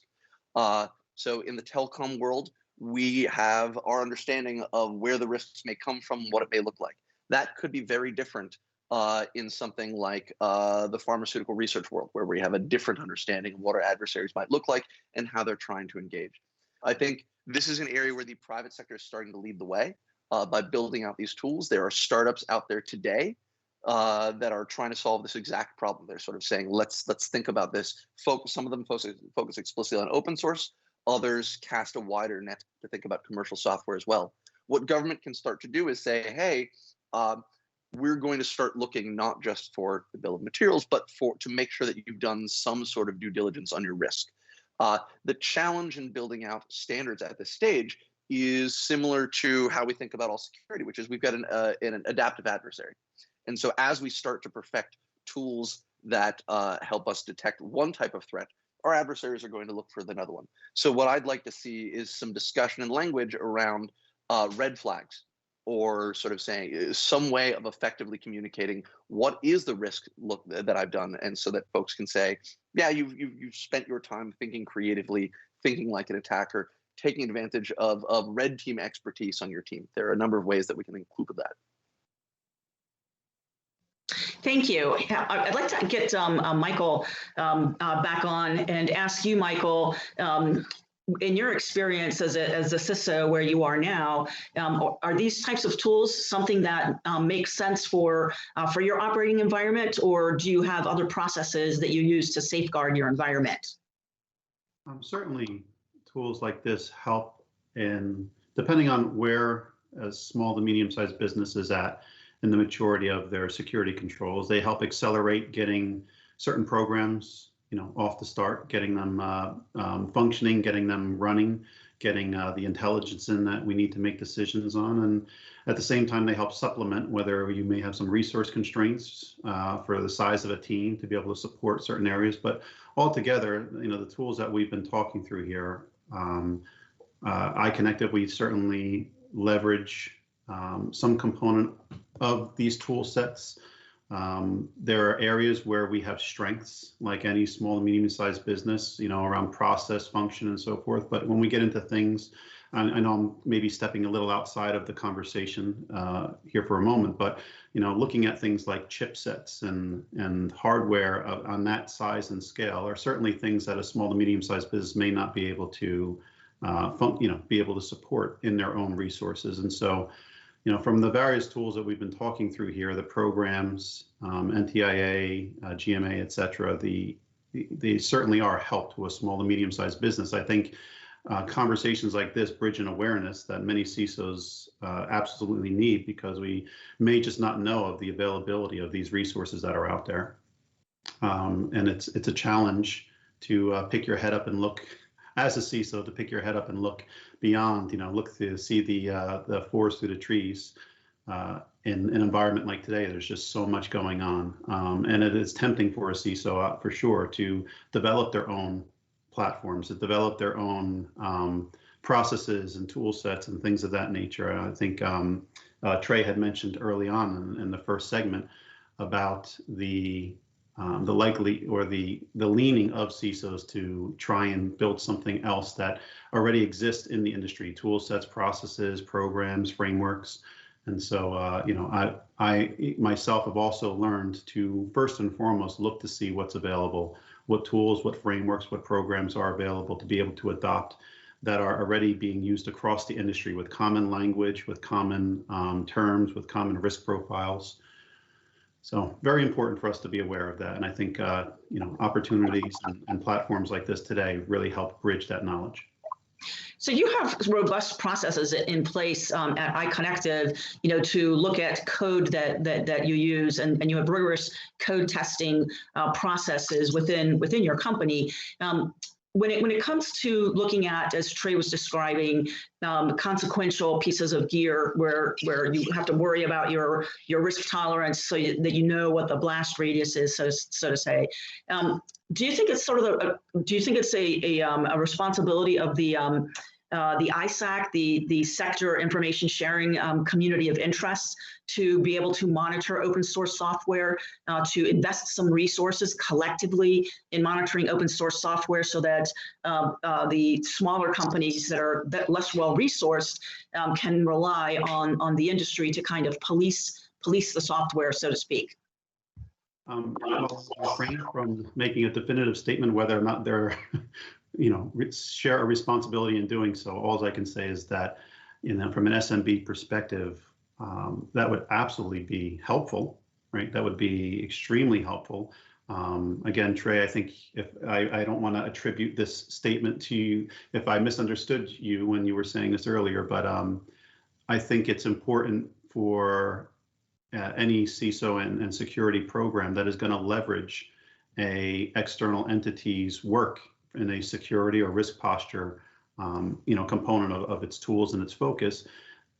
You need to understand whether or not that entity's work is meeting your risk tolerance, right? And so if there was an ISAC that was already performing, or being able to pull together resources to do a great deal of work in the security assessment space, that a organization like iConnective would be able to take advantage of, we would certainly do so and continue to do so. The question would always become whether or not we would lean entirely on that level of work, or it would just be a supplemental to our own.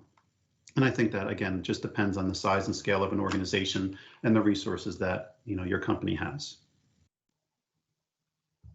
Thank you. I want to ask Keith, I want to ask you a question.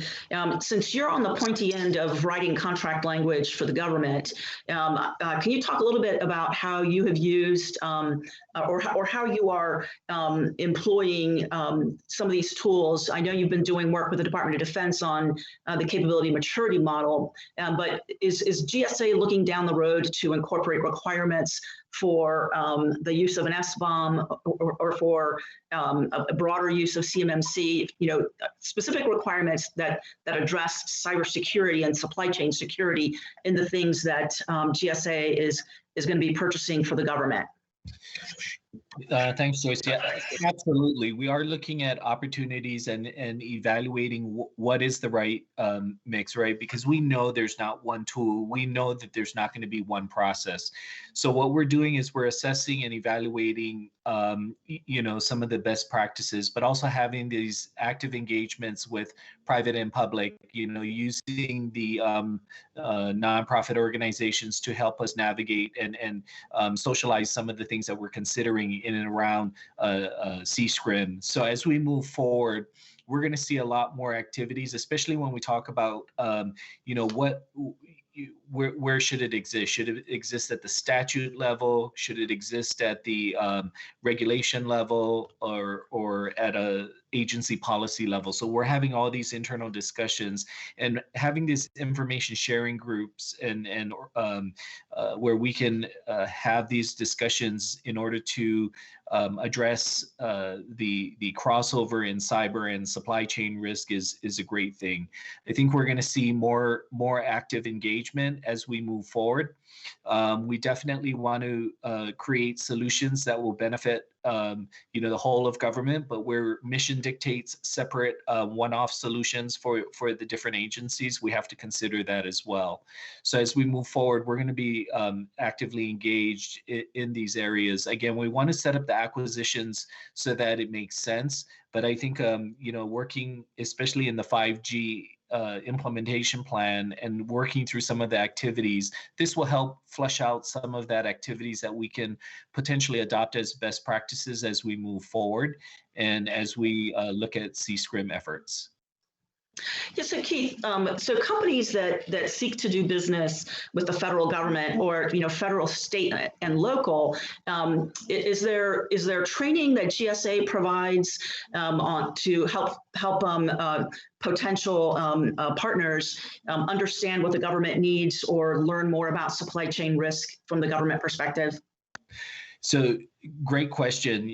As we talk about and as we explore that opportunity, one of the things that we want to do is further that education process and that training. So we are looking at that, especially in the small business innovation research area, because one of the things that we see is as emerging technology becomes available, we want to make sure that we have an avenue of a go-to-market strategy, and we definitely know that we can build a framework around that.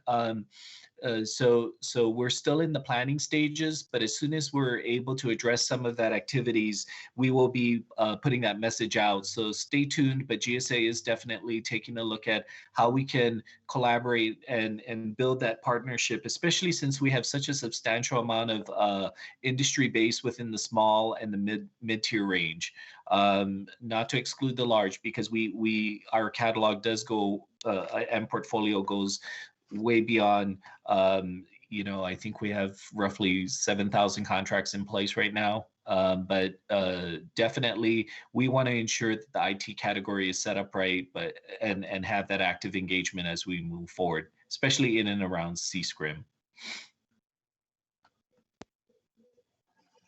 Thanks, Keith. I want to wrap up with a question for Alan. You weren't given the homework assignment on this particular question, but the executive order signed out by President Biden on America's supply chains has these 400-day studies, but then there's some studies that are going to play out over a year, and one of those tasks is given jointly to the Secretary of Commerce and the Secretary of Homeland Security to look at risks in the information communications technology and services supply chain. So, Alan, are there any insights that you can share with the audience about where commerce and maybe DHS will go at, and what kind of industry consultation there may be as both those departments are looking at risks in this particular supply chain risks in this particular industry? It's always fun to get the type of question. I can't speak too much to any specifics that are going to be planned. That's still under the nascent phase. And my priorities have personally been a little more on just this narrow layer of software supply chain. I can say that both Commerce and CISA have sort of commitments to working with the private sector, but also helping the community sort of move quickly perhaps faster than it would do on its own rate. So I think we can expect to see some consultation. And more broadly, I think what we've seen in areas such as the Supply Chain Risk Management Task Force, through CISA, and through efforts at NIST and NTIA in Commerce Department, is to sort of say, how do we bring the right people together to say, we need to make some progress on here. We're going to work very hard to frame the question in a way that makes productive action possible. But we're not going to determine exactly what happens. So it's sort of simultaneously a carrot and a stick. The stick is, this is now the government interest. We're signaling that we need this to happen. The carrot is, you can do this on your own terms quickly. But since this has been a priority, if action isn't taken, then some other part of the government may push forward with something a little more aggressive.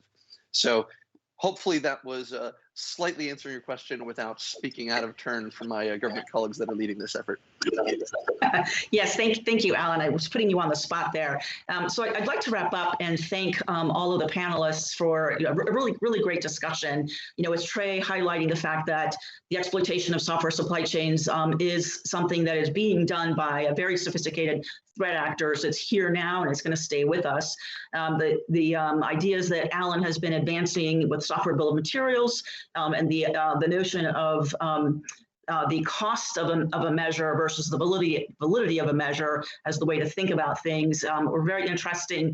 And then to hear from industry, from iConnective, the operating environment, and then to hear from the government organization, that does a lot of contract actions on behalf of the entire government, and the priorities for that organization, moving forward in the supply chain area. I think we got a very comprehensive look at this issue from a lot of different angles.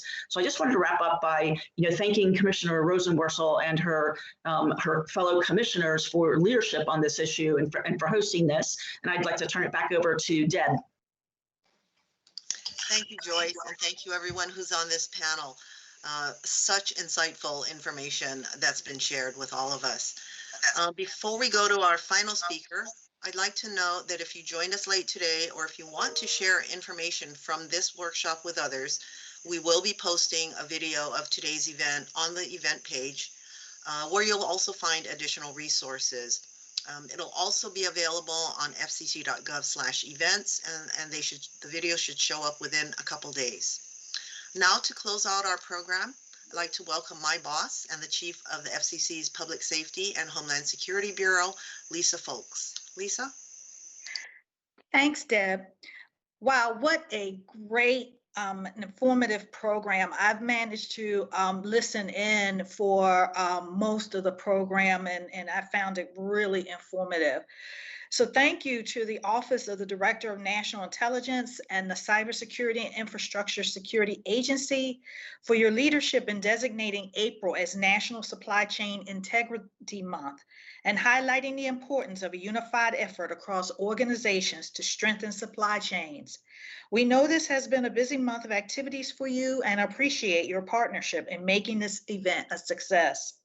Thank you to Assistant Director Joyce Correll for ODNI's National Counterintelligence and Security Center, CISA Acting Director Brandon Wells, NTIA Associate Administrator for International Affairs, Jaisha Ray, and Executive Assistant Director for Science and Technology at the FBI, Darren Jones, for your keynote remarks. Thank you to Acting Chairwoman Jessica Rosenworcel for her leadership on this important issue, and to Commissioners Carr, Starks, and Simonton for their remarks. And thank you to all our speakers and panelists for your time and expertise.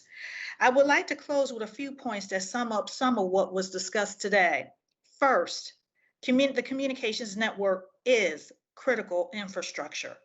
When we talk about infrastructure, what comes to mind are roads, bridges, dams, the water and sewer systems, railways and subways, airports and harbors. These are important, but as the pandemic has so clearly reminded us over the past year, our communications network has firmly earned its place in what we call infrastructure. Second, ensuring the integrity of the communications network starts with securing the nation's communications supply chain. Just as we cannot trust cracked fasteners to secure our bridges or use defective parts to build passenger jets. We also cannot trust or use equipment, hardware, or software that exposes our communications network to vulnerability. Third, as the President's recent executive order underscored, the task of making the nation's supply chains more resilient and secure is a national security issue. Fourth, the FCC is committed to doing all it can as part of this collaborative effort. The Commission has consistently raised concerns about the vulnerability of subsidies of Chinese state-owned companies to exploitation, influence, and control by the Chinese government. Last year, the Public Safety and Homeland Security Bureau formally designated Huawei and ZTE as companies posing a national security threat, meaning that money from the Universal Service Fund can no longer be used to purchase or maintain equipment or services from them. You heard a presentation from Justin Feibel, the Wireline Competition Bureau, about that, and the FCC's program to remove and replace these equipment and services earlier today. And just last month, the Public Safety and Homeland Security Bureau released a list of 5 communications equipment and service providers that have been deemed a threat to national security, consistent with the requirements in the Secure and Trusted Communications Networks Act of 2019. And fifth, none of us can solve this problem alone. As today's workshop underscored, securing the supply chain requires a collective, collaborative, and diverse approach from government, industry, and academia. And I believe that we are up to the challenge. That said, we can't rest on our laurels. After all, bad actors are out there are not resting. As illustrated by the sophistication of the SolarWinds and Microsoft Exchange intrusions, the bad actors appear to be just warming up. We can expect more pen testing, more probing, and unfortunately, more intrusions. We have to remain vigilant, and that means making sure the nation's small and medium-sized businesses have the information and tools they need to do just that. I trust that today's workshop was a strong step forward to achieving that goal. And with that, a final thank you to all our participants, both for their participation today and for the important work they do every day. I call this workshop to a close. Thank you.